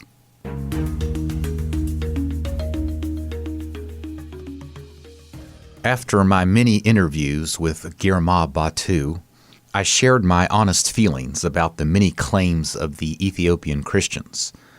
I told him that it's all a bit overwhelming. I shared with him a story of an Orthodox church I attended in Pennsylvania with a large contingent of believers from the Caucasus. They believed that their nation was where Noah landed. It is also the location of the Garden of Eden, they say. Hebrew is derived from their native tongue. Is what I'm hearing just another example of a nationalistic people claiming everything is derived from their land? I asked. He laughed and I laughed. He took no offense. He knows the claims are difficult to believe. Most historians, most researchers believe after seeing archaeological findings, research work, anthropological works, and so on, Guillermo said, but we must ultimately rely on traditions and the position of the church. On this, we agreed. Then he asked a great question. Have you heard of any other country which claims to have the Ark of the Covenant? In fact, I have not. Several theories exist about what may have happened to the Ark. Some theorists say it is still hidden in a labyrinth underneath the western wall of the temple in Jerusalem. Others speak of a cave in the wilderness. The Harrison Ford movie suggests it resides in a massive warehouse in Washington, D.C. But no other country has a long, historic tradition of guarding and preserving the Ark of the Covenant. Only Ethiopia. And it is no small tradition. The national spirit and culture in many ways centers around the Ark. The worship of Jesus Christ is conducted from the Ark replica altar table in every one of the tens of thousands of churches in the nation. From the most sophisticated person to the common laborer to the simple farmer, proponents of the Kebra-Nagast story are in abundance. Due to this overwhelming tradition, I believe the Ark is in Ethiopia. No other country makes this claim. As scholar Sergiu Haile-Selassie says, let us not deny all the ancient traditions in Ethiopia if we are not able to put anything better in their place. Yes, this belief is based mostly on oral tradition, but so was the work of Homer, whose history of ancient Greece was dismissed by scholars until only recently. The earliest fully extant manuscript we have of Homer's Iliad, the Vanitas A in Venice, was copied in the 10th century A.D., a full 1,700 years after Homer wrote his epic in the 8th century B.C. In addition, the historical events that Homer describes took place in the 12th century B.C., 400 years before Homer penned them. Until around 150 years ago, people assumed that the stories of Homer were myth. But Heinrich Schliemann, a German businessman turned archaeologist, set out to prove that Troy and the Trojan Wars were historical fact. When Schliemann told people this, they laughed at him, writes E.H. Gombrich in Yale University Press's A Little History of the World. But he didn't give up. Now, most scholars believe Homer describes a world similar to what actually existed in history. And so with time, we may learn more about the truth of Ethiopia's extraordinary claims. While my belief is strong that the Ark resides in Ethiopia, there is a problem. Unfortunately, I cannot agree with certain key premises of the Kebra-Nagast story. I say unfortunately, because of course I do not want to disappoint my Ethiopian friends. However, they may be pleased to know that my problem with the story of the Ark at the time of Sheba and Menelik is not related to a refusal to believe in stories of a fantastic and supernatural nature.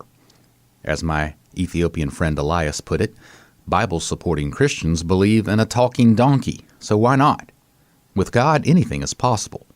Yes, I believe in crazy supernatural phenomenon, just like Jung, Freud, Crookes, and Dee. I also agree with Guillermo's admonition that we must ultimately rely on traditions and the position of the church, not scientific or rationalistic arguments. And this is the root of the problem.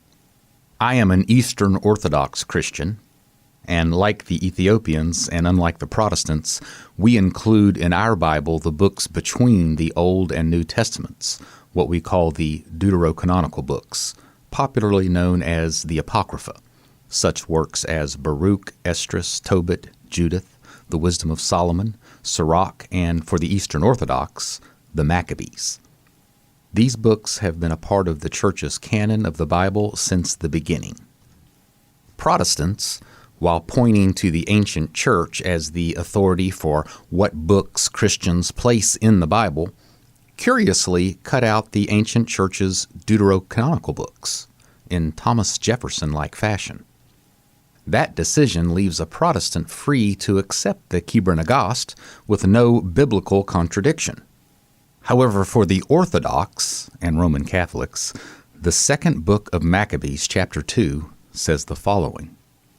In the records it will be found that Jeremiah the prophet ordered that the tent and the ark should accompany him, and how he went to the very mountain that Moses climbed to behold God's inheritance. When Jeremiah arrived there, he found a chamber in a cave in which he put the tent, the ark, and the altar of incense. Then he sealed the entrance. 2 Maccabees chapter 2, verses 4 and 5. This passage clearly states that the famous prophet Jeremiah placed the ark in a cave in Mount Sinai, the same mountain that Moses climbed. Jeremiah lived 300 years after the time of Solomon, Sheba, and Menelik, so the ark could not have been in Ethiopia. Like the passage about Josiah calling for the ark to be brought to the temple, verses I could not overcome for a long time, this passage seems to leave me no wiggle room for an alternative explanation. Perhaps I will come across an explanation someday. But for now, I must defer to the revealed religion that I have ascribed to, over and against that portion of the Kebra Nagast's teaching. I submit to my tradition, and I hope Ethiopians can respect that stance. How do Ethiopians handle this passage? Quite easily.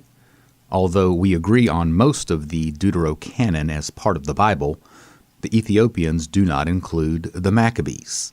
Instead, they have 1st, 2nd, and 3rd Maccabean, which similarly provides a history between the Old and New Testaments, but do not discuss the Maccabee family, and do not include the passage about Jeremiah and the ark. Simply put, Ethiopians do not believe that passage is scriptural. But as for my position reflecting an Ethiopian perspective, all is not lost. I do believe that the ark is in Ethiopia. I do believe that Sheba and Solomon had a son, and it makes sense to me that he returned to his country, perhaps with an entourage of princes and priests, and began the tradition of Old Testament Yahweh worship in Ethiopia. For me, the spirit of the Kebra Nagast is maintained, although not the letter. And on this point, it is worth mentioning that the Kebra Nagast, although greatly revered, is not read aloud in the churches of Ethiopia, the act which determines whether a book is officially scripture. So, if the ark is in Ethiopia, and it did not come by way of the first Menelik stealing the ark from Solomon in the 10th century BC, then how did it make its way to the land of Sheba? Just as there are no nations like Ethiopia which claim to have historically preserved the ark, neither are there many options for choosing what event or migration might have brought the ark to Ethiopia sometime after Jeremiah hid it in a cave in Mount Sinai in the 7th century BC. This book has already discussed the solid evidence for an ancient tradition of Old Testament religion in northern Ethiopia. The historical evidence is backed by several verses in the Bible that confirm a Jewish presence in Ethiopia as early as the 8th century BC, if not earlier. We know that the ark was swifted away from Jerusalem before the fall of Jerusalem in 587 BC. According to 2 Maccabees, Jeremiah placed it at Sinai, but might it have been taken somewhere else later? Where might that be? In fact, scholars agree that there are only 2 or 3 occurrences in history of Jewish temples that were built outside Jerusalem. The reason that there are so few is that a temple is only supposed to be built for the ark. This fact suggests that one of those temples may have actually housed the ark. It is along this line of reasoning that Graham Hancock, author of the runaway bestseller the sign and the seal, constructed his well-reasoned theory that the ark came to Ethiopia in either the 5th or the 4th century BC by way of a Jewish temple built, curiously, on a remote island. The small island is called Elephantine and sits in the Nile River in southern Egypt on the way from Jerusalem to Ethiopia. When I began this book, I was open to all theories on the existence of the ark and how it may have reached Ethiopia. After concluding that the ark did not travel to Aksum until after Jeremiah placed it in a cave sometime in the 7th century BC, I looked more closely at Hancock's Elephantine Island theory. I had already come across hints of this theory. Sergiu Haile Selassie references the views of a European scholar, considered one of the foremost authorities on ancient Ethiopian languages, who suggests the possible Elephantine migration of Ethiopia's black Jews. Wolf Leslau holds the view that the Phalatians are Hamites who were converted to Judaism by Israelites from Elephantine in Egypt or from South Arabia. The question remains open, writes Sergiu. I also learned from a top scholar on African Judaism, Dr. Richard Hull, that such a school of thought does indeed exist on the Phalatia Jews. Other scholars speculate that their faith may have trickled down from Elephantine via the Nile River Valley and Meroe after the destruction of their temple. Perhaps then, the Elephantine Jews fled southwards into Ethiopia. Hull acknowledges that Hebrew University scholar Stephen Kaplan doubts this theory, but Kaplan does admit that the Jews in northern Ethiopia are, quote, almost unique among Jewish groups in their practice of animal sacrifice outside the land of Israel, thus acknowledging a unique correlation between the temple Jews of Israel and Ethiopia. Animal sacrifice was not practiced apart from the temple. So I knew Graham Hancock's theory was not something he had created out of thin air. Primary sources show a rather substantial amount of scholarship on this anomalous Jewish temple that appears on the Nile not long after 2 Maccabees records the ark being hidden in a cave. Knowledge of this temple derives from a large amount of correspondence found on broken pieces of pottery and a great many papyri manuscripts, some still untranslated. I was able to obtain the works of one of the scholars cited by Hancock on Elephantine, Dr. Bezalel Porton. He tells us that besides Elephantine, there are only a few nominees in history for a temple that could house the ark. Besides Elephantine, 2 and perhaps 3 other Jewish temples are known to have existed outside of the one in Jerusalem.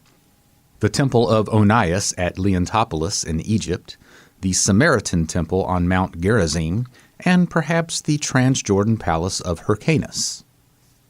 The last mention, nearly discounted by Porton himself, is the Samaritan city and temple taken over by Hasmonean king John Hyrcanus in 120 BC, but neither Hyrcanus nor the Samaritans are a good option, as the Samaritan temple had no real chance of ever containing the ark.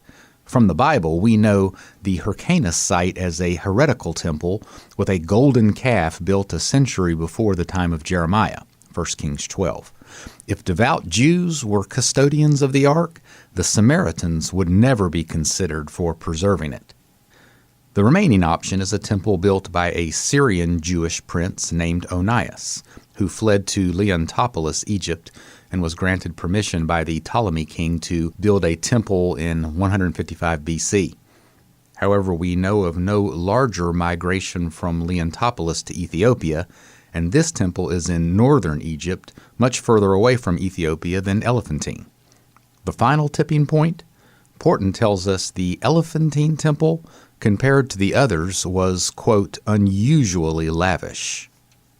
Thanks to the papyri manuscripts, we have an enormous amount of information on the Elephantine temple. It had a cedar roof, like Solomon's temple, and its dimensions were 90 feet by 30 feet, the exact dimensions for the temple in the Bible. Oxford and Harvard scholar Tudor Parfit notes the similarities. It was the closest thing to the Jerusalem temple on the face of the earth. Documents show this temple was destroyed in exactly 410 BC. It was built perhaps 100 to 200 years before, a window of time that fits nicely with Jeremiah's 7th century reference to the Ark and the emergence of established Jewish settlements in Ethiopia. According to Porton, Elephantine Jews prayed to Yahweh, Lord of Heaven, and a few sources reference Yahweh, Lord of Hosts. Hancock believes this phrase only occurs when the Ark is present. As Porton says, to the Elephantine Jews, the Lord of Hosts, no doubt heavenly hosts as well as military, was the God of heaven who dwelt in Elephantine. In dealing with any theory championed by Graham Hancock, a few hurdles must be overcome. Firstly, while he and I agree on the Elephantine theory, we disagree on the Queen of Sheba, who I believe was Ethiopian, while Hancock suggests a Yemeni origin, or perhaps she is a legend only. Secondly, he does not believe everything in the Bible. Regarding the Bible's teaching that God and the Ark killed people, Hancock says the Old Testament was simply incorrect. To believe the Bible would make God, quote, a psychopathic killer. So he concludes that the Bible is only sometimes right. In another place, he goes out of his way in the book to take Christ's name in vain, not an endearing quality. His interest is less in biblical truth and more about mystical and mysterious phenomena and the origins of the universe, and Hancock sells a lot of books discussing these matters. Thirdly, he's kind of an odd one. In 2005, he wrote Supernatural, Meetings with the Ancient Teachers of Mankind, an investigation of shamanism and the origins of religion. Like Melinda Gates, he was granted the privilege of giving a TED Talk, but TEDx removed him from its YouTube channel. It turns out that he doesn't just talk about shamanism, he promotes altered states of consciousness to improve the world, and he makes trips to South America to take a hallucinogenic drug called ayahuasca from the shamans themselves. These credentials don't help with the fourth problem I have with Graham Hancock. Some scholars viscerally dislike him, as we discussed in an earlier chapter. He even talks about smoking marijuana for years while writing past books, including The Sign and the Seal. But for my part, I don't dislike him. In fact, I'm a fan of his writing style and even some of his scholarship. But I'll pass on the writing enhancements. Hancock's old friend, Edward Ullendorf, the scholar whose criticisms we discussed earlier, including calling Graham a parvenu, reappears when it comes to the crucial Elephantine theory. The venerable Oxford scholar told the Los Angeles Times that it was impossible for Jews to migrate from Elephantine to Ethiopia, as no evidence exists that Africa was ever penetrated by that route. The Nile's not navigable, he snapped. Again, it seems Ellendorf's judgment gets clouded by his disdain for Hancock. Before reading Graham's book, I had already come across information contradicting Ullendorf's allegation, this time from the father of history, 5th century BC Greek scholar Herodotus. Ethiopians inhabit the country immediately above Elephantine and one half of the island. The other half is inhabited by Egyptians, the ancient Greek scholar tells us, already establishing a connection between the Egyptian island and Ethiopia. He then explains the journey. Sail for 40 days, then you will arrive at a large city called Meroe. I'm not sure how Ullendorf missed this passage. Hancock adds more important details from Herodotus. First, he notes that the journey described by Herodotus goes 56 days beyond Meroe, Khartoum, Sudan, which describes rather well the time it would take to reach northern Ethiopia. More importantly, Hancock addresses Ullendorf's contention that the Nile is not navigable. Herodotus writes, "You will then disembark and travel along the bank for 40 days, for there are sharp rocks in the Nile and many reefs through which you will be unable to sail." Clearly, everybody back then knew it wasn't navigable for long stretches. They portaged their boats like any good adventurer and finished the journey with success and regularity. If you read The Sign and the Seal, you may agree with the critics. As the Los Angeles Times puts it, Hancock has lately been backpedaling from some of his more bizarre assertions, including one that the Ark is really the Holy Grail of medieval legend, and that it has been the object of a secretive search over the centuries by the Knights Templar and the Masons, societies that have been warhorses of paranoid conspiracy theorists since ancient times. Indeed, the book has all that. But as I have mentioned previously, Hancock is careful to note where he is having fun with conjecture and where he is offering more serious scholarship. I love his writing, and I get it. As it turns out, his response to the LA Times confirmed my suspicions. The Grail, the Templars, in those areas I'm definitely out on a limb, Hancock admitted. The speculation about what the Ark may actually be is entirely personal. But the area of the book I feel strongest about is the argument about how the Ark got to Aksum.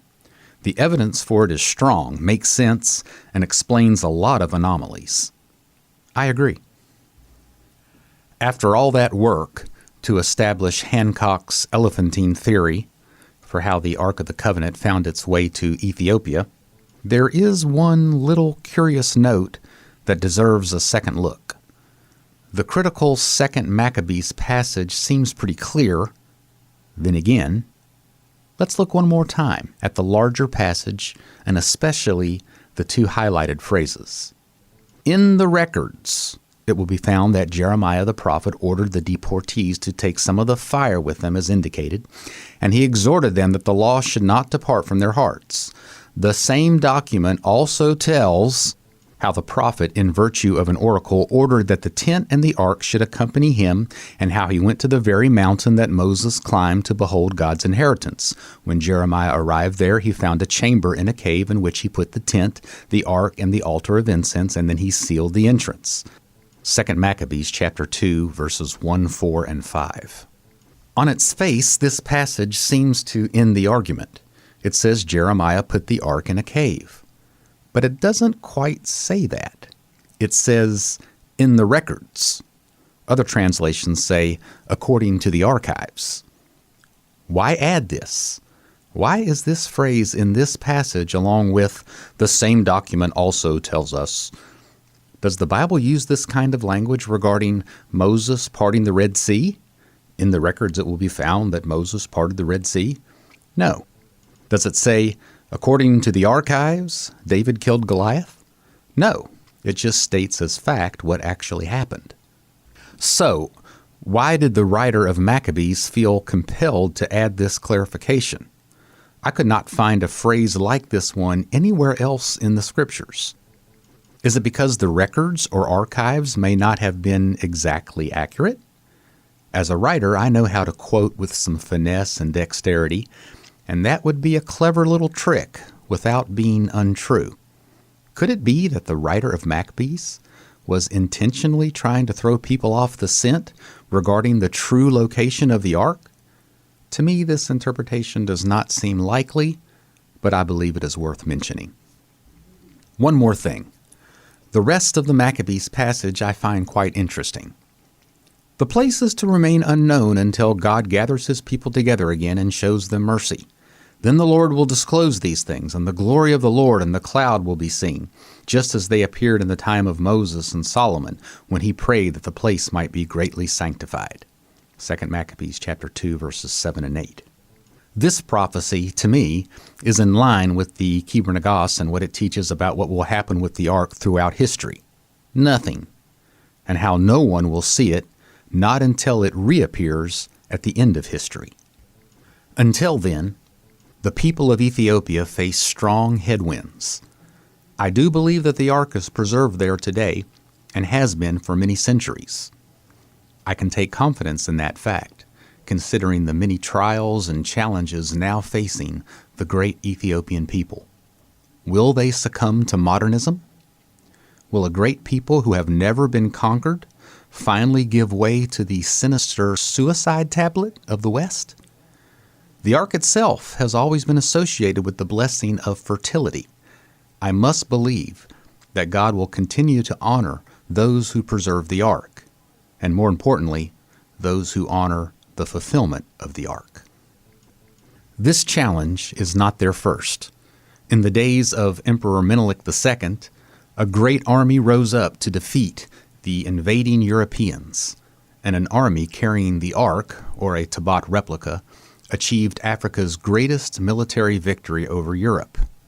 When a morally depraved Mussolini invaded, a half-century later, the devout and faithful Haile Selassie served as an inspiration to a people who never stopped fighting until a defeated Italian army left once again. In Haile Selassie's disappointing later reign, a revolutionary movement formed that led to Ethiopians slaughtering 1 million of their own ranks. Nevertheless, the people of the Ark continued to follow the first commandment to be fruitful and multiply. A generation later, they are a vibrant people, in a position to lead the continent of the future. Yes, the challenges are real, but so is their historic faith and their ancient commitment to repelling the snakes that enter beyond the gate. I am keeping a watchful eye, for it seems the story of Ethiopia and its future may be, in some real but mystical way, the story of us all.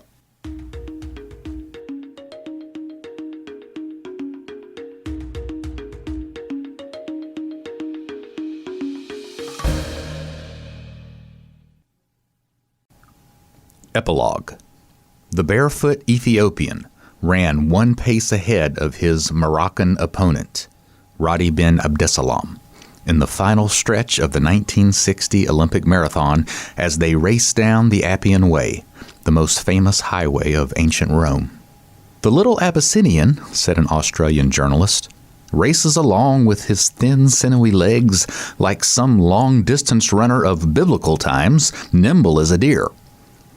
At a point near the end of the race, Radi and Ethiopian Abebe Bikila ran past an obelisk on their right, the very one Mussolini had stolen in 1937 and taken back to Rome, now called the Obelisk of Aksum. The stela stood 80 feet tall, was made of 160 tons of granite, and was nearly 2,000 years old. Both runners were in a position to win the Olympic marathon, the most famous of all athletic competitions. The race began at the Arch of Constantine, directly beside the Colosseum, and ended in the same spot. As they approached the finish line, the lights of the arch were turned on to illuminate the historic landmark. With 1,000 yards to go, Bikila found the inner strength to pull ahead. He went out in front alone by several yards. "Thousands cheered," wrote the New York Times. Biographer Paul Rambali said Bikila looked up and thanked his God. The unimaginable happened. He became the first black African to win an Olympic gold medal, and he was running with no shoes, in bare feet. He broke the world record, running the fastest marathon ever. Abebe Bikila accomplished arguably the greatest feat in the history of all sports. He became the most popular man in Africa. For many in the rest of the world, he was the first African they had ever heard of. Bikila became a symbol of the new Africa in its years of decolonization, wrote biographer Tim Judah. As he stood on the pedestal by the Colosseum to receive his medal, the band struggled to play the Ethiopian national anthem. New Zealand's bronze medalist, Barry McGee, congratulated him. "You did it," he said. "Never mind the shoes." When he returned to Ethiopia, Emperor Haile Selassie pinned onto him the Order of Menelik II. An Ethiopian filmmaker noted that the monarch grew concerned over how much attention Bikila was receiving. An Associated Press article said, "Only the Emperor Haile Selassie has greater stature among his people, and not much." The writer added that the famous runner now lives the life of a king, not just a king's bodyguard. He became the new symbol for Ethiopia, the nation claiming to be in covenant with God for millennia. "He was very polite, very humble," said his trainer, Ani Niskanen. "From the bottom of his heart, he was a good man." Bikila went on to win the 1964 Olympic marathon in Tokyo, but this time wearing shoes. After 1964, things slowly changed again. Bakila grew up, wrote Judah. Bakila walks the streets as a national hero, said the New York Times. He now lives the life of a celebrity and a rich man. He moves in the highest society. He has everything he wants. The newspaper also called him, quote, a devoted family man. He was affected by fame, said Niskanen, his trainer. Before Tokyo, he may have had some relations with women, but now it became open. He was found drunk many times and almost everywhere around town. It was sad. The whole nation was concerned. A family friend believed Bakila's wife, Uwibdar, knew of the affairs but was left to suffer in silence. Though still training for the upcoming marathon in Mexico, he was drinking 5 or 6 glasses of whiskey every night. But he remained confident. Of course I will win in Mexico, he told reporters. Nobody can beat me for some time to come. However, at the 15-kilometer mark of the 1968 Olympic marathon in Mexico, Bakila was forced to drop out of the race due to severe leg pain. 9 months later, on March 22, 1969, he drove his Volkswagen toward the area where his mother lived after visiting a bar around 9 p.m. On a wet road 45 miles from Addis Ababa, the car flipped and he was trapped inside. He was found early the next morning and rushed to the hospital. His 7th vertebra had been dislocated. Abeba Bakila would never walk again. Flown to London, he received the best medical attention in the world. He was visited by the Queen of England, and President Nixon sent him a letter. Bakila's daughter noted that the visitors couldn't help but cry or express their sadness in grim silence. She remembered a moment when her father finally bowed his head and began to cry. One of his attendants spoke of his great desire to walk. Because he had a strong religious faith, he thought he would have a miracle. But she reported the hard truth that, in fact, he needed help to reach the toilet. With his indomitable spirit, Bakila could not be held down. For the next 3 years, he became a champion at the Games for Wheelchair Sportsmen, similar to the Paralympic Games, competing in archery and table tennis and placing first in sleigh riding. Bakila attended the 1972 Olympics in Munich, Germany, as a guest, and received a standing ovation from the arena on opening day. A year after his accident, Bakila went back home to live with his wife and 4 young children. He grew a beard and gained a few pounds. Life was difficult. Every day is a real struggle, much more difficult than the marathon, Bakila told a French reporter. I am certain that if I did not believe in the Lord, I would not have the courage to survive. Then he added, in the end, only the Lord knows what will happen to me. Not long after, in 1973, Abeba Bakila died of a brain hemorrhage. He was 41. The famous runner was buried 6 days later with full military honors and the emperor in attendance. A family friend who gave the eulogy remarked that it is not only Ethiopia which is in mourning, but the whole of Africa. No one will forget the great day that the barefoot Ethiopian runner defeated the rest of the nations in the Olympic marathon. However, Bakila himself did not consider winning the 1960 marathon his happiest moment, nor even his second victory in 1964. According to his biographer, Bakila believed, quote, the happiest day of his life had nothing to do with winning the race, unquote. The day after winning the Tokyo Marathon, he lost his gold wedding ring in the shower. A Tokyo housewife who was cleaning the athlete's showers found Bakila's wedding ring, the symbol of his covenant, and returned it.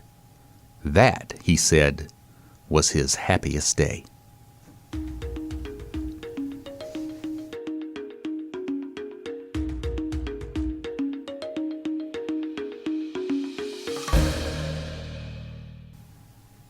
Final note. Tracking down the source of Bakila's lost ring and his claim that it was the greatest day in his life is a story unto itself. I learned of it first from Tim Judah, Bakila's biographer, but he provides no direct quotes from either Bakila or any other reference or source.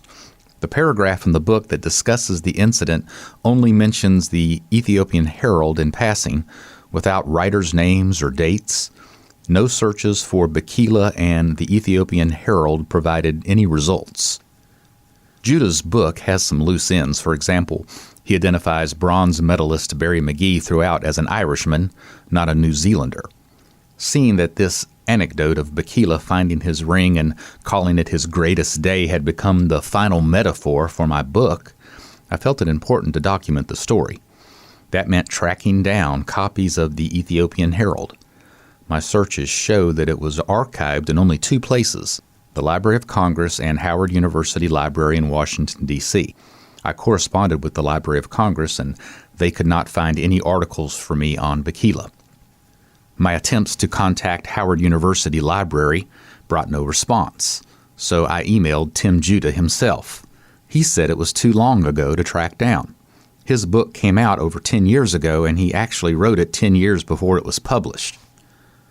I asked my followers on social media if anyone lived near D.C. and could go to the Howard Library for me.